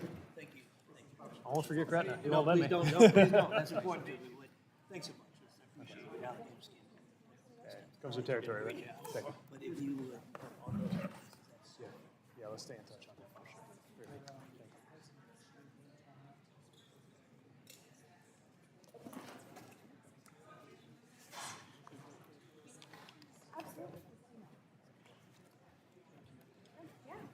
you.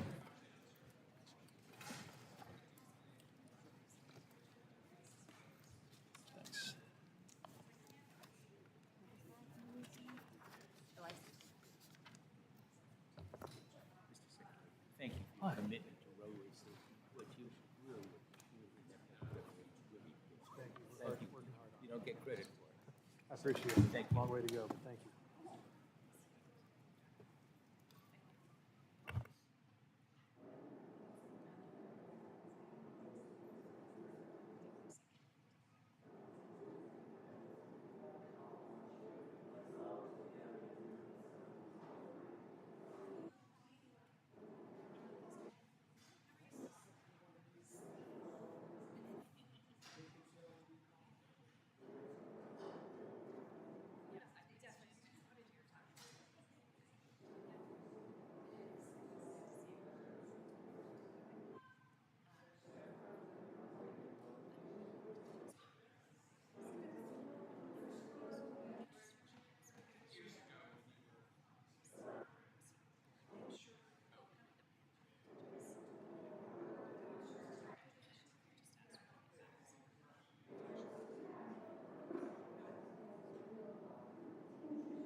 Apologies for the interruption, Mr. Secretary, but I hope that provided you at least a brief respite, which you probably needed.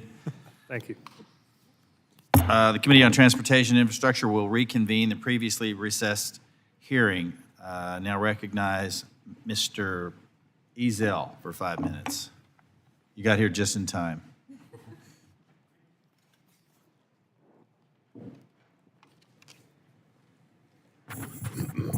Thank you, Mr. Chairman. Is it working? Okay. Thank you, Mr. Secretary, for being here today. I know it's been a long day, and I appreciate you being here. And I tell you, I want to give you a thanks for, in the Department of Transportation, for its historic, significant investment in my home district in the state of Mississippi. Some of these investments include the mega grant on I-10 and the paving, drainage, and bridge construction on State Route 57. While there's still much work to be done to improve my district's infrastructure, I appreciate Department of Transportation's local staff, particularly Mr. Don Davis, who's been tremendously helpful. So thank you for that. As we know, improving our nation's supply chain requires significant investments in our infrastructure, not just our highways, but also our ports, such as the Port of Pascagoula and the Port of Gulfport in my district. However, it's my understanding that even with increased appropriations programs to support our ports, such as the Port Infrastructure Development Program, are already overprescribed. To accomplish this goal, we need to incentivize private investment to complement federal funds. I'm excited to see private-public partnerships already in my district, such as the one between the Port of Gulfport and Ports America. This is why I, along with my colleague on the Gulf Coast, Congressman Carter, introduced bipartisan legislation that seeks to expand the uses of the Capital Construction Fund, enabling port operators to make the required upgrades to their cargo handling equipment without need for appropriated funding and at no expense to the taxpayer. Do you agree that the expanding the use of the CCF would grant our ports additional resources to be more efficient and provide a cost-effective solution to help address our supply chain issues? Well, certainly that represents another tool in the toolkit at a very important time for supporting our ports and our supply chains. And if that bill were to be enacted, we would make sure that Marriott and our department are working with you to implement it fully. Thank you. Kind of switching topics here, our airports required to match FAA Airport Improvements Program awards with a 90-10 cost share. Currently, the match on any AIP entitlement project is split as follows: 5% from the Airport Authority and 5% from Mississippi Department of Transportation. Under the IIJA Airport Infrastructure Grants, AIG support airport infrastructure enhancements and improvements. However, since many small hub and non-hub airports must already match their annual grant funds, they struggle to find the necessary additional match required to access funds made available under the IIJA.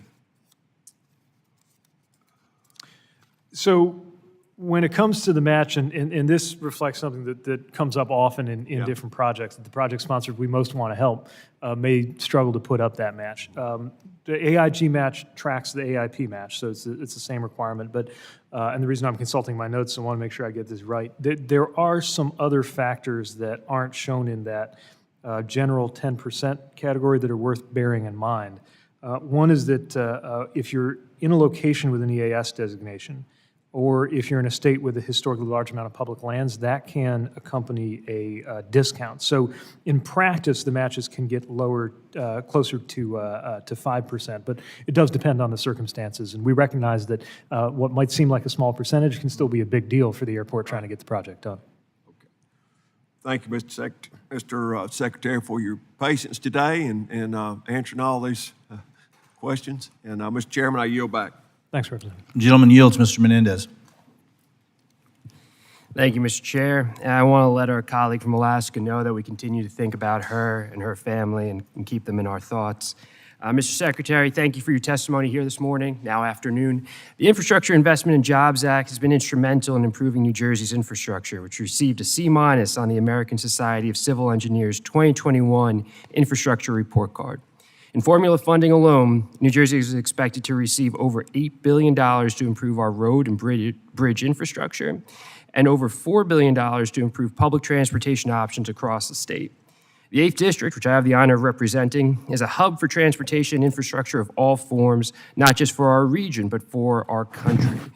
Our district is home to some of the busiest commuter and freight rail networks in the country, the second largest port in America, Newark Liberty International Airport, ferries, and several major highways. We are also home to many exciting innovations such as Vision Zero, which seeks to eliminate all traffic fatalities. This summer, the Hudson River Tunnel project was advanced into the engineering phase of the Capital Investment Grants Program. The importance of this project as part of the Gateway program cannot be overstated. This section of the Northeast Corridor is the busiest in the country, handling over 450 trains per day and 200,000 daily Amtrak and NJ Transit passenger trips. It is the most important infrastructure project in the country, and I look forward to working with the Department of Transportation and state and local partners on furthering the Gateway program and getting it done. Given the approval of MTA's congestion pricing plan, increasing Trans-Hudson commuting capacity has become even more important for my constituents who are seeking to avoid additional taxes and tolls. The Northern Branch Corridor project would connect thousands of New Jerseyans to alternative Trans-Hudson commuting options. Unfortunately, progress on this project was recently halted. Mr. Secretary, what steps need to be taken for the Department of Transportation to continue to work alongside state and local partners on this important project? Well, we want to make sure this project and every project can advance, and we act with our project sponsors to make sure that if there's any hurdle that we have control of, that we're working to clear it. And if there's any hurdle that the project sponsor is in control of, we don't just abandon them to figure it out on their own. We really want to make sure that we're connected, especially when you have projects like you mentioned that might be in one region but really have national significance in terms of their economic impact. And certainly I would put this in that category. I appreciate it. I look forward to working with you. A&C Bus, a private bus company in New Jersey, recently announced they will be terminating the operation of its Jersey City bus routes, leaving residents of my community with few options. Jersey City is not the only municipality struggling to meet transit demands. This is a nationwide issue with 45% of Americans having no access to transit. What is the department doing to increase public transit access in transportation deserts, including through more flexible options that address smaller scale transit needs? This is close to my heart because I come out of a community that was large enough to need transit and have a transit agency, but not dense enough to have the kind of frequency or routes or funding that would be expected in larger cities. And so we recognize that we need to do right by that large share of Americans that you mentioned that don't have regular and reliable access to affordable transit. The simplest answer to your question is that with historic resources in the IIJA, we now have more funding available to support public transit than any time in U.S. history coming from our department. Even so, it doesn't mean we can do everything everywhere, but it does mean that FTA is in a position to support communities that were not getting support before.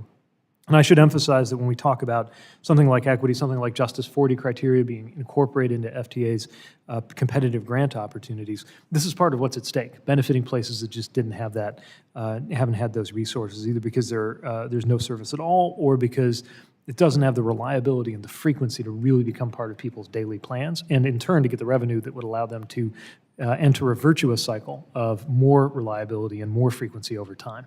I'd love to work with you on some of those projects for those types of communities. The COVID-19 pandemic changed how Americans work and commute. Due to modified work schedules, transit ridership has changed to reflect changes in commuter behavior. While ridership levels have started to bounce back after the pandemic, many state and local agencies are struggling with revenue shortfalls resulting in service cuts, delays, and reliability issues. What can Congress, working alongside your department, do to support city and local governments that are navigating new trends in public transit use? This is a real challenge and concern. I don't think it's an exaggeration to describe it as a fiscal cliff, and I believe its effects will begin to be felt acutely as early as next year. We do have some provisions and flexibilities incorporated in our budget proposal that we think would help, but more is going to need to be done in order to help transit agencies have the bridge that they need into this new normal, where commuting won't be the way it used to be, but people will still very much need the means and the support to get to center city areas or other workplace rich environments in ways that we can't just allow to be abandoned. Yeah, extremely complex issue, but I appreciate your leadership on it, and I yield back. Gentleman yields, Mr. Bean. Thank you very much, Mr. Chairman. Good afternoon to you, and good afternoon, T&I Committee. Great to be here, and great to see you here, Mr. Secretary. I have the honor of representing Jacksonville, Florida. You may think of, when you think of Jacksonville, the beaches, Jacksonville Jaguars, the great weather. But here's something that more and more Americans are thinking of. We got the greatest airport, one of the greatest airports in the country. In fact, it serves all of Northeast Florida, all of Northeast Florida, but the Southeast Georgia as well. It supports over 26,000 jobs, has an impact of over $3 billion. And for the last, Jacksonville Aviation Authority has been pursuing for the last decade, a decade-long effort to modernize the facilities at the airport, including a new 6-gate concourse, general improvements designed to reduce airfield congestion and enhance the safety of the traveling public. But here's where it comes into your bailiwick, Mr. Secretary. The review process began in July 2022 with the preparation of a CAT-X and then FAA's subsequent reversal to require an environmental assessment. With the EA, the environmental assessment, now 60% complete, the FAA has unexpectedly paused the EA to study the potential impacts on navigational facilities at the airport. Furthermore, JAA has learned that the FAA may not have the sufficient manpower to conduct a new study. So we've got to get this off the back burner. So I ask you, Mr. Secretary, the logjam reflects the very problems that the Fiscal Responsibility Act is intended to resolve to facilitate more timely and efficient environmental reviews. Can we count on you and your team sitting behind you to work in a quick and efficient manner to get the EA back on track without further interruptions and ensuring the FAA has the manpower necessary to conduct the new navigational analysis?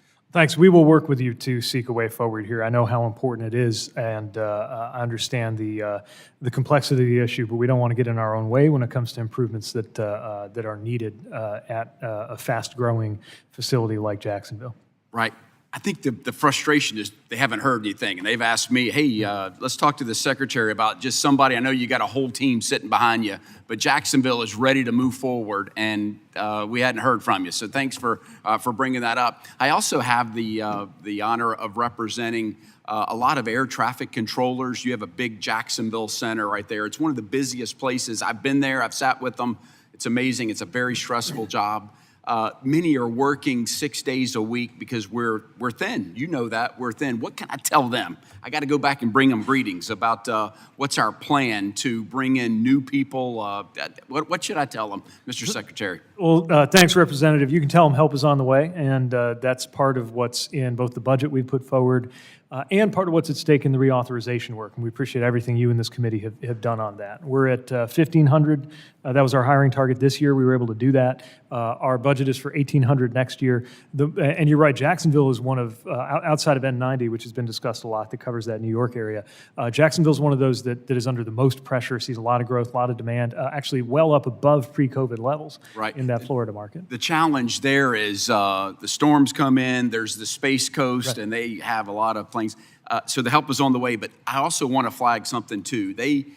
Part of the payment, part of the compensation that an air traffic controller receives is also how busy they are, how many, the rate of which they do their work.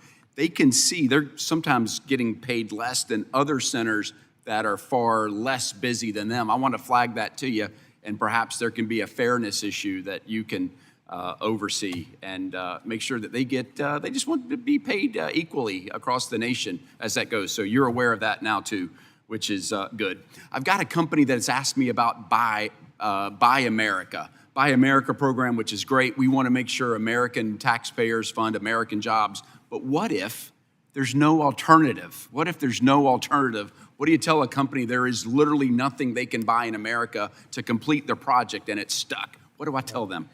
So what we're trying to do is move from these general waivers to more specific situations that contemplate those unique circumstances that come up.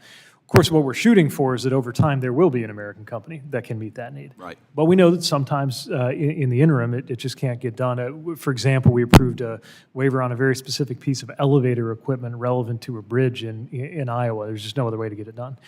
So what I can tell you, and we could look more specifically into the context you're describing, but what you can certainly go back and say is that we're deeply committed to Buy America. We're going to be making it, frankly, we're going to be making it tougher, not weaker, but there's an element of common sense here, and we're going to work to try to make sure that the right kind of on-ramps and the right kind of considerations are there.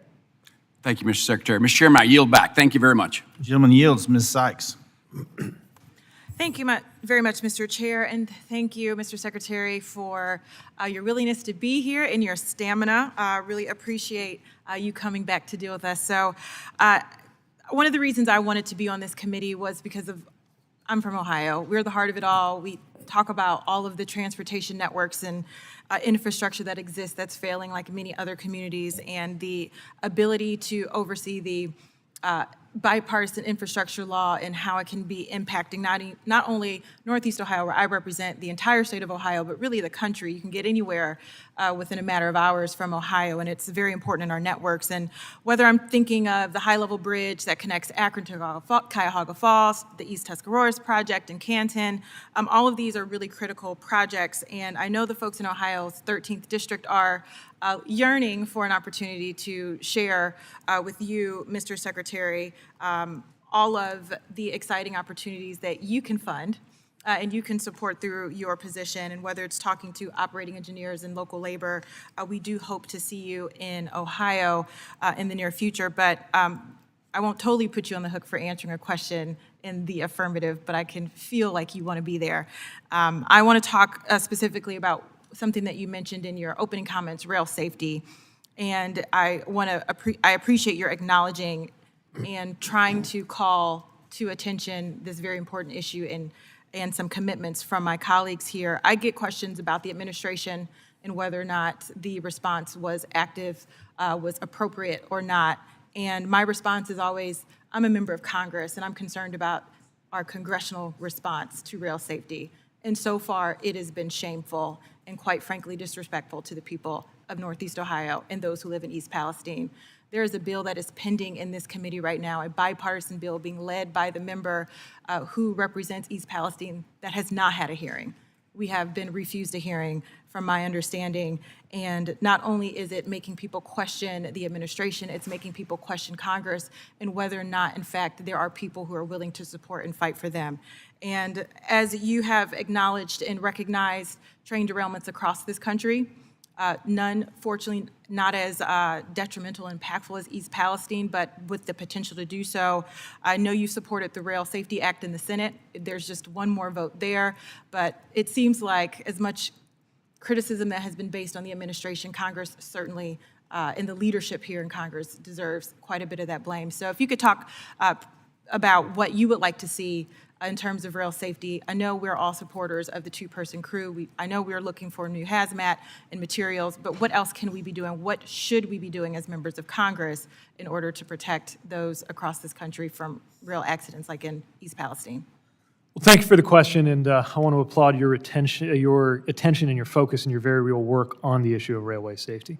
We are determined to continue doing everything that we can with existing authorities as an administration, and we have. Focused inspections, safety advisories, both on the hazardous material side and on the Federal Rail Administration side, pushing the railroad industry to join the confidential close call reporting system, and a number of other actions that are within our purview. But we need help from Congress, and some of the measures you're describing would make a big difference. If we had, for example, a higher statutory minimum for civil penalties against railroads that are caught in safety violations, that would make a big difference. Right now, there are caps created by Congress on the order of about $200,000 for even egregious fatal violations. And there are so many cases where a derailment, whether fatal or not, whether it has hazardous material release or not, could have been prevented. And I believe more teeth in our enforcement, made possible through a change in the minimum fines, would make a difference. We believe the minimum crew staffing is important. We would welcome Congress establishing that, but we're not waiting for Congress. We're going to continue to work on the rule that was frozen in the past administration to establish the principle that at least 2 people need to be on a train, especially as they get to be 2 or 3 or more miles long. I think rail safety R&D would be welcome. Make sure we have more funding for the development of safer tank cars, continue to develop the technology around wayside defect detectors and other technologies that could make a difference. And we want to make sure that those tank cars are adopted more quickly. The safer, stronger tank cars are adopted more quickly than the timeline that they're currently on. Those are just some examples of what we believe partnership from Congress would go a long way toward accelerating. And again, welcome and appreciate your bipartisan work on getting something done. Thank you. Mr. Chair, you back. Gentleman yields. Mr. Duarte. Hello, Mr. Secretary. Thank you for joining us here today. Good to have you, and I'm impressed that you're answering the questions directly and not spinning off to assistants on each side of you as sometimes we get. So doing my best. Thank you. you. To have you here. Under the Clean Air Act, the administrator of the EPA sets what are called National Ambient Air Quality Standards. My district in California is California 13. It goes down a stretch of the Central Valley from east of San Francisco down towards, but not to the base of the valley at Bakersfield. We have challenging attainment because of geography. We're a bowl with the airflows. We also have challenging attainment because we're at the back end of a venturi of air quality emissions that comes in from the much larger Bay Area metropolitan area and probably makes up historical numbers I've understood. About 28% of our particulate matter is outside of our control. But given that we're the air basin out of attainment, we do everything we can within our basin to correct that, but we have no control over what goes on in the city. So I would ask that you work with the EPA and see if we can get the same attainment standards and compliance standards set for the Bay Area that impacts our air quality as we have to achieve within our basin. Since they're impacting us, we're also a Voting Rights Act, 66% Hispanic, disadvantaged community. As districts go, we've got the 18th highest poverty level in America, and we think we deserve a special consideration, as you've mentioned earlier, for some of those factors. Currently, because we're out of attainment, we filed the reports, we filed our information for waivers, but we're still being threatened with a $4.5 billion loss of highway maintenance fees funds because we're not in compliance and because the EPA hasn't reviewed within 24 months of submission our waiver request. So I'd very much appreciate it if you would engage the EPA and ask them to review our waiver request, make whatever comments they need to, but get us that $4.5 billion in highway maintenance funds, lest we lose them permanently and have even further problems. I want to talk a little bit about the California Bullet Train. That goes through my district. That's cutting up my farms, that's cutting up my district's highways, that's giant concrete platforms raised way above our rail, way above our freeways, disconnected from each other, sitting there like large, useless monoliths. I appreciate other folks in the room here talk about high-speed rail and their desire for it in their communities. Our high-speed rails goes from Merced in my district of about 90,000 people, if we stretch a bit, the city of Merced, down to Bakersfield, when finished, which is about 400,000 people. Travels through the city of Fresno, the largest city in that corridor, at 500,000 people. There are no current engineering plans for the high-speed rail, the California High-Speed Rail Project, to go over the Tehachapi's to reach Los Angeles. There are no current engineering or budget plans for the high-speed rail to go over the coastal range to get to Silicon Valley or San Francisco.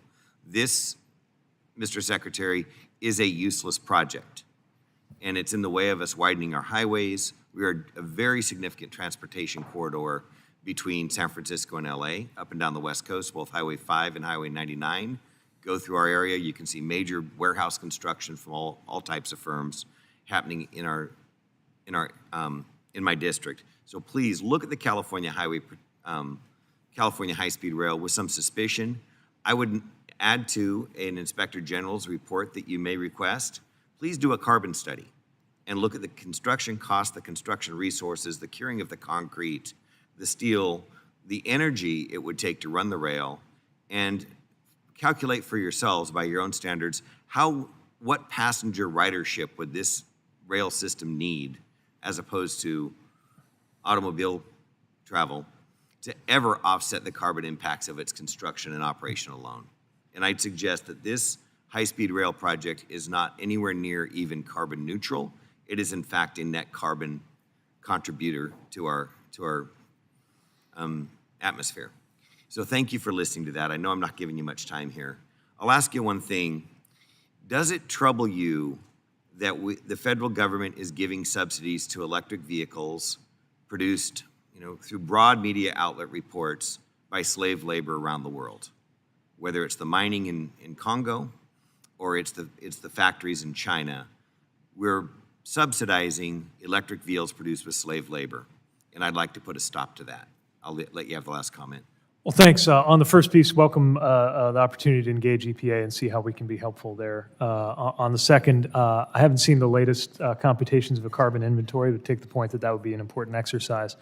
And on the third, look, we want to make sure that there's a made in America EV industry, and would love nothing more than to see domestic sourcing on everything that we need. Battery chemistry hasn't completely stabilized yet. I think EVs 10 or 20 years from now may look a little different than they do today. Gentleman's time has expired. We're certainly investing on more domestic production. The chair now Thank you, Mr. recognizes. Secretary. I yield back. Thank you. The chair now recognizes Mr. Payne. Chairman. Thank you, Mr. Chairman. And Secretary, good to see you again. Always a pleasure being in your presence, and want to commend you for the amazing work that you've done to this point in our transportation infrastructure moving forward in a positive manner. You've been a tremendous leader, very thoughtful to both sides, and we appreciate that. Thank you for your testimony here this morning during the Rail Safety Week. Also want to thank you for the work you and the administration have done to ensure funding provided in the Infrastructure Investment and Jobs Act finds its way to critical projects that impact my district, such as the Gateway Program, which will have a generational impact on the greater tri-state area. Coincidentally, you are joining us as some of my colleagues threaten to shut down the government unless they get drastic funding cuts to programs like Amtrak, the House Republicans' FY24 Transportation, Housing, and Urban Development Appropriations Bill cuts funding for the Northeast Corridor by an astonishing 92%. 92%. What impact would a government shutdown or cuts proposed by my colleagues have on projects like the Gateway Program? Well, thanks for the question, Representative. There's no doubt that a shutdown would negatively impact U.S. transportation. One clear and present example is we've had a lot of discussions this morning about making sure that air traffic control staffing is at adequate levels. A shutdown would halt air traffic control training at the very moment when we need to be doing more and not less. Also harmful to U.S. transportation would be some of the cuts that are being talked about as a condition for keeping the government open. I'm not sure the very latest proposals in recent hours, but some of what I've seen in the run-up to this debate has included provisions that would cut railroad safety inspections, as though we had learned nothing from the Norfolk Southern derailment in East Palestine about the importance of railroad safety inspections. Could also interfere with the modernization of important FAA technology. We saw how the effect of a ground stop lasting less than 2 hours on one day caused havoc in our system. That was due to an issue with just one system within the FAA needing modernization. There are several, and funding cuts and/or a shutdown would not be helpful in our efforts to modernize that technology and get things headed in the right direction. Railroad safety, that's not important to the commuters in this country. They don't use the train, so what does it matter? But there are millions of people every day that depend on railroads and trains and Amtrak and local train systems to get back and forth to work. And so I think we need to take that very seriously, because if a major catastrophe, God forbid, happens, then they'll all be standing there wringing their hands. What did we do? Why didn't we do anything? And they won't remember that they decided to cut like that. I also mentioned that it is Rail Safety Week. And it's important to point out that we have yet to hold a hearing on rail safety since the derailment in East Palestine, Ohio, 229 days ago. Still have not had anything with reference to that. So far, Class 1 freight railroads have yet to join the confidential closed call reporting system, despite public promises by everyone of them to join it. It is time for Congress to require that freight railroads participate in the confidential closed call reporting system. What do you think, sir? Well, thanks. Let me applaud, first of all, your work and leadership on advancing the Railway Safety Act. And you're right, it's been more than half a year since the Norfolk Southern derailment in East Palestine, and we still have not seen that legislation advance. We're doing everything that's under our department's authorities, including safety advisories, focused inspections. We've gotten all the Class 1 railroads to say they're going to join the confidential close call reporting system, but none of them have actually done so. So we clearly need the tools to be able to do more. Legislation would help us to do that, and we would welcome such legislation. Okay, well, my time has expired and I yield back. Sorry, sir. That's all right. The chair now recognizes Mr. Mast for 5 minutes. Thank you, Mr. Chairman. Mr. Secretary, talk about a couple of issues. You and I have spoken about some of them before, but get some updates on them. You and I spoke about high-speed trains been brought up a lot today. The Bright Line train in Florida, regional passenger train, goes over the same track as the regional freight train. Florida East Coast Rail runs through one of my towns, Stewart, single-tracked, runs about, I want to say 32 to 36 high-speed trains a day, 14 to 20 freight trains a day over a bridge that takes 15 minutes over that to go from open to closed to back open, essentially close off the waterway. I know there's been a request for a mega grant there to help build a new bridge so that they don't hold the waterway or the roadway hostage. Applications, according to my notes, were submitted by August 21. Do you know when mega grants are going to start coming back in terms of responses to those? So in terms of the mega program, which I think is the one that's in for under review right now, I don't have a date yet for you, but we're certainly in the process and closer to being able to announce awards there. And more broadly, appreciate the work that's gone on. You've certainly put that bridge and that issue on our radar, and we continue to be in dialogue with the players, Coast Guard, everybody who's involved to try to encourage a good solution, even as there's also a proposed construction solution that would mitigate that kind of conflict. You guys are working on it. That's what I understand. We are. Very good, thanks. Want to switch gears. Last conversation you and I spoke about in this hearing, in this hearing room, July 19, 2022, 428 days ago. I brought up the trucking, switching to truck driving here, COVID-19 drive time, hours of operation, and at that time, we had discussed it briefly. You hadn't necessarily had the time to digest whether there was safety issues associated with the drive time hours that people moving COVID goods had, those safety records, as opposed to those moving Cheerios or something else. Have you had a time to digest that? Can I just ask you, where do we stand on a permanent implementation of COVID-19 drive time operation hours, which have essentially been withdrawn from every place that I know of at this point? So I've asked FMCSA to look into any and all data that has come through that exception, the period when that exception was in effect, to better understand it. I can't say that enough data has come through, in our view, to justify loosening the standards yet, but I'm not foreclosing that we couldn't learn something from that. We're trying to make sure that we get the information we can without creating reporting requirements that are additional that we don't have the authority to do on who is carrying what, but still take seriously the point that you raised when we talked about this last. My friend, the chairman up here right now, could speak very much better than I could speak about this right now, being in the trucking industry. But, he could give you the math that if you're adding a couple hours of drive time, and it's been proven to be safe to the congruent of all drivers across the road, then how many drivers have you essentially added over the road? And so maybe he'll speak about it as another point, but it's a conversation that we have. It's very important to getting goods to just simply cost less for all Americans, right? We're making it more affordable to get things moved over the road, which should be something that we all share as a worthy goal. So want to stay with truck driving and want to stay with working to make things more affordable across the board. And just to ask a more pointed question, is preventing drivers that are 21 years old from moving interstate commerce, is that age discrimination? In my opinion, it is.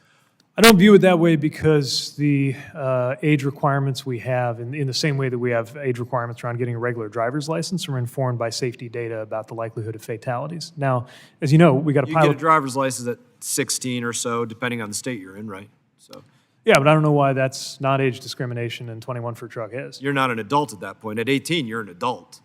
Sure, and at 22, you still can't rent a car in most places. The kinds of 22, you can't what? Can't always rent a car.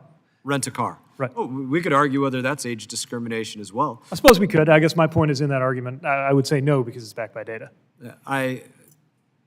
Data about safety doesn't make it not age discrimination, in my opinion, giving my opinion. So I think it's something that you really need to look at because there's people that are adults that come out of school, they want to get into the great world of moving things over the road, of trucking, of being entrepreneurs, starting their own business or going to work for somebody else because they got a CDL, and they're literally prevented from doing so in many cases. There are some cases within states that drivers can do that. They're prevented from moving interstate commerce, which can essentially render them a moot point in the truck driving world. So again, my personal opinion, and I'll wrap it up, it's age discrimination. I hope that the administration can look at it and review it in that way in part. And I thank the chairman for the time. I yield back nothing because there's no time left. Gentleman yields back. The chair now recognizes Mr. Ryan for 5 minutes. Thank you, Mr. Chair. Thank you, Mr. Secretary, for being here. I want to personally thank you and your whole team, in particular for your very rapid and in-depth response to the major flooding disaster that we had in and around West Point in the Hudson Valley in New York. Your personal engagement, your whole team. One anecdote I just want to share with that I think is so important. There was a major bridge closed, a Popolopen Bridge on Route 9W just south of West Point. Thanks to your team's work and the state and local partners, it was reopened weeks earlier than had been anticipated. As I'm standing there at the reopening, an ambulance that wouldn't have been able to cross that bridge comes across. Local police chief said there's a heart attack victim in that vehicle, and their odds of surviving that were dramatically increased. And that's just one example of the impacts of working urgently in crisis. So just want to commend you and your team for that, as well as the state and local officials. I also want to thank you and recognize Kingston, New York, my hometown, and in my district, received the single biggest federal grant in the history of our city, one of the RAISE grants, to dramatically revitalize our downtown waterfront area, make it more climate resilient along the Hudson River, but also lift economic activity, provide housing, and that is one of the many examples of the bipartisan infrastructure law in action in our community. And you talked about this earlier. What may feel like a relatively small grant to some bigger cities and municipalities in my rural district is a big deal. So just want to commend you and the whole administration. Thank you for your partnership on that. The question I have, another pretty micro-local, which I know you can appreciate given your background. The Hudson Valley is rapidly growing. Our economy is growing. We have more population coming. Thanks to the CHIPS Act, we're seeing IBM make a $20 billion commitment in quantum and semiconductors in the area. We are seeing clean energy battery storage companies come thanks to the Inflation Reduction Act. One of our biggest holdups is our regional airport. Technically, it is an international airport, Stewart International Airport, 60 miles north of New York City, former Air Force Base. That is one of the both constraints right now, but I think a huge opportunity for our region, for the greater New York metro, as more and more volume comes through the system there. So just wanted to ask for your commitment and your teams to work with us on that, to figure out across bipartisan infrastructure law and other opportunities, your help and support to bring that airport to the next level, and any advice and thoughts you have on that.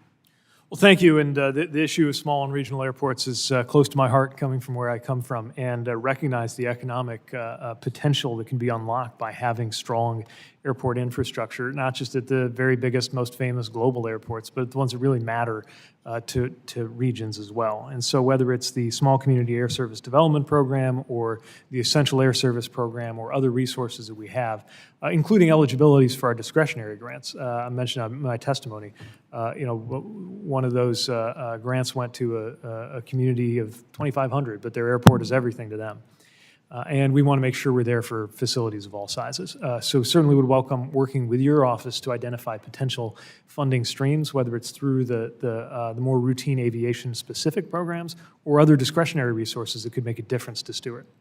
Well, I really appreciate it, Mr. Secretary. This has been talked about, but I want to also just emphasize again from my and my district's perspective the rail safety issue, to commend you and your team already for the work and leaning forward with good, sound, pragmatic recommendations, to join in the chorus of my colleagues saying Congress needs to step up and focus on this.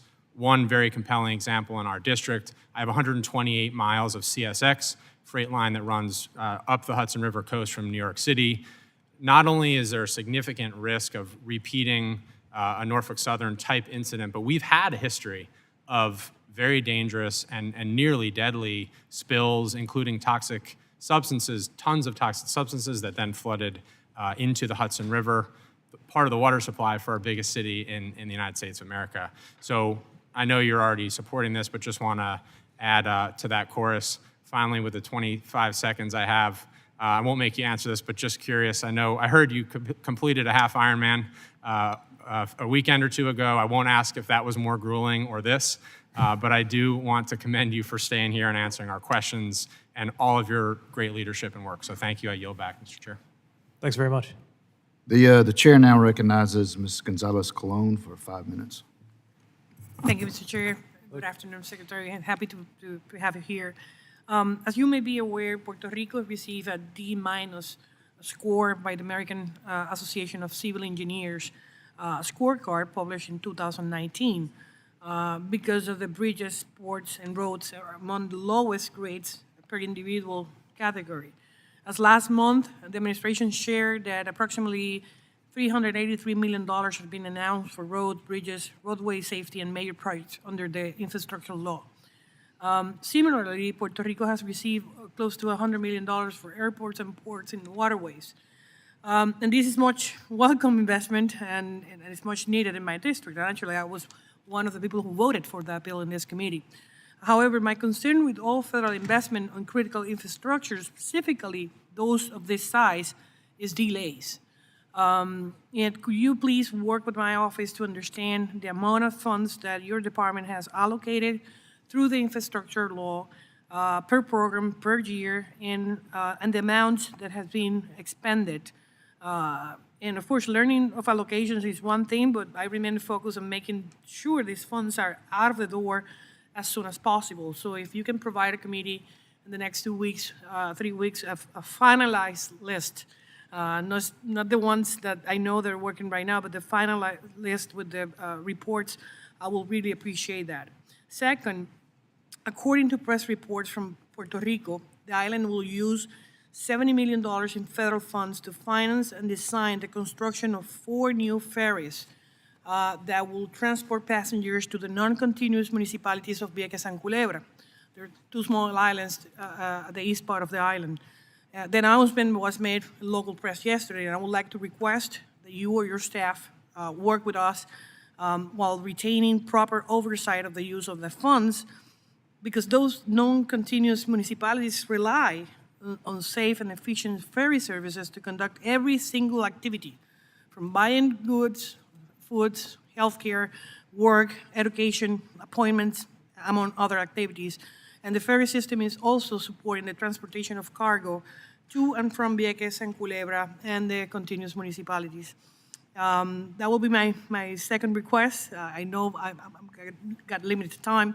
The next one will be in terms of, I know the country continues to feel the financial constraints of inflation on related issues.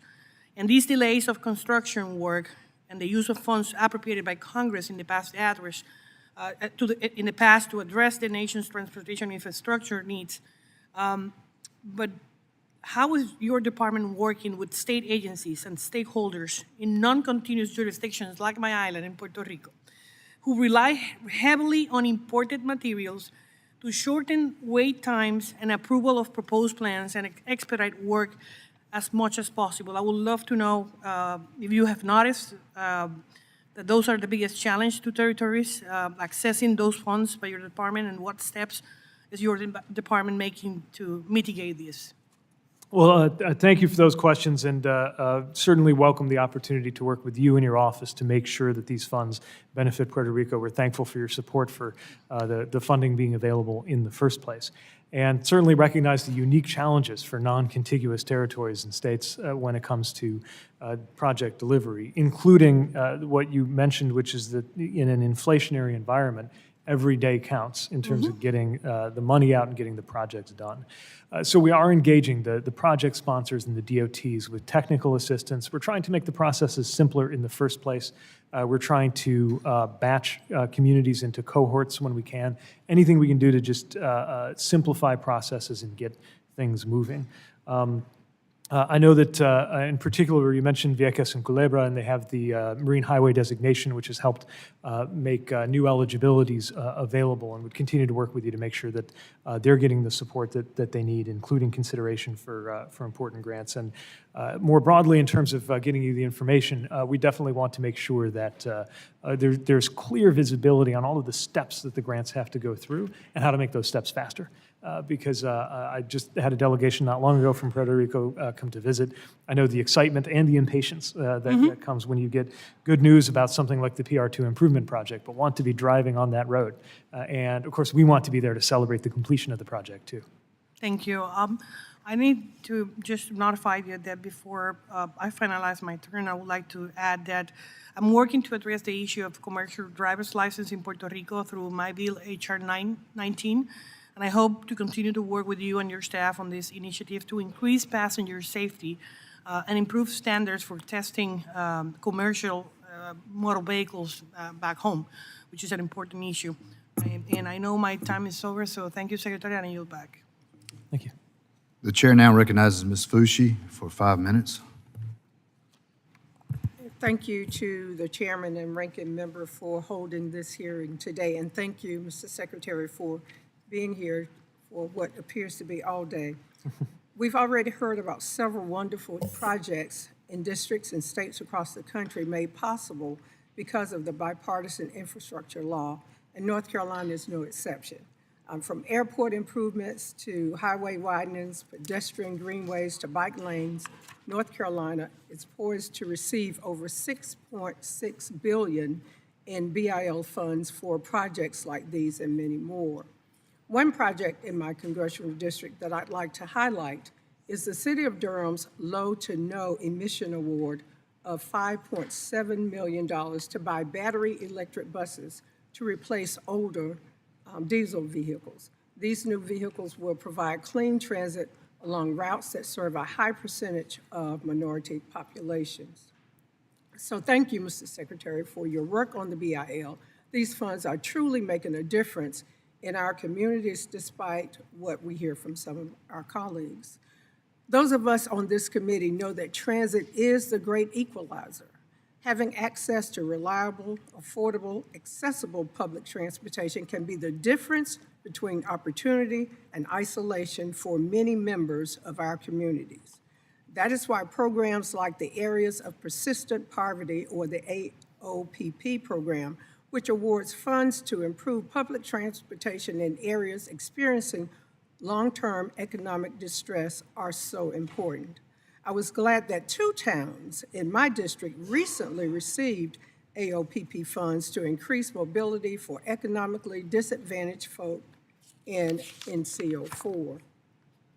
So, Mr. Secretary, can you explain any plans the department has to expand the areas of persistent poverty program and others like it, and how not fully funding the agency's request would impact these programs? Well, thank you for the question. And as you said, these transportation connections can be a lifeline for families and communities that need them and can bridge them to opportunity. In July, FTA announced about $20 million benefiting 47 projects in 32 states through this Areas of Persistent Poverty program.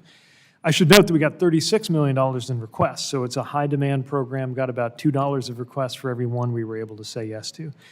And I know these awards might be viewed as a relatively small amount in the context of the IIJA, but we know they were incredibly important for those communities which are among the most underserved communities and very deserving of equitable opportunity.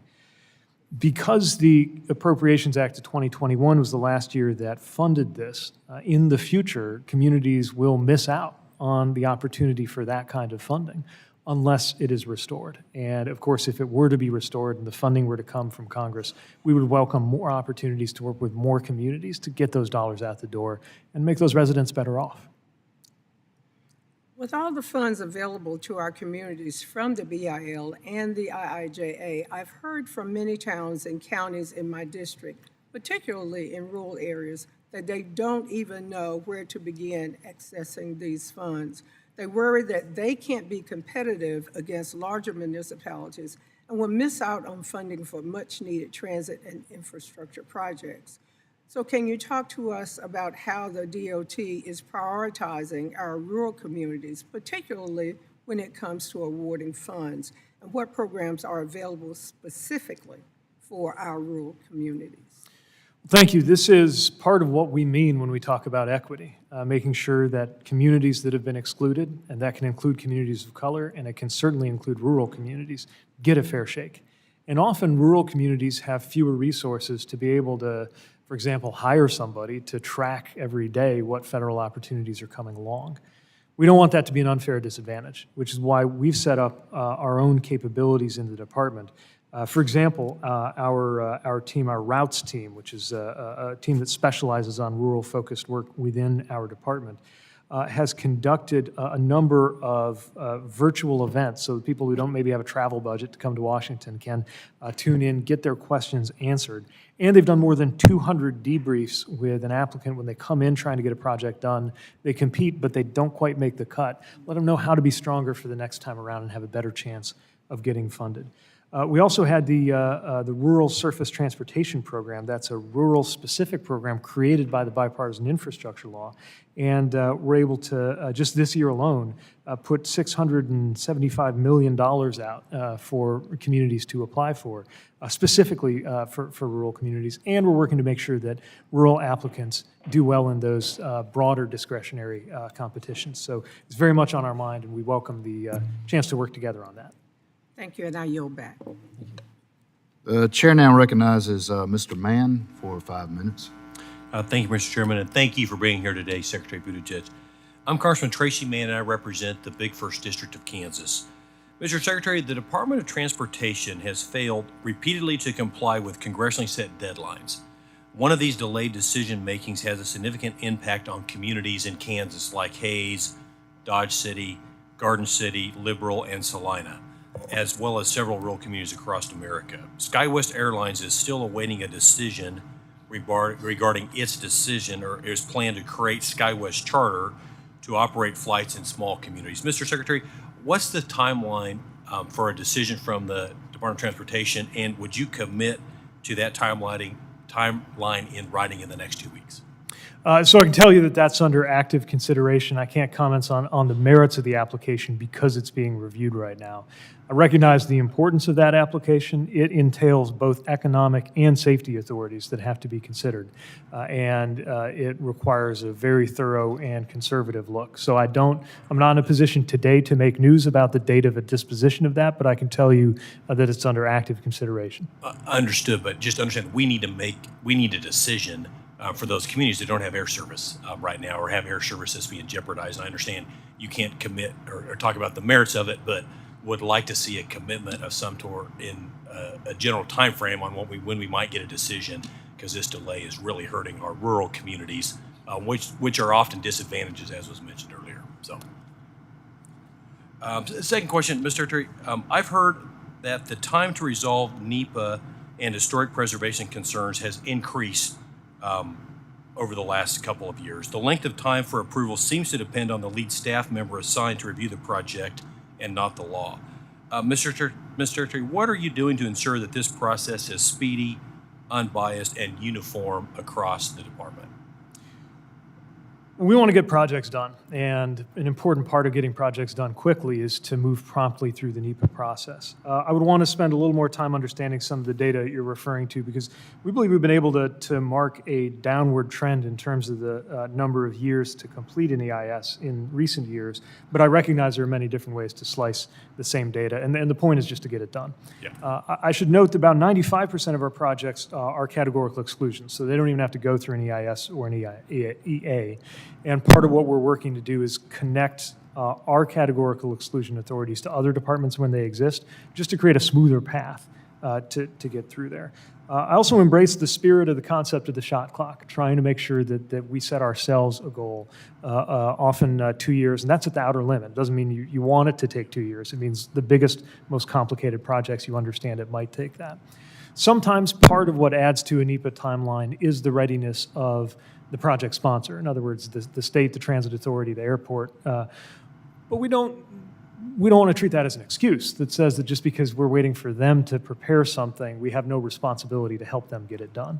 And so what we want to do, in addition to having easy to understand, transparent, and simple processes, is to take a little bit of responsibility for guiding project sponsors, especially rural communities, maybe haven't done an NEPA before, through the process. That's where the technical assistance and some of the other handshake, I would describe it as handshake programming that we have, could come into play, as well as the formal regulatory updates. Great, I appreciate that. And in that same vein, what are you doing to ensure that the department is complying with the streamlined provisions that were included in the Fiscal Responsibility Act, which we signed this summer? You know, all this is getting at the intent, which is to speed up these permitting processes, which in fact, would reduce cost in these projects. And I think folks, in Congress, generally speaking, whether they voted for or against the transportation bill, let's make sure that we at least get as much lead on the target as we can to build infrastructure in this country. The NEPA permit seems to pull from that needlessly many, many times.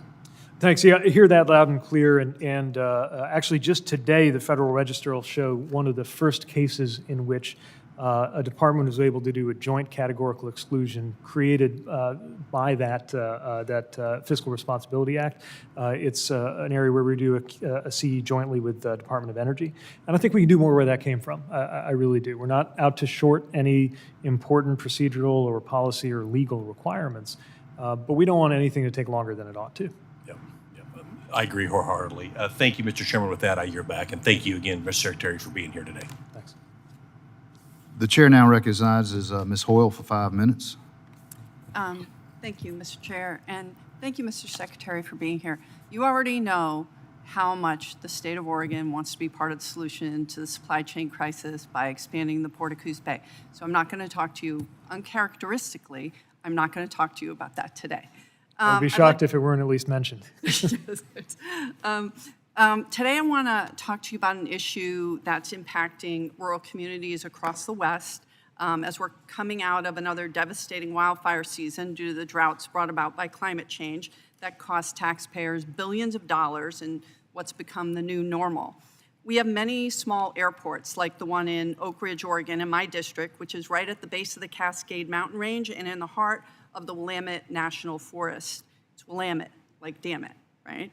And they're used as a base for aerial firefighting operations, and more so as we move to aggressively fight fires to keep them from getting out of control, especially when they're near the wildland-urban interface.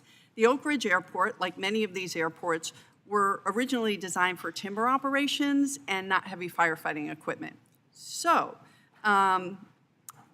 this earlier intervention saves billions, but these airports need help. For instance, Oak Ridge State Airport is at the end of its lifespan in spite of constant investments and upkeep, and has major structural failures, including erosion of the base material, cracks in the runway that occurred because of the use of heavy wildland firefighting support equipment. So we're at the end of the season, we found this out, we need to fix it before next season, or people could die, we could lose homes, bad things happen. The Oregon Department of Aviation estimates it would cost $2.6 million to upgrade the runway for heavy firefighting use, and that's a small investment, but it shouldn't be borne just by the state and our rural communities, because this is in the middle of federal forest. So my question to you is, how can you work with us and all the other small rural airports across the West, and what programs are available to help make these needed upgrades to our rural community airports and allow us to adapt to the extreme fires that we'll continue to experience, unfortunately, because of climate change? Well, thanks for pointing up yet another example of how resilience creates new urgency when it comes to keeping our infrastructure up to date. And without knowing everything about the facility that you've described, I can commit to working with your office to try to identify some of the funding sources that they might be eligible for, whether it's AIG, AIP, maybe even the terminal program, depending on some of the dual uses that go on, or other programs that exist. Given the timelines you're talking about, I would also be interested in examining whether there are any emergency sources of funding or authorities that could be outside of our own normal set of resources, but that we might be able to play some kind of helpful technical role in accessing. Because we do want to we recognize that the use of these smaller airports is not just recreational. Whether we're talking about medevac or whether we're talking about firefighting, it can be really a life or death issue to make sure that they're in good shape. And we want to make sure that every community has the airport infrastructure it needs in order to succeed.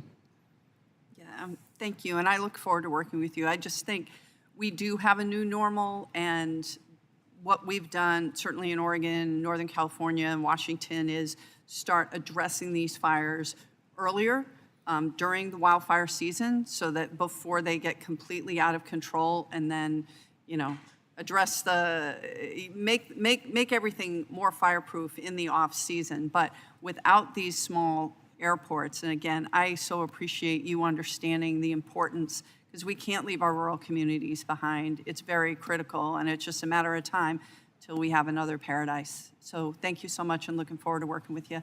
I yield back, Mr. Chair. Lady yields back. The chair now recognizes Mr. Burleson for 5 minutes.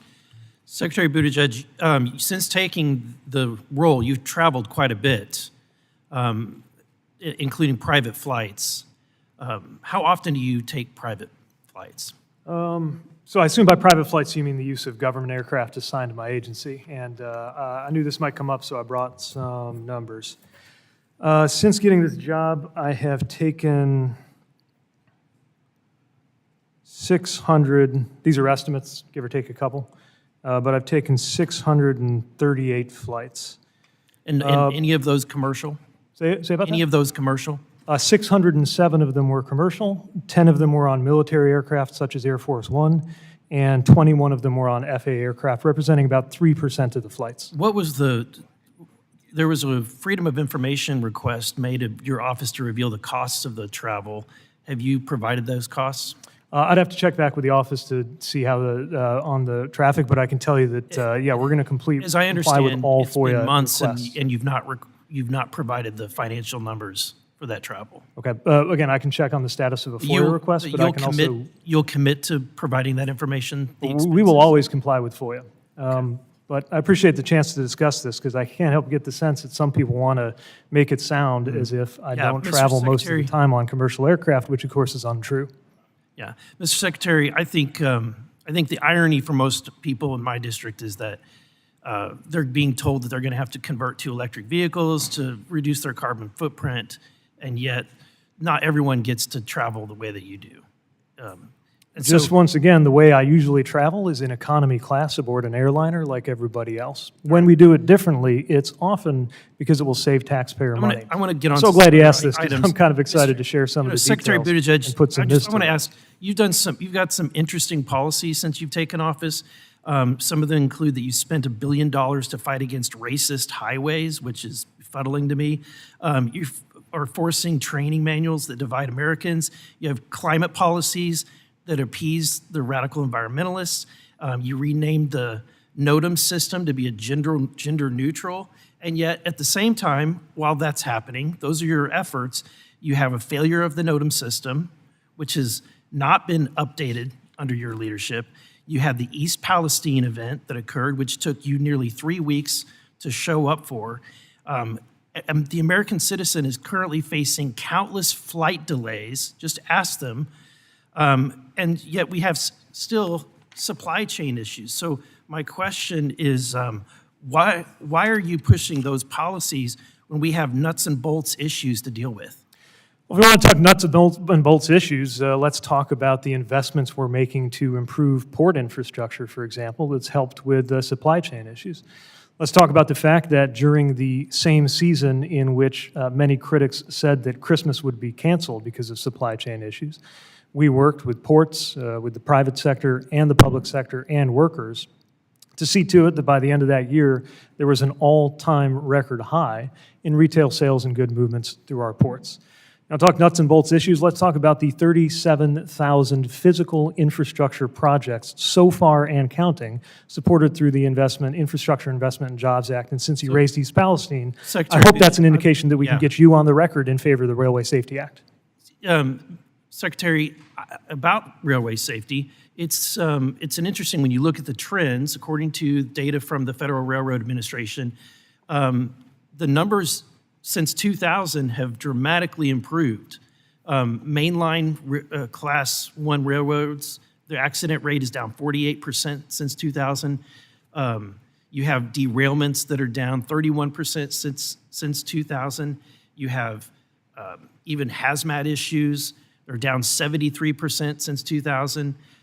All across the board, safety has improved, and yet starkly over the last couple of years, according to the FRA data, it shows that even though we did have a trend since 2000 of reductions, these accidents did have an increase under your watch of 13% compared to the previous year. How do you account for that? Well, actually, so far, the rate of derailments this year is down compared to last year, but I do appreciate you being perhaps the first Republican congressman to acknowledge that overall rail accidents on my watch are substantially down from what they were 10 or 20 years ago. Now, the question, in my view, is how to get them down even further, which is why I would love to have you stand with us and not with the rail lobby on the Railway Safety Act. If you care about safety, why did you turn down BNSF's ability to use drone technology to check the rails? Oh, I'm so glad you asked that. One thing that really frustrates me is the characterization that we deny the ability to use drones to inspect rails. That's not true.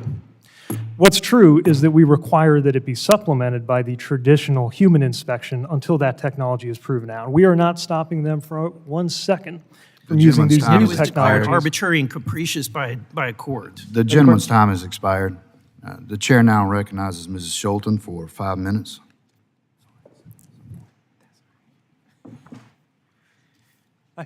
Mr. Secretary, thank you so much for your testimony today. You are demonstrating the true grit and grace of a Michigander here. I have 2 lines of questions that I want to cover with you today. First, again, we are just so grateful for all that you have been doing to get money into the hands of communities that need it through the bipartisan infrastructure law.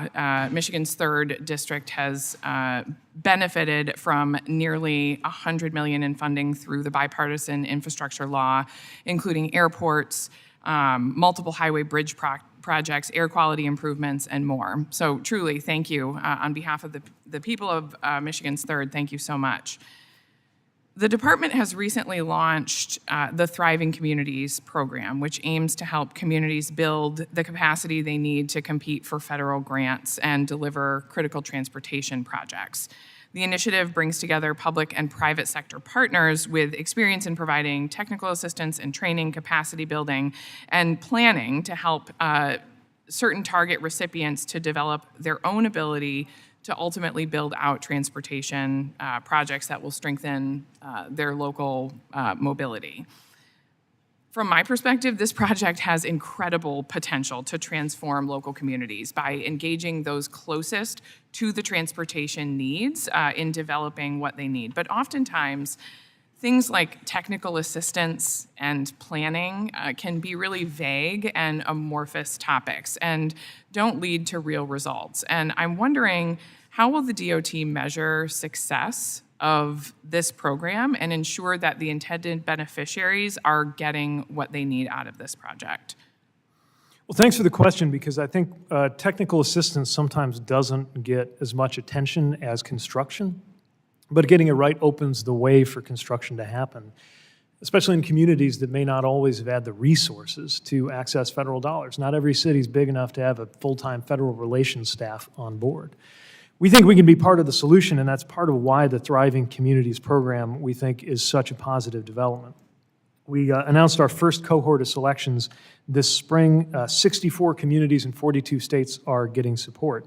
And I can tell it's a popular program because we got applications from, eligible applications from 311 communities. So we know there's a lot of places, including places like where I used to be mayor, that have an interest in this kind of technical support. And I think it's actually part of, to raise something that I know is important to everybody, but especially on the other side of the dais, it's part of how we accelerate progress through things like NEPA, because the technical assistance helps project sponsors navigate all of that. So we really believe in the potential of this. Of course, it's early days for that first cohort, and we're still standing up the processes to work with them. But we certainly hope that we'll continue to get support to carry this program forward, because I think it's going to continue to matter to communities where those dollars could go the furthest. Any takeaways or lessons learned from the first round of funding and recipients? What we found is one size doesn't fit all, but there are also lots of different kinds of communities with a lot in common. So whenever we see affinities between different kinds of communities that might even be in different states, and we can knit them together in a cohort, and they're working with the same capacity builder. That's the other entity, often a nonprofit, that works through the Thriving Communities program with our funding to help the city or town or whoever applied. We think we can build communities of practice around better transportation policy that go above and beyond any individual physical project that we're going to be able to fund in the course of that work. That's great. We'll look forward to following the progress. I want to ask briefly in our last minute about airport towers. You knew I was going to have a question about our Grand Rapids Airport Tower at Gerald R. Ford International Airport. The airport's tower is the oldest in the country of the top 75 busiest airports in the United States. The tower is out of compliance with safety and ADA regulations, raising serious safety concerns. The FAA, of course, owns this tower, meaning the airport or surrounding community can't update it without the FAA. For far too long, we have gone without a set of standards or priorities for how we replace these airport towers. I'm hoping to change that through my bill, which was included in the FAA reauthorization. But can you talk about the importance of replacing towers at the end of their life cycle, the importance to maintaining a safe national air system and reducing travel disruptions? Thank you. Yes, I think it goes without saying, but air traffic control towers are one of the most essential elements of a safe national airspace. And many of those assets, as you mentioned, are out of date. Matter of fact, we have over 240 of them in the national airspace that are over 40 years old. So I see that gavel raised, so I must be about out of time. But let me just say, we're at work on this. Infrastructure law is helping us do that work, and we welcome what you're doing with the reauthorization, too. Thank you. The chair now recognizes Ms. Chavez Reamer for 5 minutes. Thank you, Mr. Chairman. Mr. Secretary, thank you for coming before the committee today. My remarks and questions will be no surprise to anyone following the news and policy issues in Oregon. Tolling. As you know, Oregon Department of Transportation has proposed tolling on Interstates 5 and 205 in Oregon. This controversial tolling affects the greater Portland metro area, including significant areas of Clackamas County. ODOT's proposal has encountered fierce opposition. My position is clear. I oppose tolling. At the local level, opposition has united Republicans, Democrats, mayors, and county commissioners, state legislators, and countless residents and commuters. The governor ordered a so-called pause on tolling until early 2026. Even so, ODOT continues its preparations for tolling. As a former mayor, which I know you would understand, I understand that funding and building infrastructure is challenging work, but this tolling proposal is not the answer for Oregon. I pledge to be part of the solution, but let's not burden our commuters or create havoc for small businesses and communities who will struggle with the impact of tolling. As you know, states proposing tolling or other major infrastructure projects are required to conduct an environmental study. ODOT's environmental assessment falls very short in numerous ways. Examples include congestion is not actually addressed. It is simply diverted from the highway to nearby city and county roads. These communities are not designed for increased traffic, which leads to safety issues and practical challenges for neighboring businesses. Number two, no actual mitigation plan or strategy. ODOT may mention mitigation or monitoring, but the filings show no cohesive mitigation plan. Vague assurances are merely given that potential issues will be addressed. Number three, tolling is an added cost for every driver, but especially low-income residents. The car remains the prime means of transportation in the region, and tolls would add to the cost of living on top of the hardships imposed by inflation and the struggling economy. ODOT has failed to engage the public on tolling. In June, an ODOT official admitted that they'd missed the mark on public outreach. Projects involving the federal government typically meet friction. Surprisingly, when it comes to tolling, it seems that the state officials can impose tolling on federal roads in face of public opposition. And despite shoddy planning and outreach, where is the due diligence and the accountability? So, Mr. Secretary, do you have the authority to deny a tolling proposal if you determine the process was conducted in a perfunctory way or serious questions remained over the project? So anything that comes through a permitting process, including a tolling proposal, has to satisfy certain federal requirements, and we will only sign off on those if we're Do you have the satisfied that those are authority met. So that would be deny a delegated to tolling federal proposal? highway, but yes, if through that delegated authority, if something did not comply with federal law, we would block it. Local leaders in Oregon are vocal about being left out of the process for tolling. Do you have the authority to weigh their concerns and deny tolling if you determine those concerns are valid? As a policy matter, no, but in terms of making sure the procedures are followed, then yes. In other words, our responsibility is to make sure that the appropriate consultation happened.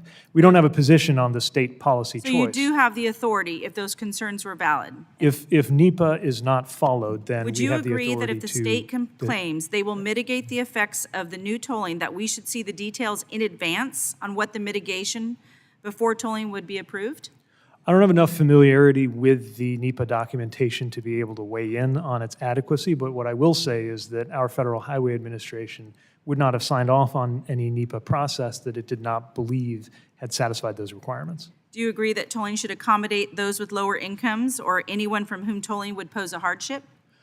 Again, I'm not going to dictate to states how their tolling proposals should work, but as a philosophical matter, we want to make sure that any Do you agree transportation that policy... local public outreach is critical before moving ahead with substantial changes to federal highways such as tolling? Sorry, I didn't hear the first part of your question. Do you agree that local public outreach is critical before moving ahead with substantial changes to the federal highways such as tolling? Yes, that's a big part of what NEPA is about.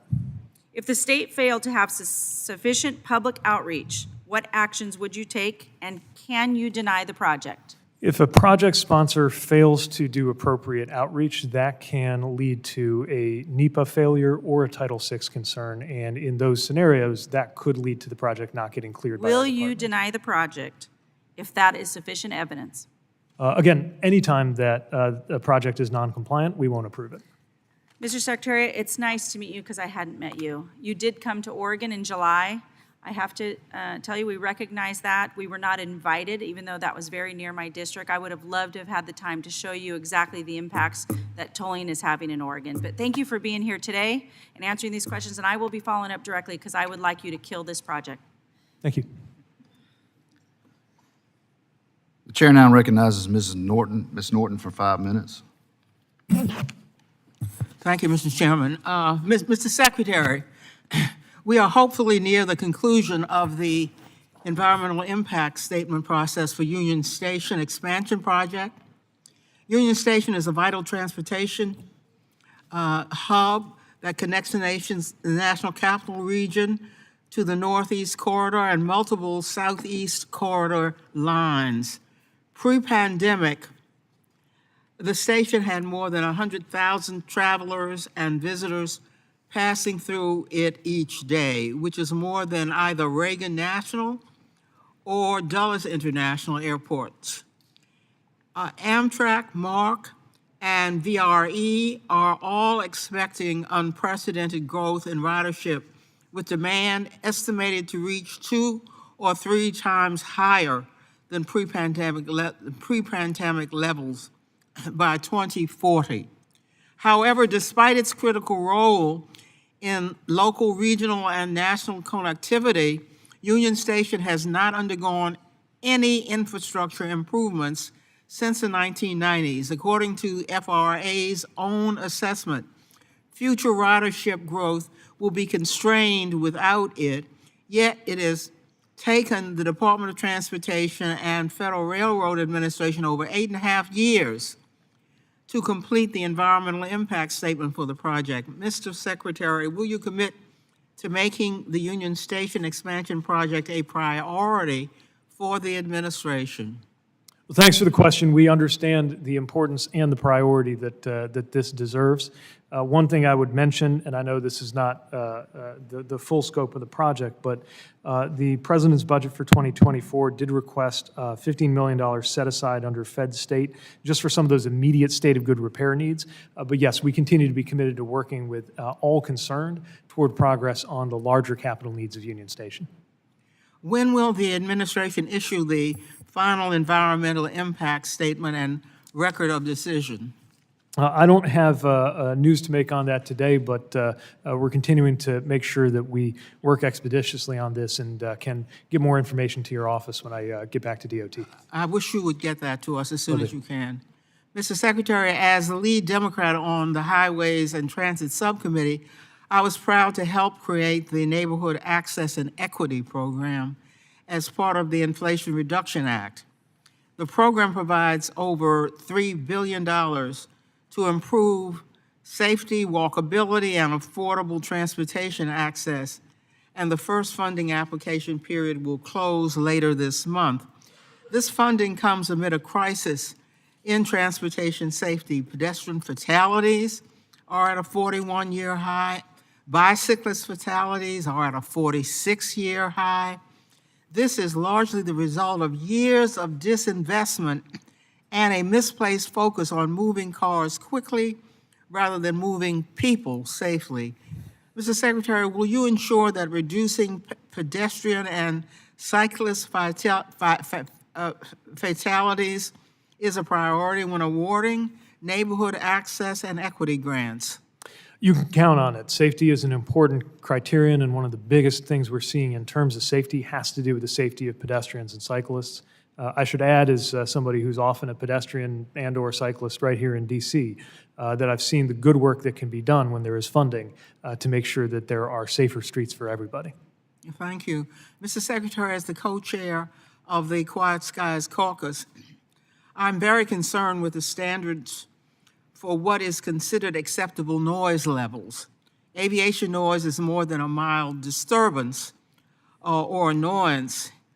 The FAA is undertaking a review of its aviation noise policy to update these standards and extended its notice and comment period to the end of this month to allow more input in the review process. Will you ensure that the input of communities that are impacted daily by aviation noise is heard and utilized to improve the aviation noise metrics?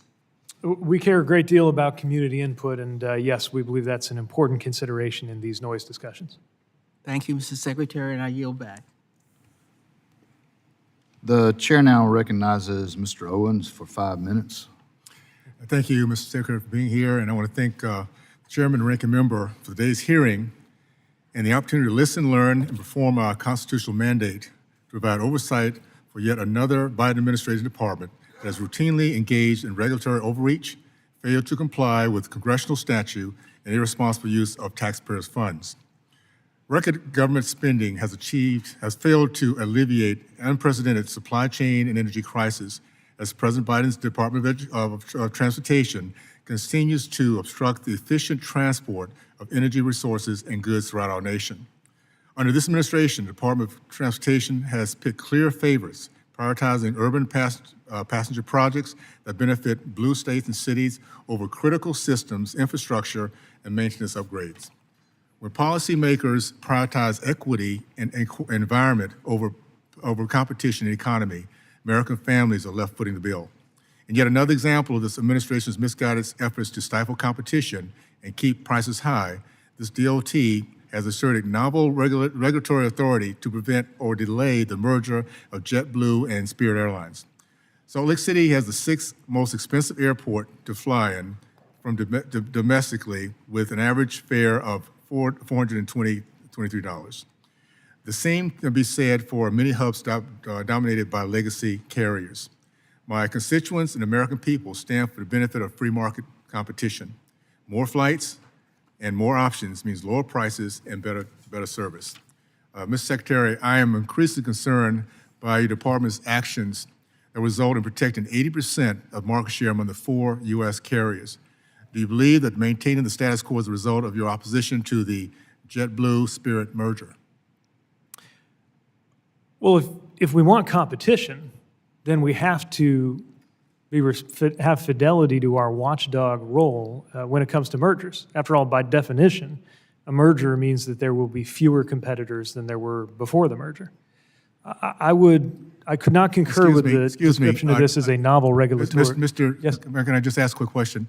You're saying that we have 4 major carriers that represent 80% of the traffic, and adding another one would stop competition? By definition, a merger doesn't add a company, it removes it. By definition, a merger also gives the other 4 a competition that they don't have presently of 80%. So our role is to make sure that there is more competition, not less, and we will only act to prevent a merger if there is a determination that a merger would harm competition. Okay, so let me ask, so in other words, we have 4 major airlines representing 80% of the traffic, and you're saying another competition would be what? Would not be competition? I'm trying to understand the math, because think of it in terms to of add another carrier, national carrier, give more competition to the 4 that right now. My point is taking 2 airlines and turning them into 1 could mean less competition. Okay. Since you oppose a new national airlines competitor, what is your department doing to remove barriers to entree and enable smaller carriers without the scale of the 4 big legacy airlines to effectively compete in the key markets, U.S. markets? Well, as you mentioned, there are a lot of barriers to entry in aviation, the economies of scale, loyalty programs, other things that mean that it doesn't function the way a lot of competitive markets do. That's exactly why we think it's so important to exercise our authority under the law to make sure that there is more competition and not less. What are you doing for the smaller? We're talking about the smaller. How can they compete with the policies you're now looking at? How will you allow them to compete in this market in which 4 right now control it? Well, part of what we're doing to support them is steps like this that police the trend toward consolidation, so that we don't end up with, by the end of this, we could be down to Coke and Pepsi. If all of the airlines merge, you could wind up with just 2.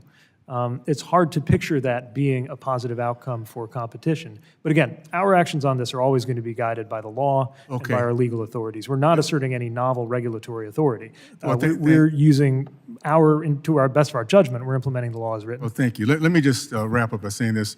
If the JetBlue and Spirit merger is approved in federal court, I strongly recommend that your department acts expeditiously and consistent with long-standing antitrust precedent and approve the airline certificate transfer.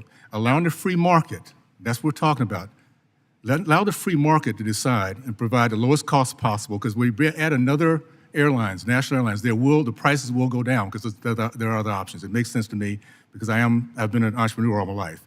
To provide the lowest cost for consumers, and please refrain from the petty protectionism to safeguard only one airline's market share. Thank you so much. I appreciate it. Now I yield back the remainder of my time. Thank you, sir. The chair now recognizes Mr. Molinaro for 5 minutes. Thank you, Mr. Chairman, and thank you, Mr. Secretary. The benefits of being a freshman is I get to sit so close to those witnesses that I feel as if we're having a private conversation. We're not. Yes, great. And so, Mr. Secretary, I want to jump right in. Without question, while I was not here, I think we can all acknowledge that the Infrastructure Investment and Jobs Act establishes a significant investment. In particular, I would say, representing a large area in New York State, gives us the needed investment that we so desperately need in the Northeast to make necessary improvements to highways, roads, and bridges. Without question, New Yorkers know and have seen the deterioration of our infrastructure. And yet at the core of IJA is this 5-year surface transportation reauthorization that funds those critical road, bridge, and transit projects. Now, we know this. I've lived through now 3 once-in-a-lifetime infrastructure bills over the course of my service in public office. We know that despite the fact that we are now in the 3rd year of IJA's implementation, projects are yet to come to fruition. In particular, I would say, in states like New York, because of added bureaucracy. What specifically is the department doing to move those projects? And I would note specifically to move New York to move those projects so that we see the benefit on the ground.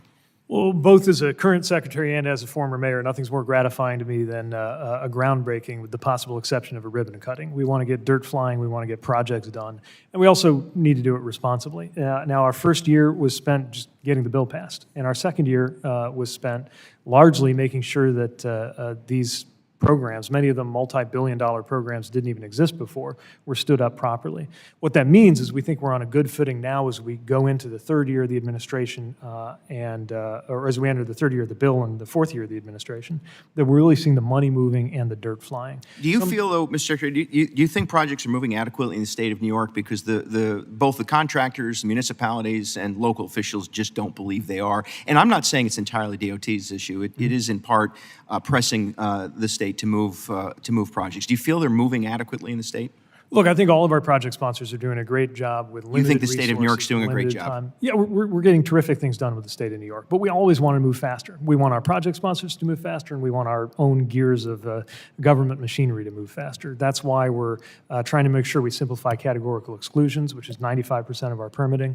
It's why we're doing technical assistance when you have, I know New York State or New York City is large and sophisticated, but you got smaller communities in New York State that are going to need. I represent upstate, 11 counties upstate New Right, York. so a lot of those players aren't going to have, full-time federal relations people on staff. We don't want them to have to swiftly navigate our processes. We're keeping our foot on the accelerator and looking actively for ways we can strip out unnecessary Okay, so stuff to I get want to things just done. jump to another issue, and my office stands ready to assist, and I know that the delegation, Republican and Democrat, want to move projects quicker. As you know, the Americans with Disabilities Act was passed in 1990. There was a 20-year time frame for intercity rail stations to be accessible for those with disabilities. As of July 2023, Amtrak has only brought 30% of their 385 stations it's responsible for into ADA compliance. Yet, we continue to fund Amtrak's investment to move ADA projects. In fact, IJA itself included an additional $1.74 billion.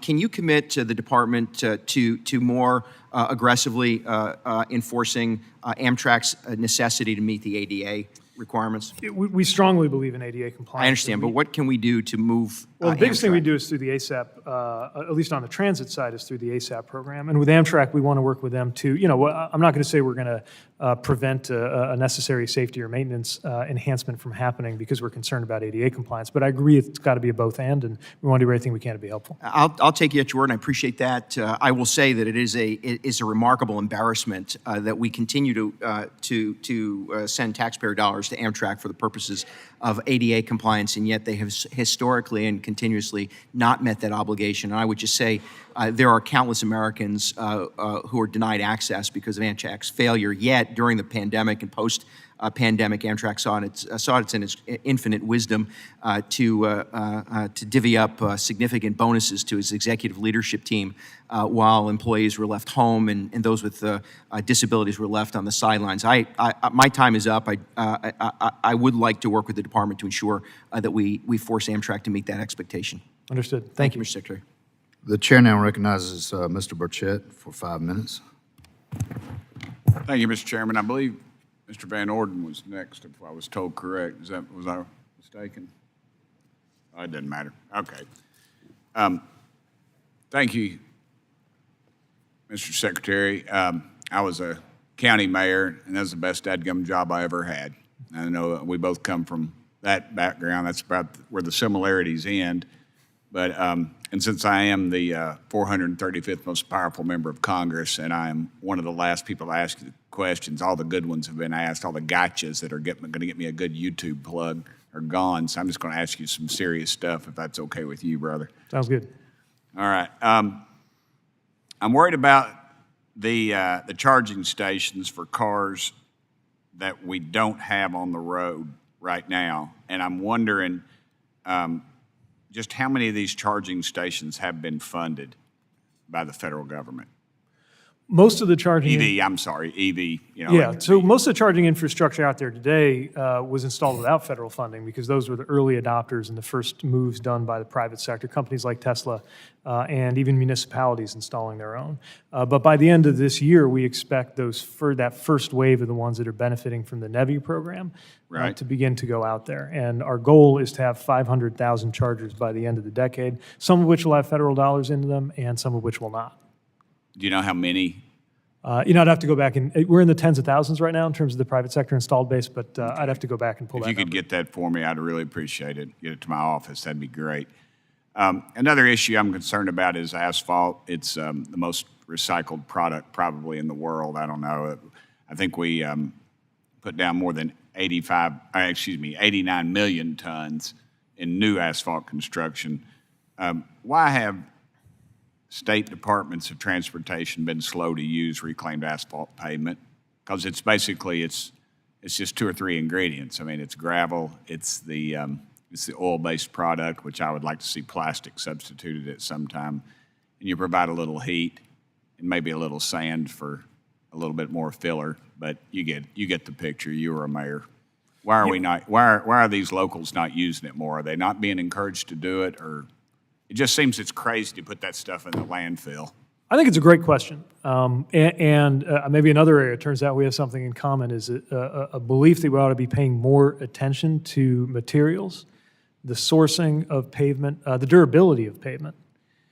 One thing I would mention is that I think often local jurisdictions are under such pressure in the short term, just get the potholes filled. You and I think, both experienced it with the roads we were in charge of, that even if you were offered something that represented a savings for the long run, unless it lets you get another X number of lane miles done this year, you might feel compelled to say no. We'd like to change those incentives. Federal Highways take seriously that it's not our job to dictate to local governments things as detailed as what kind of construction materials they ought to use. But we're trying to get, and we've published information, trying to get more out there about reclaimed and recycled pavements. And more generally, we do have some research that we fund at many institutions around the country on improving pavement durability generally. Because I think if you can make the pavement, the asphalt we do have, last just 1 or 2% longer, in effect, you're saving billions of dollars right there. Absolutely. I think it deserves more attention. Let me ask you, it's not in my notes, it's something that I've been researching for over a year now. They started it in India, and I don't necessarily say we ought to do it like they do, but they use plastic. They substitute plastic for oil in their asphalt. And plastic, of course, it's oil-based derivative. And what they did over there was they basically get a pothole, fill it full of gravel, and burn a bunch of plastic bottles. I don't want to do that. And I know in England, there's a cat over there who did it, and he's got a patented process or whatever they call it. And there's people in this country doing it. Could you commit to me that you would have somebody from your office get with me and let's work on that? Because plastics are, they're forever. I mean, heck, they're out there, they're floating in your streams and my streams. They're in the ocean, these horrible pictures you see. I hate seeing some poor animal out there, one of God's great creatures, got a, a six-pack thing around their neck, choking them out. And I just don't dig that at all. And I would hope that we could work through that. I mean, there's a use for some of this stuff. And in technology, yeah, we're going to phase it out, but it's still going to be there. And it's ridiculous to throw this stuff in the landfill. It's just wasted. If you would just commit to me to have somebody call me, this isn't a gotcha, this is an honest situation, I think we could get a bipartisan group to work on that. Could you do that for me, brother? I'd be happy to. I'd love to explore that with you. And tell me how to say your last name one more time. Buttigieg. You can just call me Pete, sir. Buttigieg? Okay, I'm Burchett, and nobody ever gets that right either, so we're good. But thank you, brother. It's been a pleasure. Thank you, Mr. Chairman, yield back nothing to you. The chair now recognizes Mr. Van Orden for 5 minutes. Thank you. Thank you, Mr. Chair. Thank you for coming, Mr. Secretary. And I just want to be super clear. All these subjects are incredibly important. But I want to kind of return to a bit of the things that my great friend and colleague from the state of Minnesota were discussing with you. And that's the actual real effects of some of the Biden administration's policy. I come from the state of Wisconsin, which is the home of the Republican Party, Ripon, Wisconsin. The Republican Party was established by a group of abolitionists whose sole intent for forming the Republican Party was to abolish slavery in the United States of America. And I think that's an incredibly proud tradition that we have as Republicans. We were preceded in abolition by the British, but the British approached this in a very interesting method. They didn't come out and abolish slavery immediately. They did something called the Slave Trade Act of 1807, where they essentially abolished the ability for people to transport human beings as chattel on British vessels. And as you know, at the time, the British and the Dutch had the preponderance of global trade. So what that did, Mr. Secretary, is it essentially dried up the ability for people to sell human beings. And it wasn't until 1883 with the Slave Abolition Act that they actually abolished slavery. The United States didn't abolish slavery officially until December 6, 1865. That's when the 13th Amendment was ratified, and that's after 360,222 Union soldiers died. So it is my understanding that the Biden administration wants 50% of all electric vehicles or new production vehicles to be electric by 2030. Is that correct? Yes, that's the goal. Okay, I mean, honestly, it sort of begs the question of whether or not you discussed that with the UAW prior to coming up with that timeline, but that's a subject for another day. Are you aware that approximately 4.3% of electric batteries are comprised of cobalt at this time as of 2023? I'm sorry, I had a little trouble hearing you. 4.3%? Do you understand that approximately 4.3% of all electric batteries are comprised of cobalt? Yes. Okay. Do you understand that approximately 70% of the world's cobalt is produced by the Democratic Republic of Congo? Yes. Do you understand that 15 to 30% of the cobalt that is mined in the Democratic Republic of Congo is mined in something called an artesian mine? I haven't seen that figure, but it's credible. It's correct. Hey, will you pull that up real quick? Let's pull this picture up.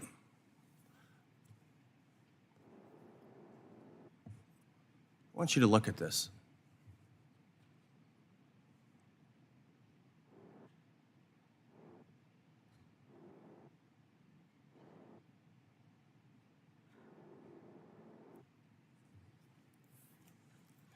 Do you believe the United States government has a moral obligation to try to end child slavery? Of course. Okay. And that would be regardless of the impact it would have on your 2030 date for electrification of 50% of the fleet? Sure, it's why we're working so hard to have domestic sourcing of both the supply chain and the raw materials that go into electric my time is vehicle limited. batteries. I do not mean to cut you off, but I'm going to. So are you telling me that you're willing to move that to the right, your goal of 2030, 50% of all the fleet electrified, if it can help end child slavery? I'm telling you that the solution to this is not to ban cell phones or give up on electric vehicles. It is to make sure that more of their components are sourced ethically. I am asking you a very straightforward domestically. question about the most horrific thing that exists in the planet today, and that is slavery. So I'm going to ask you another question. Knowing what you know about the Democratic Republic of Congo, the mining of cobalt by children, including those kids right there, right here, that's cobalt. So knowing what you know about that, what is your office's estimate of how many children will be required to mine your cobalt And how many of these children do you estimate will die to make sure that you can make your goal of 2030? Have you done that work?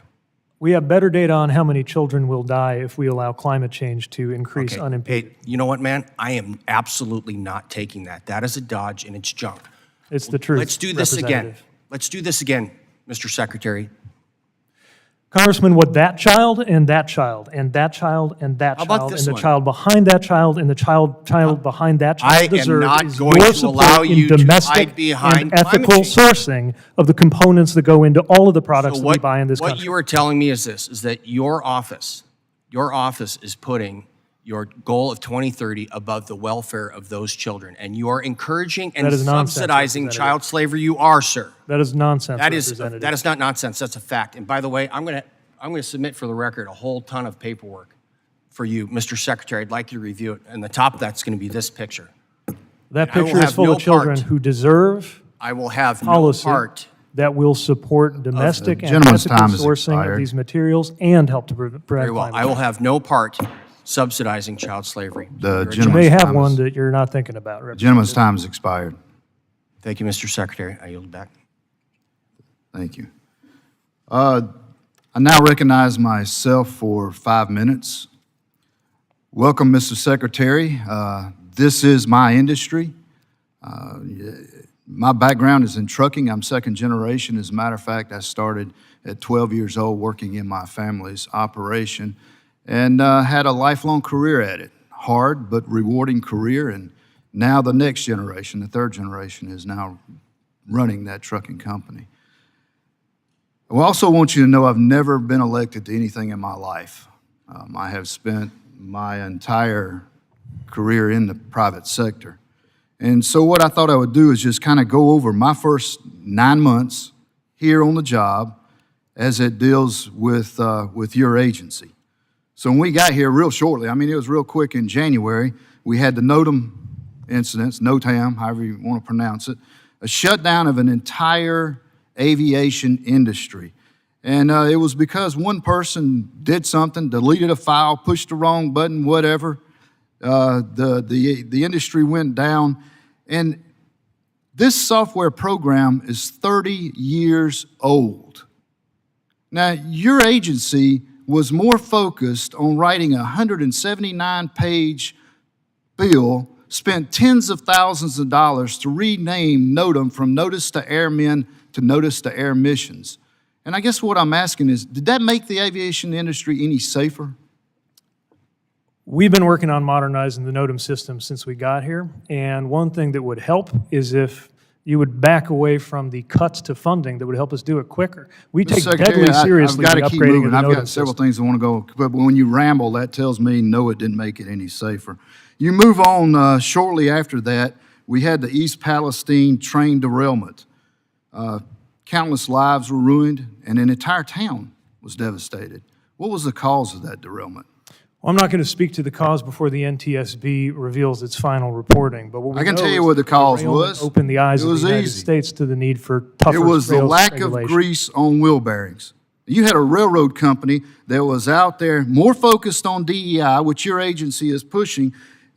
It's even stated in their annual letter to their shareholders. What they should have put in there was that we're going to focus on hiring the most qualified mechanics that we can to keep grease on wheel bearings. Now, that's what I've seen so far in just the major headlines. Are you But what I seriously wanna tell suggesting you- that a corporate report on DEI What I is related to the want amount to of tell grease you, I on want wheel to keep bearings? moving on. I'm almost down to half now. What I want to keep doing is, this is what else I've learned. Now, we've had double the average, the annual average of train derailments this year. Double That's the false. average. That's just That's- since spring. We've That's not also had record near misses at airports because aircraft controllers, and you said them, we got a shortage. They're strained. And it's because the FAA agency is more worried about hiring people based on DEI qualifications instead of being qualified Not only to is do the that job. false, that is an I'm good, insult sir, to the I did qualifications not of ask every a question, air traffic and this is controller. my time to talk. Congestion on our roads is up. Trucks, right now, drivers are out there. They spent 51 hours last year sitting in congestion, sitting in traffic. That's up 15 hours year over year, or 30%. While you Part of why we're building more roads and you have been highways, focused on racist bridges and bike paths. This is You're why in we're charge, building, sir. we're building roads and You are in highways charge at the of highest one of the pace large, my sir. I'm- lifetime, you're- Representative, including in your You're in district. charge of You one know of the that. largest agencies in the federal government. Your jurisdiction is over an industry which you have zero experience. That's I'm gonna also tell you something, false. Mr. Secretary. Our industry, we don't make our living sitting inside four walls at a desk all day. Neither do I. I travel a lot, People Representative. in this industry, we're out there on the waterways, the airways, and the roadways with you, your family, everybody's family, and my family. You should be concentrating, and your concentration should be on hiring the most qualified people out there to help administrate and have jurisdiction to keep these roadways safe and improve efficiency in the whole transportation industry. Which is exactly what we're doing, but Sir, it's shut down to instead, stop you're us in our pushing a tracks. far-left woke DEI socialistic experiment on this agency and our industry, and it have been for 2.5 years. And sir, the results speak for themselves. And with that, I yield back the rest of my time. Do I get a response? I've yielded back my time. So I don't even get to respond to that. There wasn't even a question. That's correct. We want to thank you. Okay. Are there any further questions from any members of the committee who have not been recognized? Seeing none, that concludes our hearing for today. I would like to thank the witness for your testimony. I ask for unanimous consent that the record of today's hearing remain open until such time as our witness has provided answers to any of the questions that may be submitted to him in writing. Without objection, so ordered. I also ask unanimous consent that the record remain open for 15 days for any additional comment and information submitted by the members or the witness to be included in the record of today's hearing. Without objection, so ordered. This committee stands adjourned.